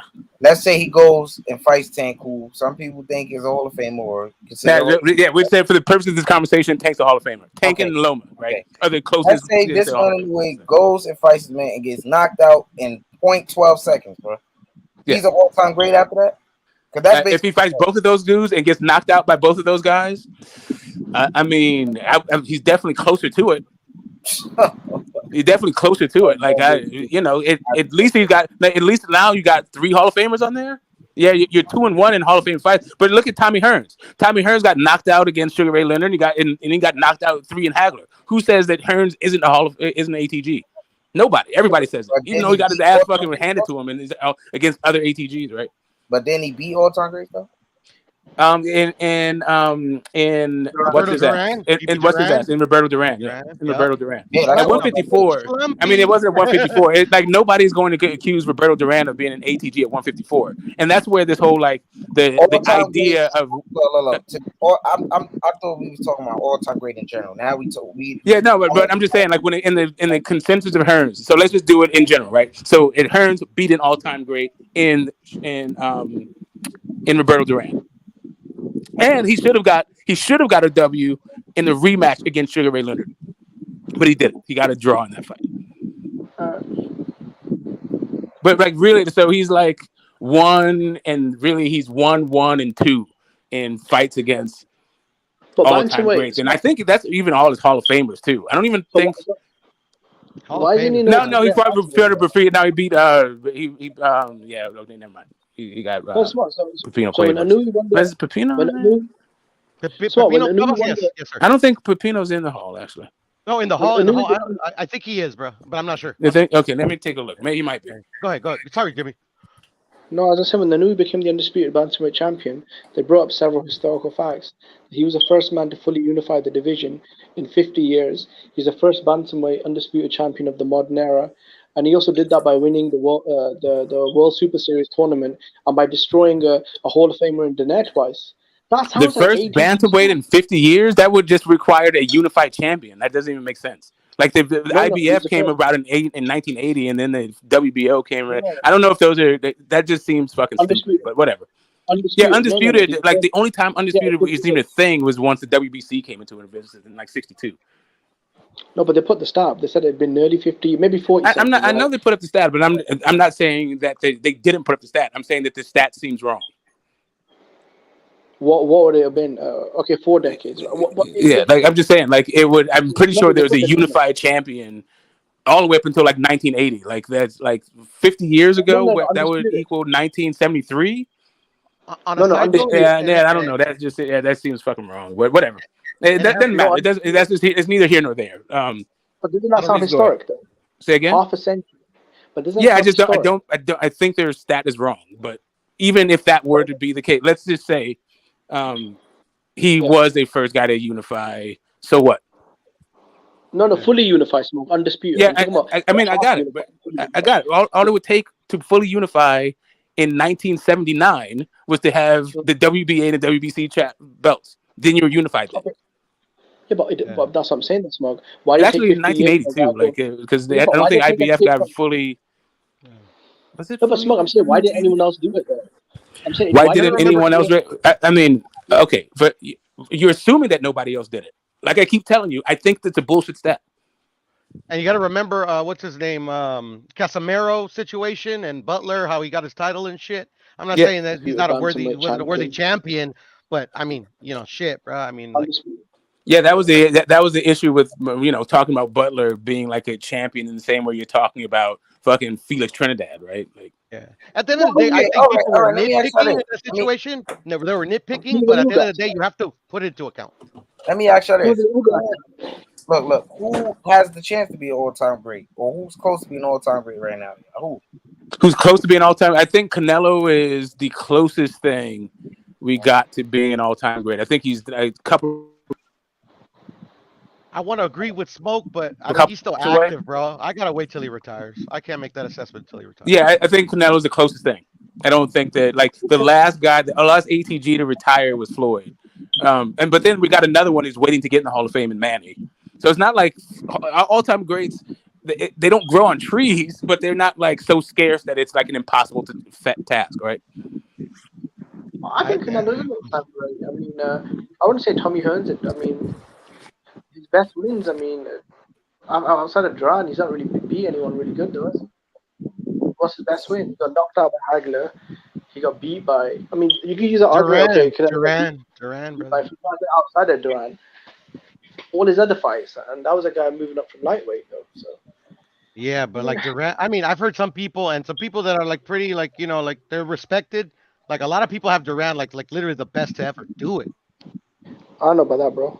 And this is a no, guy. I know for you, obviously you don't agree, but I'm just saying. I mean, like I just like I've heard they make good arguments. So I'm saying I'm not saying I necessarily agree, but I mean like just to even to be in the argument of the greatest to ever do it. That's some to me Duran did. That deserves respect. No, but Duran gets credit for the things he did. But Tommy Hearns is a guy that was knocking dudes out at cruiserweight, and he won some kind of belt there as well. I think a minor title, right? And I think his final fight was at heavyweight, where he knocked the dude out. So you're talking about a guy that was a monster, man, compared to a little guy like Duran, and that was his only ATG win. The rest of the fights, I hear you. That's why it's so hard. Like ATG is so hard. Like I don't even fucking debate ATG, to be honest. I mean, even Evander Holyfield, like people say he's an ATG, but he's lost a lot of fights as well. So it's like, what is it? Is it you have to be undefeated? You have to win all the fights? What is the metric? I'm here. You just gotta make an attempt at it on top of all the accolades you already got. You know what I'm saying? I mean, I don't know. I mean, like, dude, is in a way better than Bazooka Gomez? I don't know who that is. I wouldn't. But you think in a way is an ATG? I think he's an ATG, bro. He's a 4 division champion, I don't know why you're undisputed. so bothered about my opinion. I mean, No, X. I'm not trying to like. I'm just saying, like, literally, like, I know who Bazooka Gomez is, bro, and look him up, brother, because like this guy is amazing dude. I know, Holds but a just record because that'll he, probably all right, never look, be just broken. because By he's the an way, all-time great, that don't mean a new weight can't no, be. no, no, no, no, no. I'm not So saying I that he's didn't an say all-time he great. was I'm an not saying he's all-time an great. I all-time don't know who great. he is. Yeah, no, but that's what I'm saying. Like, that's the assessment we have to make because when we go That's when the we try to assessment you put. can make. All right, okay, So, fair enough. Okay, I got you. You want to go on your opinion? All right, I respect it. so the depth of your resume determines you being an all-time great. That's what I hear from hearing for y'all. That's what I get out of this conversation. For me personally, Jason, it's how you stack up versus like But how? the greats of the sport. Yeah, but how many all-time greats you got to beat? Is it 2, 3? Don't ask me, bro. Like shit, bro. Huh? I wouldn't even try to All answer right. that. I wouldn't be What that about arrogant. what I wouldn't be about that you, arrogant. Jimmy?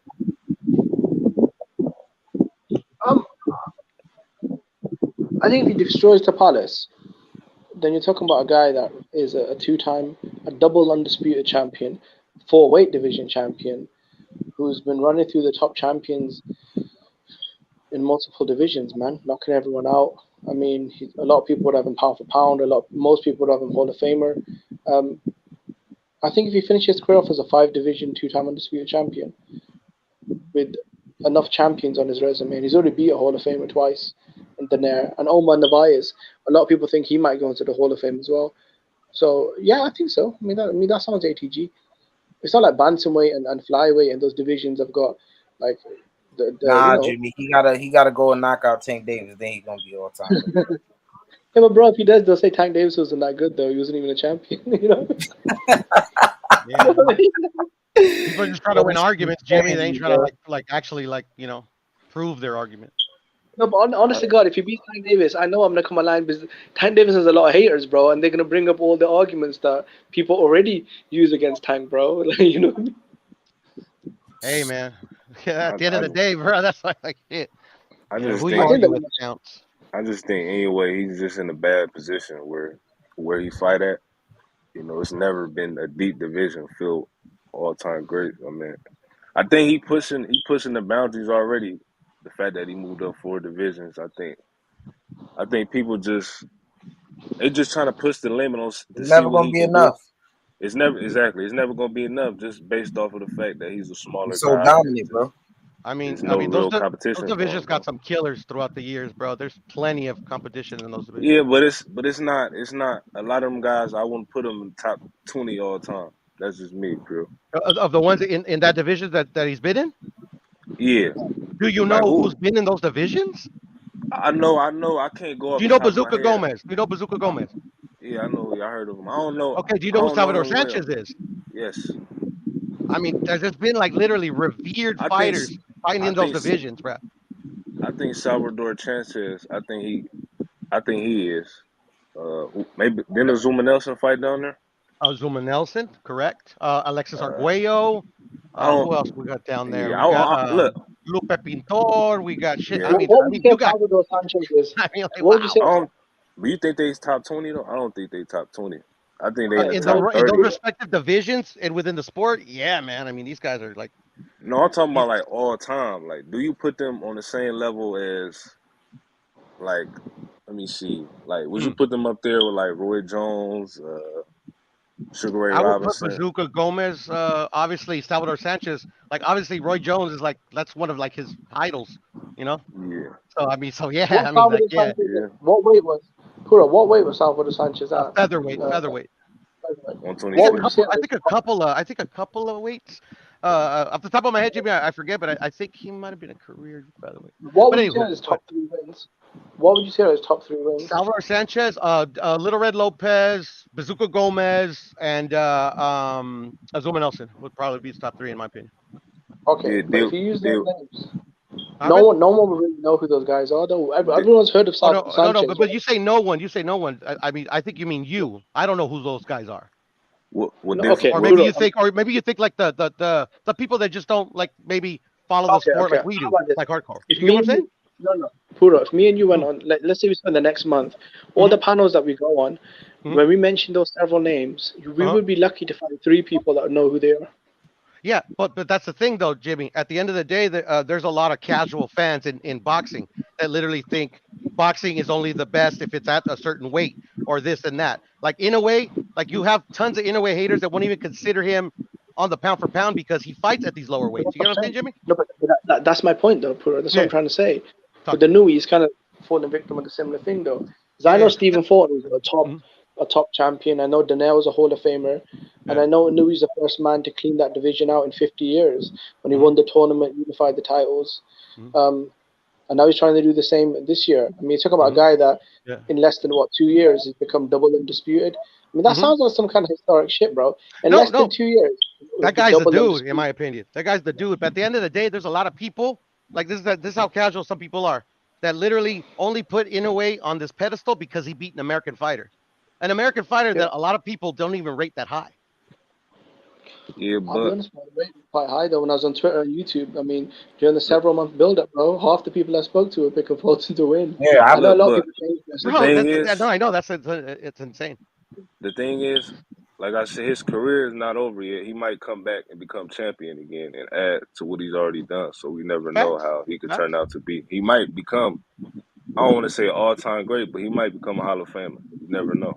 Never know. That's 100% fact, bro. I feel you on that one. Like a lot of guys, like if we look at Bernard Hopkins and Juan Manuel Marquez, you know, they lost early in their career. Like they lost their first fight.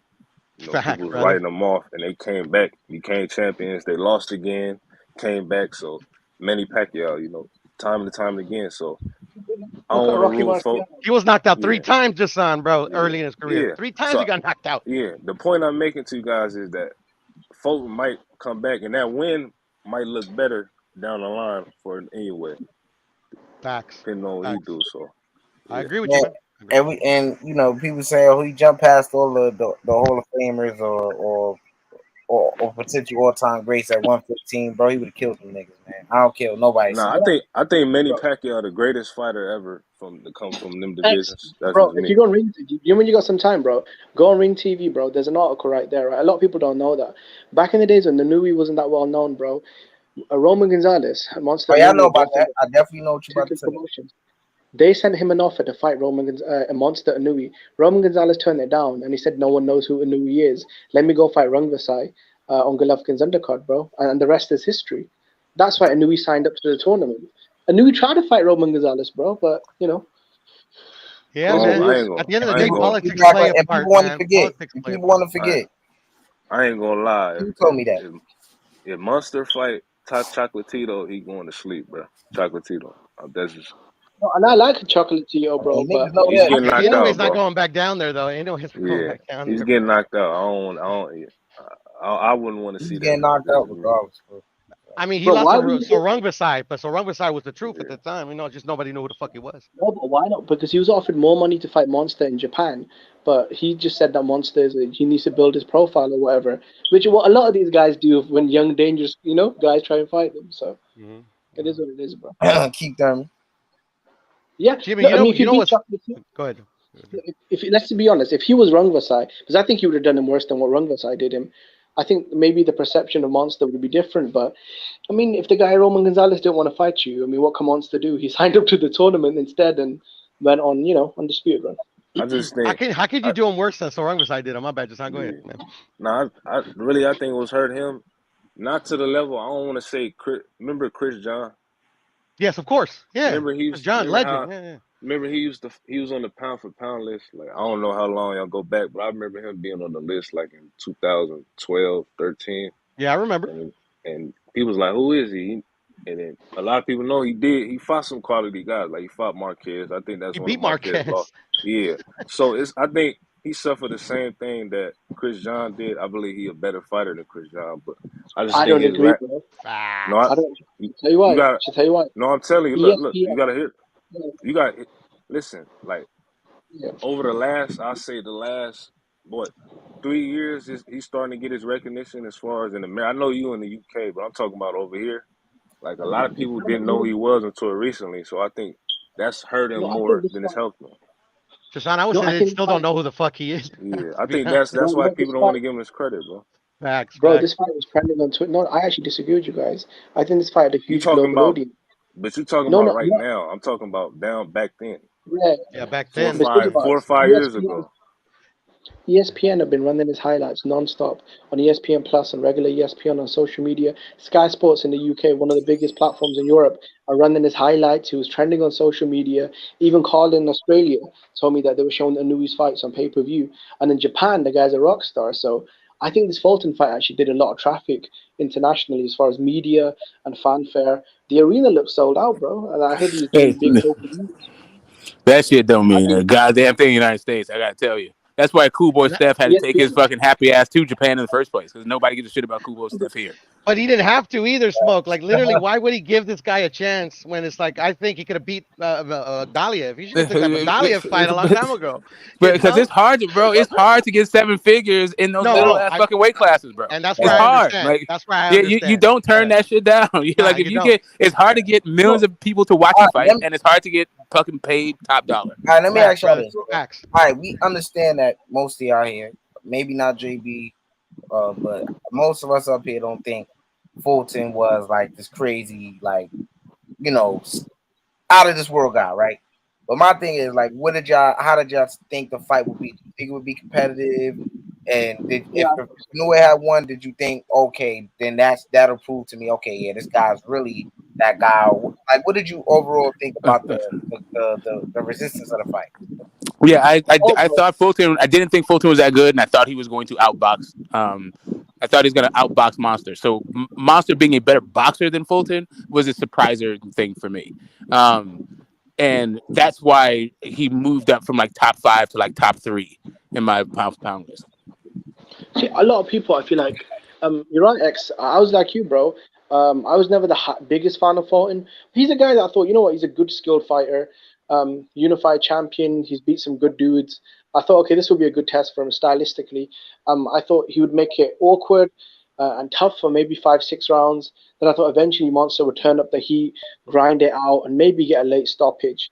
Maybe drop him a couple of times, win on points. I did not think Monster would come out, take center of the ring, and start outboxing him. Schooling him easily, bro. It wasn't even power. He came out and he showed that he was the guy with the higher ring IQ, the guy with the higher skills, and he used his skill and his IQ to out jab him, outbox him, set counter traps, pressure him, just completely outskill him, and then break him down and knock him out. So I always thought the knockout was impressive, but I thought the fact that he showed the whole world that he's 10 levels above him in skills, even though Fulton had, I don't think that he did show that he was 10 levels above him. I did think that he showed he was a better boxer, but a lot of it had to do with Scooter's was just really uncomfortable with the power. He never got comfortable with fucking Monster's power. And that's not really a product of craft. I mean, it can be, but it's just that Monster can fucking crap. Yeah, that's a good So point. even when he was getting into his bag and showing his boxing ability, he was scared. still like tentative and like because he had actually a whole lot of success on the inside, but even then he was still nervous as shit. He was still nervous as shit about what was coming back. A whole lot of I'm just gonna say this, X. I had Inoue in under 5. Damn. Yeah, I had look. I don't think he had any success really. I mean, he was game and he tried. Yeah, he tried. Trying. No, that's what I'm saying. That's where he had his success. But even then, and like so, he had successes in 2 places. He had success when he was able to make Inoue.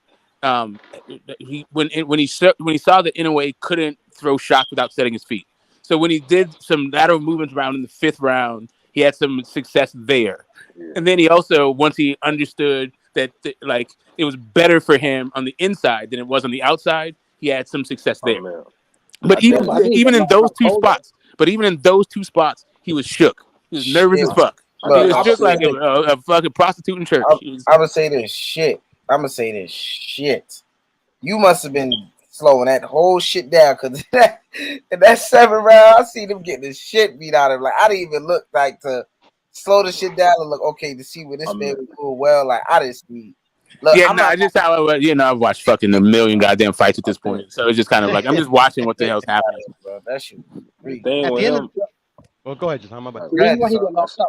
All right, hold on, Jimmy. Go ahead. Hold on, I Jimmy. said the thing with him before the fight, I said if he can't get on the inside, he has no chance because Inoue power is felt at the end of his punches. So if he's not able to take that away, get on the inside and try to smother his power, he has no shot to win. And He wasn't able and to you do that. did, I was the and Yeah, opposite, that bro. left I hook, thought you that got to left stay hook from the of outside. Inoue is that left hook of I'm Inoue to the body is just that's what got him through those lower weight classes to even get to that bantamweight shit was that left hook to the body.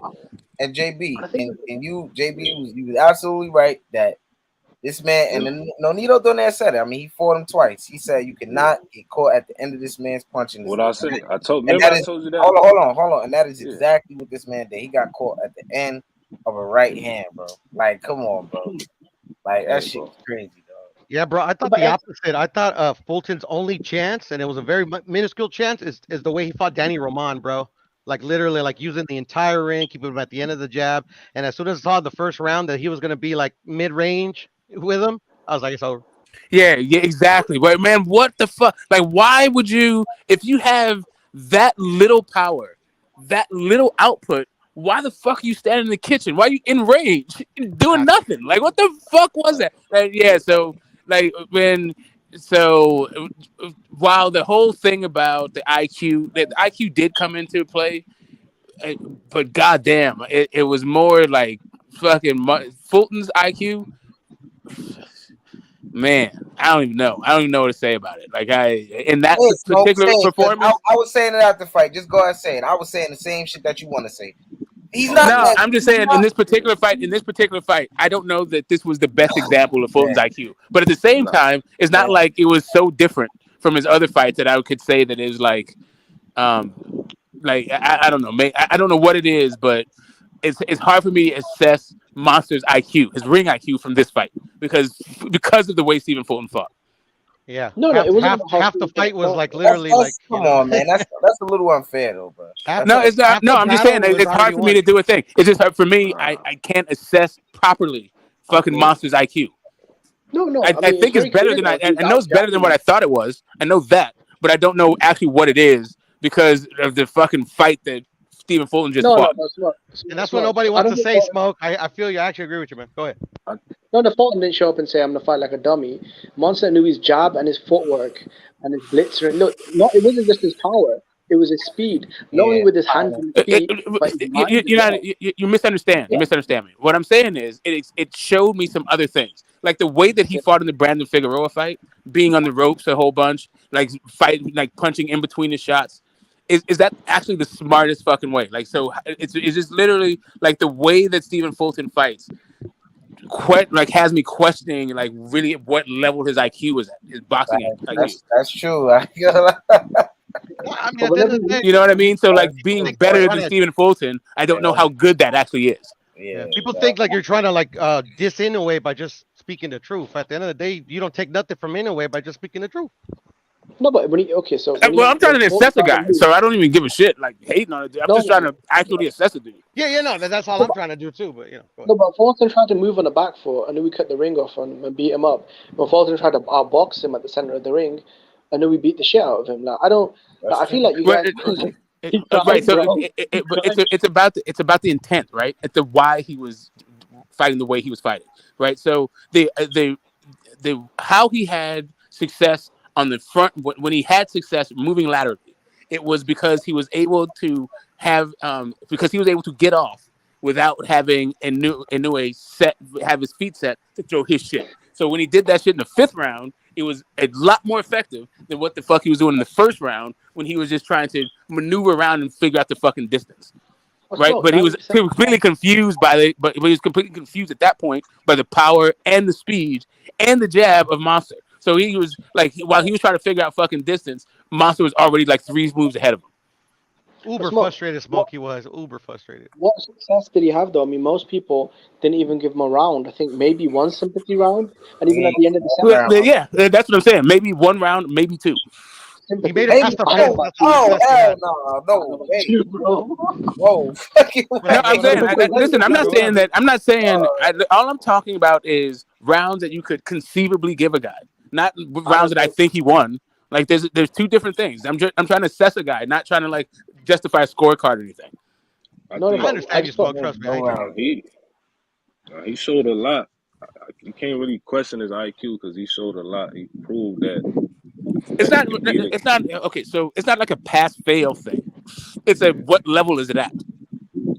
I mean, you won't who would really you say has know got until he higher get IQ then? tested, bro. Yeah, that's what You I'm won't saying. really know. That's where I'm at I with mean, him. Like ain't that nobody's particular gonna. one, it was a pretty Yeah, good test. Like I think Nonito was also a good test IQ wise, but like Nonito's body wasn't in the same place as his mind, kind of shit. So I don't know. I'm gonna keep it I think the 100% a first time buck. I blame the Zahir Rahim's brother, bro, the coach. I blame the coach, bro. He's a horrible fucking coach. I think that's played a part too. I don't think they had the right game plan for Yeah, the he's a fight, fucking honestly. idiot. You think? Yeah, I Nah, agree they with you. What a didn't. I fight agree with there. you, brother. All the reps look, and look, the gloves. Then he go in there and say, "Oh, this is easy work." They're stealing that in this man mind, but he got his ass. I think he underestimated his power. I think that's really he didn't think he hit I that think the hard. He speed, seen bro. for himself, Mm, bro. I mm. think it was the speed. Like that's the thing with Monster. Ooh, the speed was crazy, huh? Yeah, the speed. I Mm. think that was even more impressive than the power. Like we always knew he was a big puncher. The thing with Monster knew ever since the first Daenerys fight, where he obviously took some injuries with his eye and stuff. I feel like he's gone out of his way to improve his boxing skills. From Jason Maloney to the Daenerys rematch to Fulton, you can definitely see his balance, his guard, his jab, his counter punching. It is. I feel like he's definitely stepped his game up technically. His ring IQ, his defensive instincts. I think he's improved quite a lot skill wise. And fuck yeah, like that dude to me is, I mean, one of the most one of the most improved, if not the most improved guy on the pound for pound list since like Yeah. 2016. Like everybody else in that whole thing is like declined and done weird shit. He's gotten like better. Like that when he entered it, I didn't understand like why they had him as a pound for pound guy. Like even like from the idea of skills, not the idea of like natural born like like speed, Athleticism. power, all that shit. It was just like the dude was cracking way too damn hard for those lower ass fucking weight for fucking flyweight and super flyweight. Like, can we get the fuck out of here, right? Yo, Kush. So yeah, go ahead. Yo, Kush. I already knew that Fulton wasn't like. I don't want to disrespect this man because I went crazy after the fight. But look, I didn't think he was crazy like that before. I don't know if you was watching the panel or whatever the case may be before that, but I didn't think this man was like out of this world. Bro, I thought he was okay, you know what I'm saying? But I just felt like for no way in his fourth weight class, I felt like this would be like a fight where he could potentially lose because this guy's a big skill guy. May not be the most skilled guy, but he's a big skill guy. This is this guy's fourth weight class. Maybe in the way may max out, and he didn't max out. Like his power was probably even better than it was in the previous weight class. He looked more faster, way stronger. I was like, what the fuck am I looking at? Yeah, y'all got this maybe in no way just that guy. Maybe it's just that. I didn't say what. Yeah. He is No, that I'm not guy. saying. Y'all keep saying like why he didn't challenge him. I mean, when Roy Jones, a lot of people thought James Toney was gonna give Roy Jones hell, and he dominated him. So it can be Yep. that case where you can just outclass a good fighter. It could just be that. Yeah, I And I, know. and I think James Tony's No, I'm better not. than I'm Roy. not. I'm not even talking about you. E. I'm just talking about in general. Yeah, man. I was gonna ask you, Jason, didn't Chris John retire undefeated? Nah, I think Yeah, he yeah, lost. yeah. He ended up losing. Nah, Yeah, he Chris lost. Did John is lose? one. He did Chris He lose? John is lost. one of those He lost dudes one that fight. like he's always like being nominated for the Hall, but never getting shortlisted. He didn't. He just didn't have the exposure. He fought in Indonesia. I don't think he A ever fought lot, in America. lot. Did he ever And I fight in thought Rocky America? Juarez beat him twice. That's just me. Yeah. Oh man, I just yeah. just me, bro. Like, a lot of people don't know. Pure don't know, but get the smoke. But a lot of people don't know about Chris John. Yeah. Yeah, no, that's facts. Yeah, that's facts. Good fighter, man. See, that's what I Definitely. mean. Yeah, sorry, I don't know. I had to dip out. The wife called me. Anyway, but yeah, that on the like that ATG thing. What's cool about boxing, and it's like, and yeah, and also what's frustrating about it is how subjective it is, and then sort of how objective it is, even while it's being subjective, right? So if unless you knock a dude unconscious and or you completely outclass him where he doesn't do shit in a fight, then everything else is a little bit up to interpretation up to a certain point, right? And yeah, but the Hall of Fame isn't. So the Hall of Fame is like just an objective thing. Either you're in the Hall of Fame or you're not in the Hall of Fame. right? But how you get there is all subjective for a lot of it. But then if you add that next layer of ATG on top of it, then you're setting yourself up. If you want to engage in that kind of conversation, you probably should bring a lunch pail, right? Because do your homework, shit. yeah, man. Like because like in my opinion, it's like maybe 25% of Hall of Famers are ATGs, and they have like a specific like characteristic. So even to approach this subject, you have to talk about like how do you differentiate between a Hall of Famer and ATG? The ATG shit will always be the realm of like fans like us talking about the shit, right? That's just us chopping shit up. That just like a pound for pound list. That's just our opinions and what the fuck goes on with it. But then, but within that, there is some objectivity, right? Like what seems to be the case for every other ATG. So why would you make an exception for this guy? How important is performance when you looking at all time great as far as ATG? Like in big fights. So I can. There is I think Jimmy made a point that there's levels to being an ATG, and I think that there's a case to be made for that, but we just don't have a term for it. So yeah, I mean, we just lump all of those guys into one basket called ATG. To me, the part that is still being like worked out is the difference between a Hall of Famer and an ATG. Like I think Rocky Balboa was at ATG. That's just me though. I think it's guys with the talent to be ATG, but they just don't have the opposition to be ATG. If you get what I'm saying? Yeah, I think Terence Crawford to me, in my opinion, I feel like he has the talent and the skill set, but I just don't think he has the quality of the resume or the opposition to put him in that realm. If you get what I'm saying? Yeah. Yeah, and some of it is I mean, I think it was you that said we're penalizing a guy, but it isn't. I don't know. I mean, I can understand how it may seem that way, but it just is the case that there's a difference between being the best of your era and what your era had as opposition versus all-time great, which is any and every era. Yeah. And then everybody votes on all-time great status, bro. And at the end of the day, when everybody votes on all-time great status, you get people that don't know what the hell they're talking about. Yeah, I don't. Yeah, I don't think like, for example, like we look at. I think Sergio Martinez. I don't think he all time great. I think he's a good fighter. He another example of that. Calzaghe, who I brought up earlier. I think he one of the greatest super middleweights all time. Arguably the greatest, but I don't think he all time. It's cases where guys in their division they may be the greatest of their era or the greatest all time in that division, but I don't put them in the all time great category. If you get what I'm saying. Yeah, like if you are the best in like one of the original 8, right, or even like the expanded like 10, then you probably if you're the one of the best, like top 3, top 5 in that, you may have an argument for all time great. But if you're like the best super fly guy, the best 168 guy, like okay, I get it. Like it's kind of like those divisions, Yo, the best cruiserweight, like. I'm older than those fucking divisions. Yeah, I get what you said. Old fuck. You know what I mean? I mean, not when they were first proposed. Don't get me wrong. Like that shit was 1920. But I'm just saying when they first like recognized, it was like 87. I hear you, brother. I hear you. Yeah, no, for sure. I want to ask y'all this too. When did Manny Pacquiao like solidify his all time great status? Like what weight class and what when like sold it for y'all?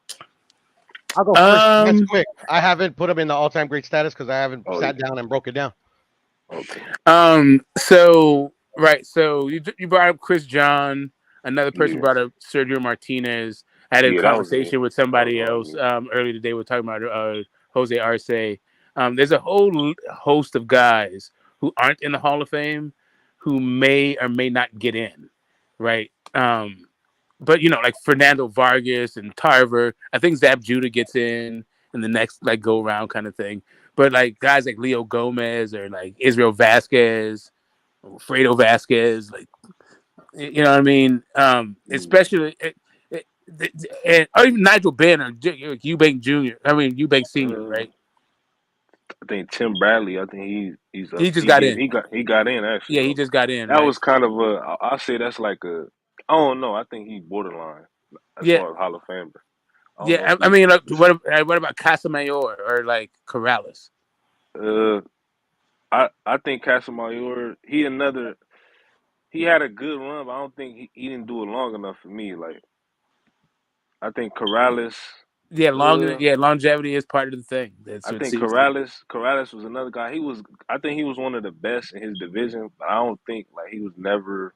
And I don't want to disrespect him because he died, but I don't think he's never the best like guy. You can arguably say when he fought Floyd, yeah, but it's like I don't think he dominated enough as far as what he did in his division for him That to be like that's the Hall of and Fame. that's I the don't thing. know. It's kind of borderline on him. That's the thing. Like when you were in one of those tweener divisions, the 130 pounds. Yeah, But yeah, he was one of the best of his division. But it was fucking 130 pounds. The division's not yeah, very old. So the guy like the best 130 pounders are like Sugar Shane Mosley and Floyd Floyd. Mayweather. Like it's just not old, right? Yeah, And Diego Corrales. So it's kind of and that's the thing about Monster. And that's like where this yeah, thing comes up. Like when you start talking about four divisions and shit, he's in two of these divisions are these fucking brand new divisions where, you know, who's the best 122 pounder? Like yeah. I don't know. Prince Nassim Hamed. Yeah, I think the thing that favored Corrales is that he do have the names. Like he fought Castillo, he fight Casamayor too. Yeah, and He fought Freitas. Floyd. Did he fight Manfredi? Did he? Yeah, I don't know. I don't know if I'm from everybody. I think he fought But he beat the shit out of Robert Garcia. yeah, Know that. yep. He fought the best guys in his division in his era. So I give him that. That's the thing that Yeah, he you know what I has mean? over And that Monster. dude's not in the Hall of Fame, right? So, Yeah, like to me, it's like Hall of Fame is fucking phenomenal. I think Chico will get in. I think Casamayor will get in. I mean, Arce, I don't know, man. There's a lot of dudes. But that's another dude that just like, you know, does Miguel Kessler get in? I don't you said know. Michael Kessler. Kessler, yeah, the Go fucking fight him. Carl Frosch Award, fucking dude. I don't know. I don't think probably not. Yeah, Because Fernando Vargas. Because these I guys think so. didn't. I think so. I don't think they. I think they get in eventually, but I don't think they get in first. The first ballot because they didn't really dominate. Like to me, first ballot mean you dominated. You was the guy Yeah, in your the division. first ballot's already The passed guy for in these your guys. era. Yeah, No, the Miguel first ballot's Cotto. already passed for them. Yeah, They already Miguel. didn't get in on the Okay. first ballot. Yeah, they're Okay. Yeah. these Miguel dudes. Cotto to me. Did Miguel Cotto get in first ballot? Second. That's crazy. I thought he should, but the class he was in the deep class. I ain't going. You know, he was in the deep class, but I feel like he should have got in first ballot. Well, it was because fucking Andre Ward. it's when Klitschko retired, everybody fucking retired, and Okay. at that point it was like a 5 year after retirement. But so many people fucking retired that were just like you know what I mean? Like all these dudes just retired one after the fucking next. So there's like a backlog. They switched the requirements from 5 years to 3 years. And there's Yeah, they still like a short. super fucking backlog. You also got to realize, in my opinion, there's some just like jerk offs, in my opinion, that don't know shit about boxing that vote for these to who gets in. You get what I'm saying? A lot of these guys hold biases. A lot of these guys hold grudges. You know, so like at the end of the day, man, sometimes as long as you get in, bro, it should be enough. That's what I'm saying. Like that's and that's my whole point about the ATG. Like it's kind of like to me that it's a fun conversation to have. But you have to, you know, now you start talking about like what's going on with the Hall of Fame when you have that conversation. It's not just like, to me, I think when the pound for pound list, the way that people talk about pound for pound list, it's a lot of just reciting accolades kind of shit, and then it's not really based on any sort of technical knowledge of what the fuck's going on in the fight. Yeah. And We also but different I'm not criteria. mad That at was my whole it. I'm point. not mad at That it. was If my that's whole what point. fans do, that's what fans do. Fucking this is the domain of fans. Like any. Go ahead. No, I said me, I base it off. Yeah, whatever, motherfucker. Nigga exclusive, man. Now I'm saying, Yeah, JB. oh nah, I thought you was gonna say something the way you No, put that. I was just joking and shit, man. Nah, I said I base my pound for pound list not just off of the accolades, but it's like a mixture of you technically and what you did as far as accolades, as far as moving up. Like, I think Errol Spence, like if he beat Bud on Saturday, it's kind of hard to say he pound for pound because he's only been That's in what I one was weight just class. saying. That's what I was Like just saying. he ain't pound for pound. Like Yeah, see, pound that's the thing. So, I think that is a, a a way to interpret pound for pound that is kind of new.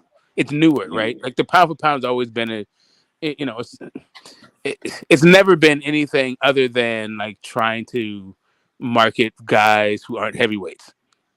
Typically, right? That's what it has been like historically. But I agree. there's still been like some heavyweights that made it, right? Like Mike Tyson made it like fucking forever ago.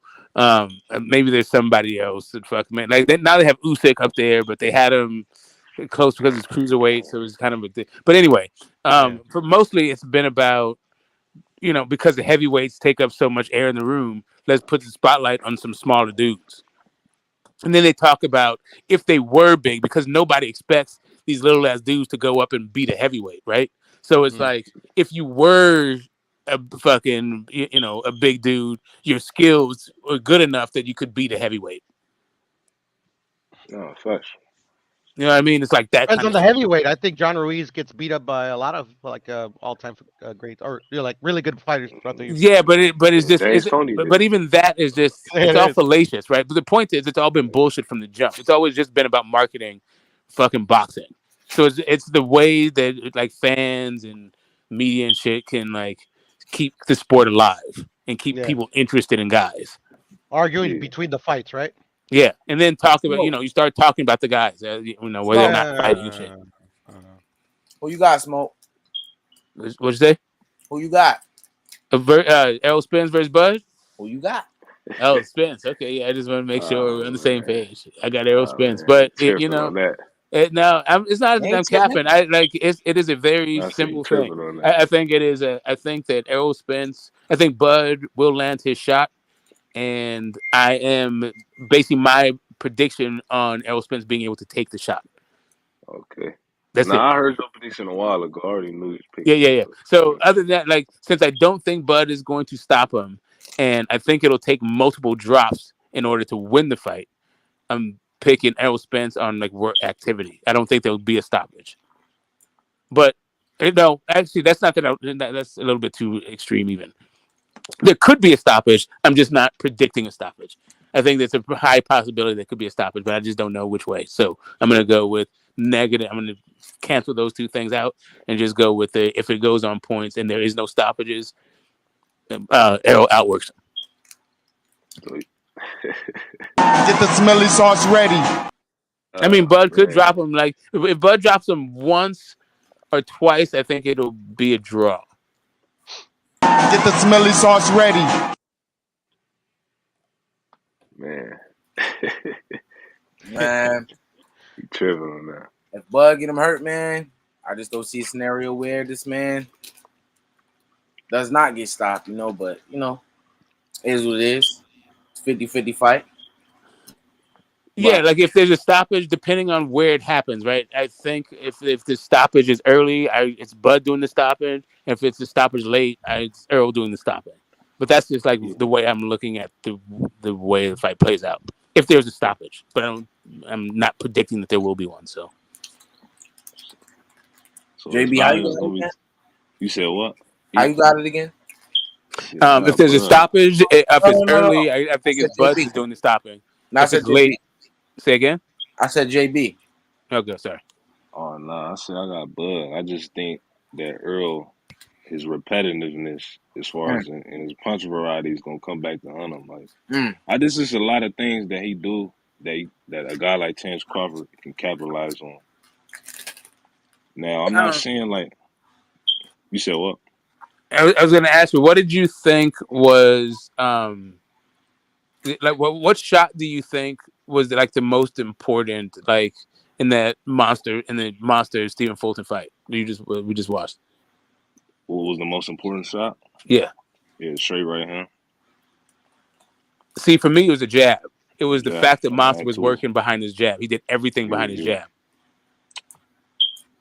A sharp, fast jab, not a slow, lethargic jab. Yeah, exactly. Well, he had a whole bunch of jab. He variety jab. Like that was the other thing is his how educated his lead hand was. He was doing up jabs. He was doing stab jabs. He was doing Chris shot ones. He was doing dummy jabs. He was he had a really active lead hand with his fucking jab. Right. What can't? Let me ask you this: can Crawford control his lead hand and take away his jab? That's not really Crawford's game. I'm not saying he But I'm hasn't. He saying can't can't. do it. Has he I'm done it in not. the past? Yeah. Like Crawford looks. He likes for you to do what you do and then fuck you up while you do it. Like he's looking for holes in your game, not necessarily take shit away. So he didn't take away Kell Brook lead hand. No, he fucked. He caught fucking Kell Brook reaching with that fucking hand. That's the point. He caught him in the second hand and fucked him up. He was like blinking then, but then in the fourth round he just like ended it with the same shit. Like yeah, he caught him while Kell Brook was doing it. He didn't take the lead hand away. He saw the opening with the lead hand and fucked him up. Have you guys seen that fight lately? Like Crawford didn't stop anything that was coming from Kell Brook. Yeah, that's not his game. His game is to find holes in your shit Yeah, and fuck he's a you up. counterpuncher.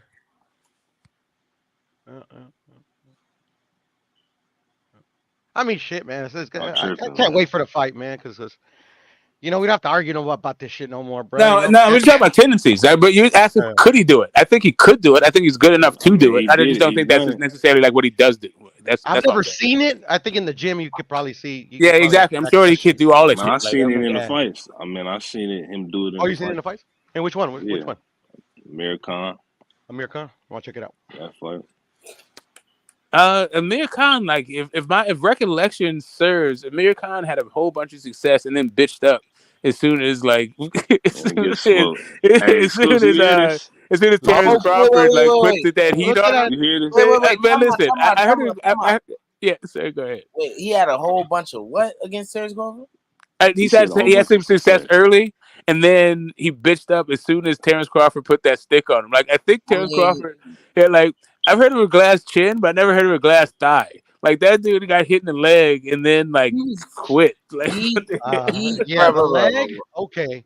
He didn't have a whole bunch of success. He was getting the shit beat out of him, and that's why. No, there was a point. So in the early part, like if you remember, Bomac was telling like, "Why did you switch on it?" Like Terence Crawford hit, like you know when you know there's a universal face that Terence makes once he got tagged with a good one, and he made that face in that fight because like Amir Khan tagged with the good shit, and Bomac was in the corner saying like, "What the fuck? Why don't you do this other shit?" And Terence Crawford like turned up. I think it was only like 2 rounds. The fight didn't even go that long. I'm just saying, in that fight, I don't know that he was taking anything away from him. I don't remember that being the case. I would say look at the other side of the coin, bro. Like shit, bro. I thought it was a nut shot, bro. At the end of the day, I mean, could he continued? I would say yeah, but I don't think he hit him in nuts, bro. I thought he hit him. I think it was. I think it was. Anyways, man, Amir Khan was gonna beat him anyway. I thought. Well, anyway, okay. So maybe you had a better review of it than I do. I watched it several times back then. I was like, "What the hell was that kind of shit?" Like, come on, Amir. Like, you don't have to actually be a con job. Just because your name is Con, don't mean you have to be a con artist. Like, goddamn, bro. I mean, Errol go low, accidentally a lot too. So yeah. Shit, Errol. Listen, I'm not. So to me, I'm not. I don't penalize a guy for that. No pun intended for doing that shit. But all I'm saying is, if a dude strays low, you're supposed to discourage him from that kind of activity. You do something in back low. That's what you're supposed to do. Exactly. But do what you got to do. Whatever the hell that happens, like, but don't be the reason why you lost the fight because the other guy was dirtier than you. No, I hear you, man. No, facts. Like that's what Orlando Salido Loma. If that fight taught you anything, it should have taught you that. I won a lot of money on that fight, man.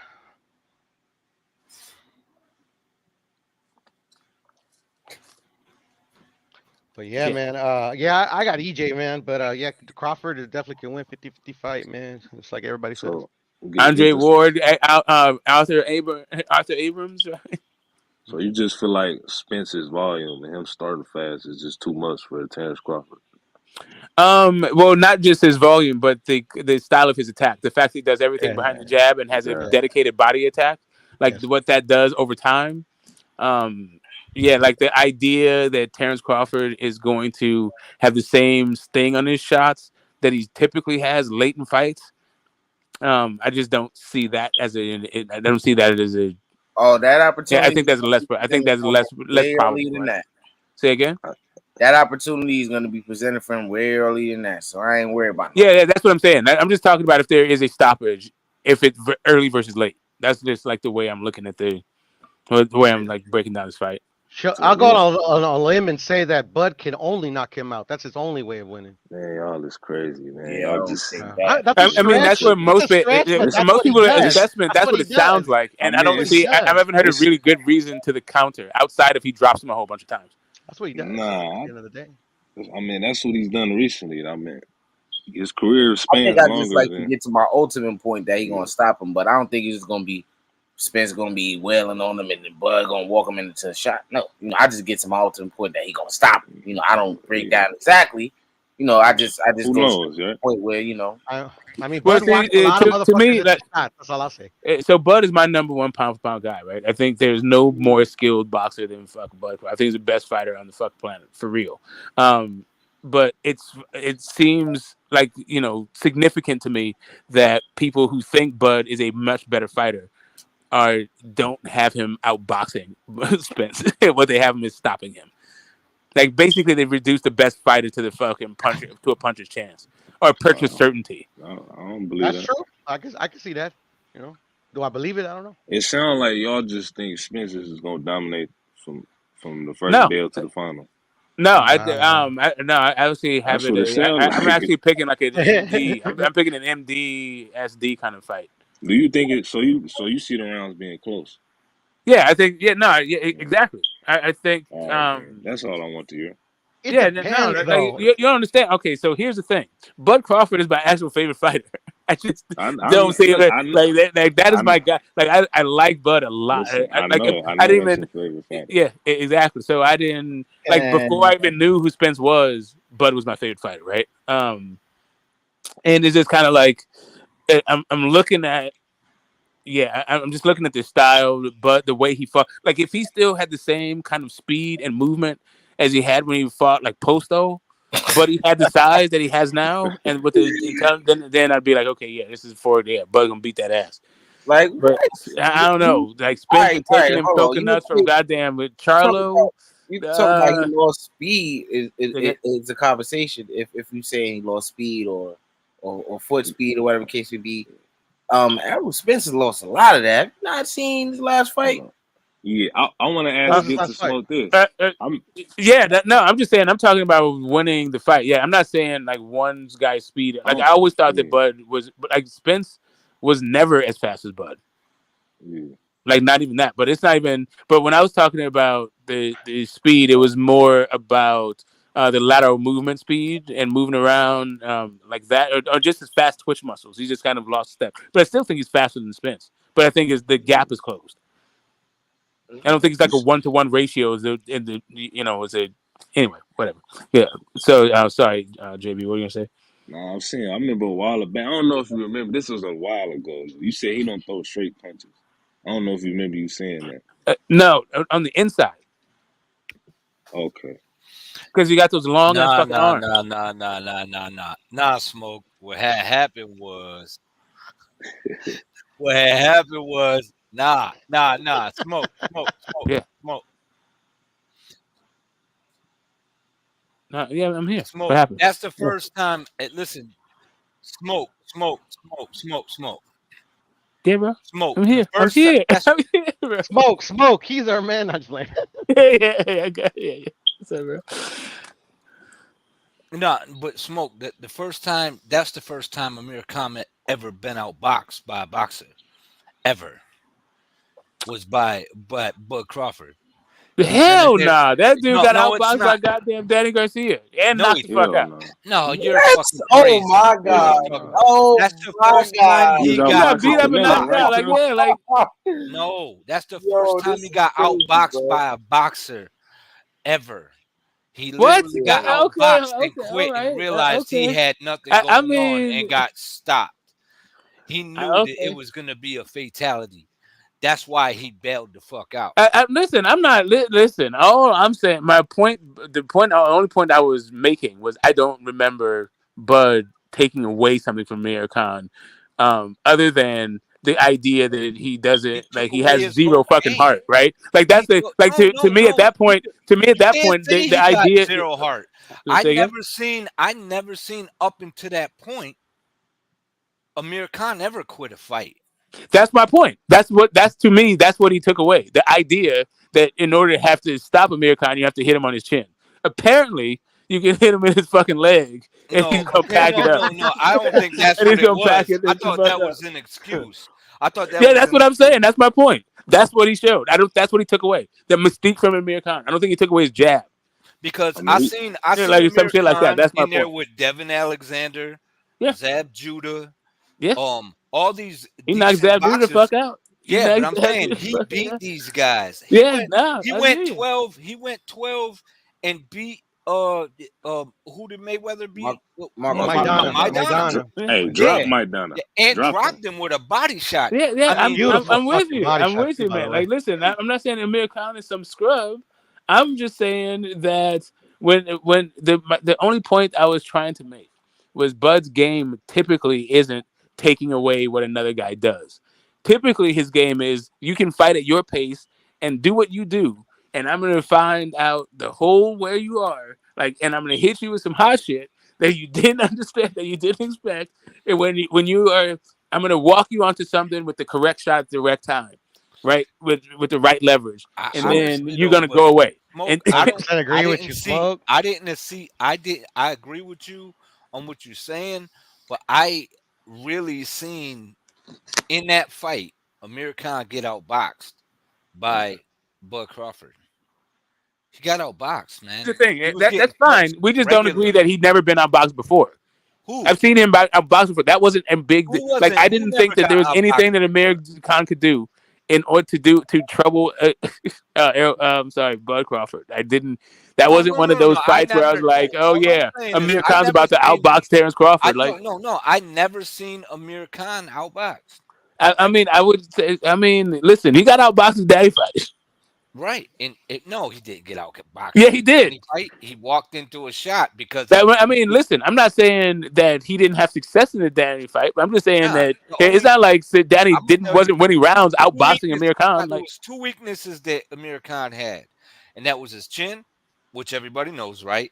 And he always threw extra punches in his combination. He didn't get out of there. well, He it's would get another thing. overconfident, right? It's not. But It's not. There's another when thing. He he also didn't, throws. go He ahead. also Go ahead. throws all those shots at the same speed. But go ahead. Yeah, but the speed was too much for most people to even handle. Yeah, but timing beats that shit. Especially Yes, like you said, the timing guy like. beats that if you got a chin. But that's what I'm saying. But Amir Right. Khan is a tailor-made guy for Bud. He wasn't taking shit away from Amir Khan. He doesn't need to take anything away from Amir Khan. What he wants is for Amir Khan to be Amir Khan, so he So, can beat Bud and knock him smooth the fuck out. so Errol, you think Errol's tailor made for Bud too? On some levels, yes. On some levels, yeah, but on some levels, no, but because Errol is a durable guy, not Amir Khan. Like Spence don't fold his tent up. You can make a business decision, sure. I saw him do that. I saw Danny Garcia do that. Um, and maybe Bud can get him on the back foot, hitting with some hot shit. But it's a range game. Like the whole thing about Bud is his shots are a lot straighter when the fight's at distance. But the closer you get to him, his fucking long ass arms, his shots start to fucking loop. And Arrows does not. Like he doesn't loop his shit. His shit is fucking straight to the fuck point. Smoke. This is the $1 million question. Like, I think, as well as you think, I think what I interpreted from what you're saying, that Bud allows himself, like, pretty much that Bud tries to beat the guy at his fight. At the end of the day, like, the $1 million question is Bud like really doing it because he's doing it because he wants to beat him at their game, or he just doesn't know how? He doesn't know any other form. Nah, I don't believe that. I To think me, he that's the just. million dollar question. If you Nah, think that Bob Crawford doesn't know have any, this guy's I a think. cerebral assassin. Yeah. I honestly, I think This that guy, is this his this only guy's got weakness. out of work. Man. No, it's just been Smoke. a long time since we've seen a posto like I mean, performance. I don't know that he can't do it. We've seen it before, but if he I can mean, do a posto kind of performance, then yeah, this is like kind of a wrap. Like if he can just use the outside apron, keep him at the end of his shots, and fuck him up and fight whenever he fucking wants to, nah, this is a straight fucking wrap. you're gonna That was a witness fun. you're gonna witness some of the best But I footwork don't know that he can, you've you ever know. seen. Smoke. That was a. You're gonna witness some of the best footwork you've ever seen. Smoke. But I think Bud gonna Salute pick, X. pick him Salute apart. Poodle. I What's cook up, bro? grits every day of the week, twice What? on I Sunday. think Bud gonna pick him What is apart. it? Yeah, I'm just saying. Like, do you think? Like, What let is me it? just ask you. Like, do you think that Jamel Charlo hits at least as hard as Bud? That'd Harder. be harder. Yeah, Probably all harder. in, bro. Right. So if those guys, if even taking Jamel Charlo's coconuts Oh, I don't like want to his hear that. entire Oh, career, But No, his Stevie, delivery, just hold son, on a smoke. second. No, nah, smoke. that don't work his like that. Okay, you delivery already ain't know the where I'm going. same. Okay, cool. That's a His miracle myth. delivery That's a ain't the miracle myth. same. Okay. Fulton was getting punched down by Boots fan for all these years. Look at Onue did to him. Man. I don't hear that Yeah. Okay. bullshit. Right. I don't But hear that bullshit. Anua hits harder than those guys. Oh, Onue hits harder than Boots. Onue hits harder than Boots. Wait, hold up a You second. can You make a said case. wait, hold up a second. You saying he's getting punched up by Boots? You think Boots was hitting that dude at the? No, I don't. No, I don't. That's why I knew it was a lie. No, I don't. And they're saying that Errol Spence been pounding on Jamel Charlo for how many years? They said he's been beating him up. Nobody was saying how many Stephen years? Fulton was beating Boots and. It ain't real, man.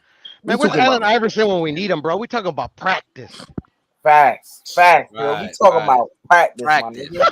Come That's why on, it's bro. irrelevant. That's why it's They irrelevant. like, oh, Errol Spence, he be touching up Charlo's spot. That mean he gonna beat him. No, I'm not talking about beating him up. I'm not even talking about winning squad. I'm not even talking about winning. I'm just talking about. I'm just talking about getting used to a certain level of power. No, he's not. Yeah, but if you don't see it, then the power is twice as hard. If you don't see it, that's what I'm trying to say. Is he catches him with shots he don't see. Yes, no, I hear you. I got you. I'm with it. I'm with it. I don't know that it's a twice as hard thing, but I do understand that the guys, you know, if we get hit with a shot that you don't see, it gets hit twice as hard. But I also see him get hit with a shot that he did not see. Bad. My bad. No, I'm just saying. The effect is twice as bad when you don't see the shot coming and it's a decent shot and it's coming with power and you don't see it. You can't prepare for it. That's the type of shit that Bud Crawford sets you up for with his jabs, with his feints, with his level changing, with his switching. That's what he does. No, we agree with all of that stuff. That's not the issue. The issue isn't what typically happens. But I've seen Errol get hit with shots that he did not see, did not prepare for, and didn't go away.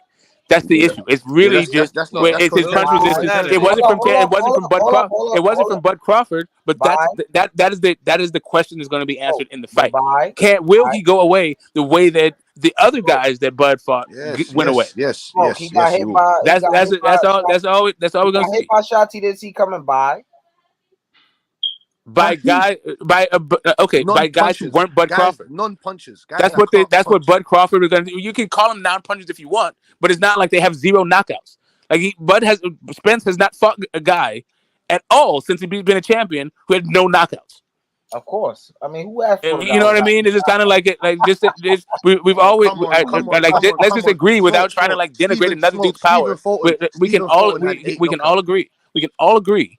That typically, generally speaking, if you get hit with a shot that you don't see, generally speaking, those shots tend to knock you out and hurt you more than shots that you do see. We can all agree with that thing. Specifically, we can agree that Bud is probably the hardest hitter, if not the hardest hitter, that Spence has faced in a professional bout. Even Stephen right. So those two things are like, but no. I would have to say I don't know if he's the hardest puncher. But I know he's got the best delivery. I don't think there's anybody. Who would you say hits harder than Danny? No, I'm just saying the delivery. No, I'm just saying, like, who would you think that Spence has fought in his professional career that hits harder than Bud? I'm just saying, sometimes it's the delivery and where you launch the punch from. Even so for me, in order to even throw a shot with speed, power, and accuracy, you need to have the correct footwork. Like if you want to talk about the mechanics of a punch, but I'm just talking about right now, just in power. Who is harder than Bud that Spence's face? Like Probably Kell the Brook? only one comparable is Kell Brook? Danny Or, and Kel. I'm gonna say Kell Brook. Yeah, Kel yeah, and so I Danny. mean he was taking those shots, right? And he went all the way to 10th round No, taking those what? shots. Wait a minute. Wait a minute. What do you mean he was taking those shots? I mean he I didn't didn't go see him down. taking a. I didn't see him taking a lot of shots from Danny Garcia. Well, Danny Garcia is the only guy that I saw fucking make Spence get on his fucking bike and So boxing the outside. Like smoke.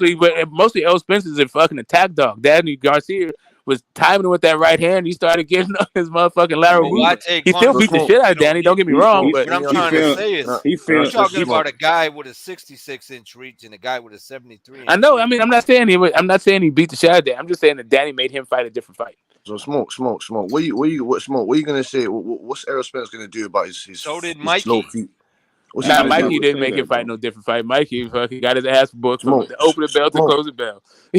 Mikey got a 10-8 round without going Smoke and down. He Puro. got his entire ass whooped. But Butch. sorry, but Butch, what you said? Nah, he Yo, wanted Butch, to that work boy, on his boxing yo, skills. Butch, that boy got Yeah. bricks in his feet, Butch. Exactly, X. That's what I'm saying, X. Let me break What? it down to Smoke and Puro. Now, It's not bricking his feet. Yeah, like you guys. Okay, hold up a minute. You guys are tripping. Hold So on. Let me so there's a cook, G. difference Let me between cook, lifting your G. foot and Let me sliding your ask foot you a into question, space. man. Okay, I go want to ahead. hear Butch. this. Sorry. I want to hear this. So Puro and Smoke, what are bricks. you going to do about Errol Spence's slow feet? He had problems against Sean Porter with those slow feet. Okay. Yes. Okay. He was getting turned. He was getting turned and I don't think pivoted. he had slow feet. Okay. Okay. All right. So right. So Errol Spence, there's a Errol difference Spence, between there's a difference between you Terence sliding your Crawford foot over a two-way Terence spot. Crawford does stuff that those other guys don't do. Okay. Ugas don't punch on the move. He doesn't counter on the move. Sean Porter and those guys, Danny Garcia, they don't move. They don't punch while they're on the move. Those guys are stationary. They don't move. Terence Crawford Right, is good. and He's a neither does great Bud doesn't at move punching. these days Yes. either. Bud is right. What's these Bud days? is Hold on, there. Smoke. What's these X days? was Yeah, you ever heard of What's David these Navigation? days? help me here. Come on, But man. bro, these Bud days? is not Bud that, bro. wasn't turning. Yo, Bud, listen.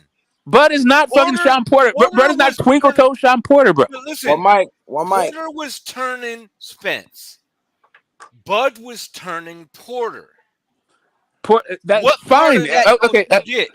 Okay, what part of it do you get that Errol Spence was beating his ass on the ropes when he turned them, and then he was beating his ass after the turn? Like The there fuck was, are you talking it's not about? like hold up a second. Hold up a second. Hold up. I'm not done. I wasn't done. I know it I got doesn't you. matter if you're done. You Okay, should let me be listen, after that hold up a statement. second. Hold up a second. Just so we can get through this, because it doesn't take. They're about to fight. They're about to fight the day after tomorrow. We all understand that. I'm just trying to know I'm just trying to get through this whole thing. I'm just trying to get through the idea of the idea of this, because because Sean Porter was turning Spence and Bud was turning Porter. That means Bud will be turning Spence. Possibly that could happen. The difference between Bud and Porter, and the difference between Spence and Porter, is, like I was saying, just like we just saw in the monster fight, what the fight looks like when you work behind the jab. Also, what you'll find out is what a fight looks like if this fight goes late, when a guy has a dedicated body attack. Because two things that Porter did not do, regardless of the turning point, what Porter did not do was work behind a jab or go to the body. Two of the hallmarks of Spence's fucking entire style. Yeah, that's right, and not defend his head in the. I hear you. I'm with you, bro. That's what I said. The shot's gonna land. That's a bad. That's a bad recipe. Yo, I'm with you right there. Like I said, Bud is gonna land his shot. Errol Spence is not defensively responsible enough, and he throws so many fucking shots. There is no damn way that a sharpshooter with a style like Bud isn't going to land his hot shit. My prediction is just based on Errol Spence being a big fucker that can take a whole fucking lot of shots. Right. But that's it. I don't think that's that big fucker shit. Don't mean he is. I've seen him get hits with shit that he didn't see. Did not go down. I literally see this dude have his fucking back turned and didn't go down. Like, okay, he might go down. He might go down because everybody that Bud hits goes down. Like, so he might, and Spence might be one of those dudes. I got to see it. That's just the way that I see it. You got to show me first. Show me that. He can't be worried about losing his teeth if Bud hits him, because Bud gonna finish. Hey, shit. Hey, even he might think about it. That doesn't mean he goes down. Smoke. And the dude seems to have a whole lot of shit go through his fucking head that does not affect his actual bending the knee. You can't have a mental lapse, man. You can't have a mental lapse. Hey, the dude has mental lapses and he still hasn't bent the knee. Smoke, bro. Who the fuck have you? Who's he been? Who's been That's my punching him? point. That's what we're gonna Who's see. been The punching point him, is, man? that's what we're about to find out, bro. That's what we're about to find out. Is Spence just like the rest of those dudes that Bud fought? Yeah, Or but and is Smoke, why Bud can't just why like can't you the think of rest that? of those dudes that Spence fought? We'll see. Smoke, why can't you? I just can't wait for the excuses to come out if Bud gets this stoppage. Oh my God! No, I mean that's what the question. The excuses would come out if Bud gets the UD without dropping. Smoke don't want to hear none of That's when the excuses need to come out. I doubt. That's what the excuses need to come because that's If you when I don't need knock to him see. out, all the excuses in the That's what world gonna I'm not come out. trying to see. Right? Nah. I'm just saying, like, if I don't think Bud's gonna get the UD. I already think it's in the bag if it goes to the decision. Yeah, and there we go. We're right back to the best boxer in the world is reduced to a puncher's chance. Hey, Smoke, that's some bullshit, man. Listen, man, you're not explaining to me who Danny Garcia, what that guy. Bro, I've already conceded to you. I'm not explaining. Okay, let me explain this to you. These guys, nobody that Spence faced is Bud Crawford. So it does not actually matter if you ask me who on his resume because it will No, be I didn't say nobody. he was the resume. I'm saying to you that who the hell is punching like Terence Crawford that he's fought? You're saying to you he hasn't gone down. Okay, He hasn't we're gone saying down. like No, the he two hasn't guys gone that we're down. talking He about, since hasn't none gone of us have down been because punched by any of these guys. Those guys are The not. two Those guys are person not that we came cerebral up with assassins. was Danny Garcia and Kell Brook. And those guys don't have nowhere near the dynamic punching style or punching And place. we're not talking about style. We're just talking about the power. Now you're changing the conversation to a thing. Because how can you say Bro, like I don't know what the hell, bro. We gotta figure this out. Like, can't we just not keep moving the goalposts for our predictions? Like, you're not like my predictions is locked in. We're gonna see how it fucking works out. We've been having this conversation for fucking years at this You still point. ain't told me how he's gonna. How you still ain't told me. I haven't told you what I was gonna do. What? What do you Why want me was to Sean say? Porter pivoted? What? Huh? What do you want me to tell you? You still ain't told us how why he was getting pivoted by Sean Porter and Terence Crawford. And why he's getting pivoted by Sean Porter? Because Sean Porter is doesn't fucking stand on his fucking shots at all. He's all on the balls of feet because he's a football player. He's hitting the fucking hole. But turning him didn't. You know what didn't win him the fight? Turning Errol Spence. I don't know what the fuck you guys want from me. Sean Porter does not fight like Bud. Bud does not fight like Sean Porter. Errol Spence does not fight like Sean Porter. I don't know what it is you're talking about. Smoke, let me ask you this real quick. Porter didn't win the fight. Come on, man. Smoke, let me ask you this real quick. It would have been a lot. I mean, it would have. Yeah, you'll see when he gets knocked. Yeah, if not for the fact that he didn't swim with his shots and got cracked in his jaw. Yeah, if not for that shit. Why on the inside? Why does Earl stand up? Like, he's such a great inside fighter, but he was standing up in that Sean Porter fight. I don't know, bro. Like, do you understand? Okay, hold up a second. I don't know. The question isn't whether or not Errol Spence is some great inside fighter, and compared to great inside fighters. The question is he a better inside fighter than Bud Crawford? And what I would posit is that Bud Crawford better not try to trade with this dude on the inside. What he should do on the inside is to make sure either get his shot and get the fuck out of there, or get his shot off and tie him up. Not try to trade with this dude while he's working behind the jab, doing body control and fucking you up to the body at the same time. Once he get on the inside, his jab go out the window, bro. His jab go out the window once he get on the inside. Right, because now he's hooking you to the body. Exactly. Yeah, but his head is open for counters, bro. I mean, man,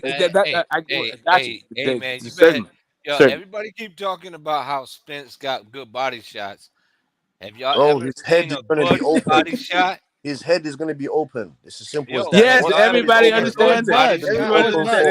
Open for a left uppercut or right hook to the body. He will be open for a shot. Left uppercut or right hook to the body. I'm just saying. I'm just saying that if those shots don't drop or stop his work rate, the body is still getting touched, and those shots have a lot less steam. They have a lot less steam on them over time because of what the effects of body shots. It's going to. I think Spence, whether you like it or not, it's going to. It's going to stop. It's not about liking it. I know it's going to happen. No, I'm telling you, it's going to. We all agree it's going to happen. Yeah. What the only thing we're talking about is, will it result in him getting knocked out? I'm saying no. You're saying yes. That's the true $1 million question. I feel like this. Spence bases most of his fights on keeping a certain distance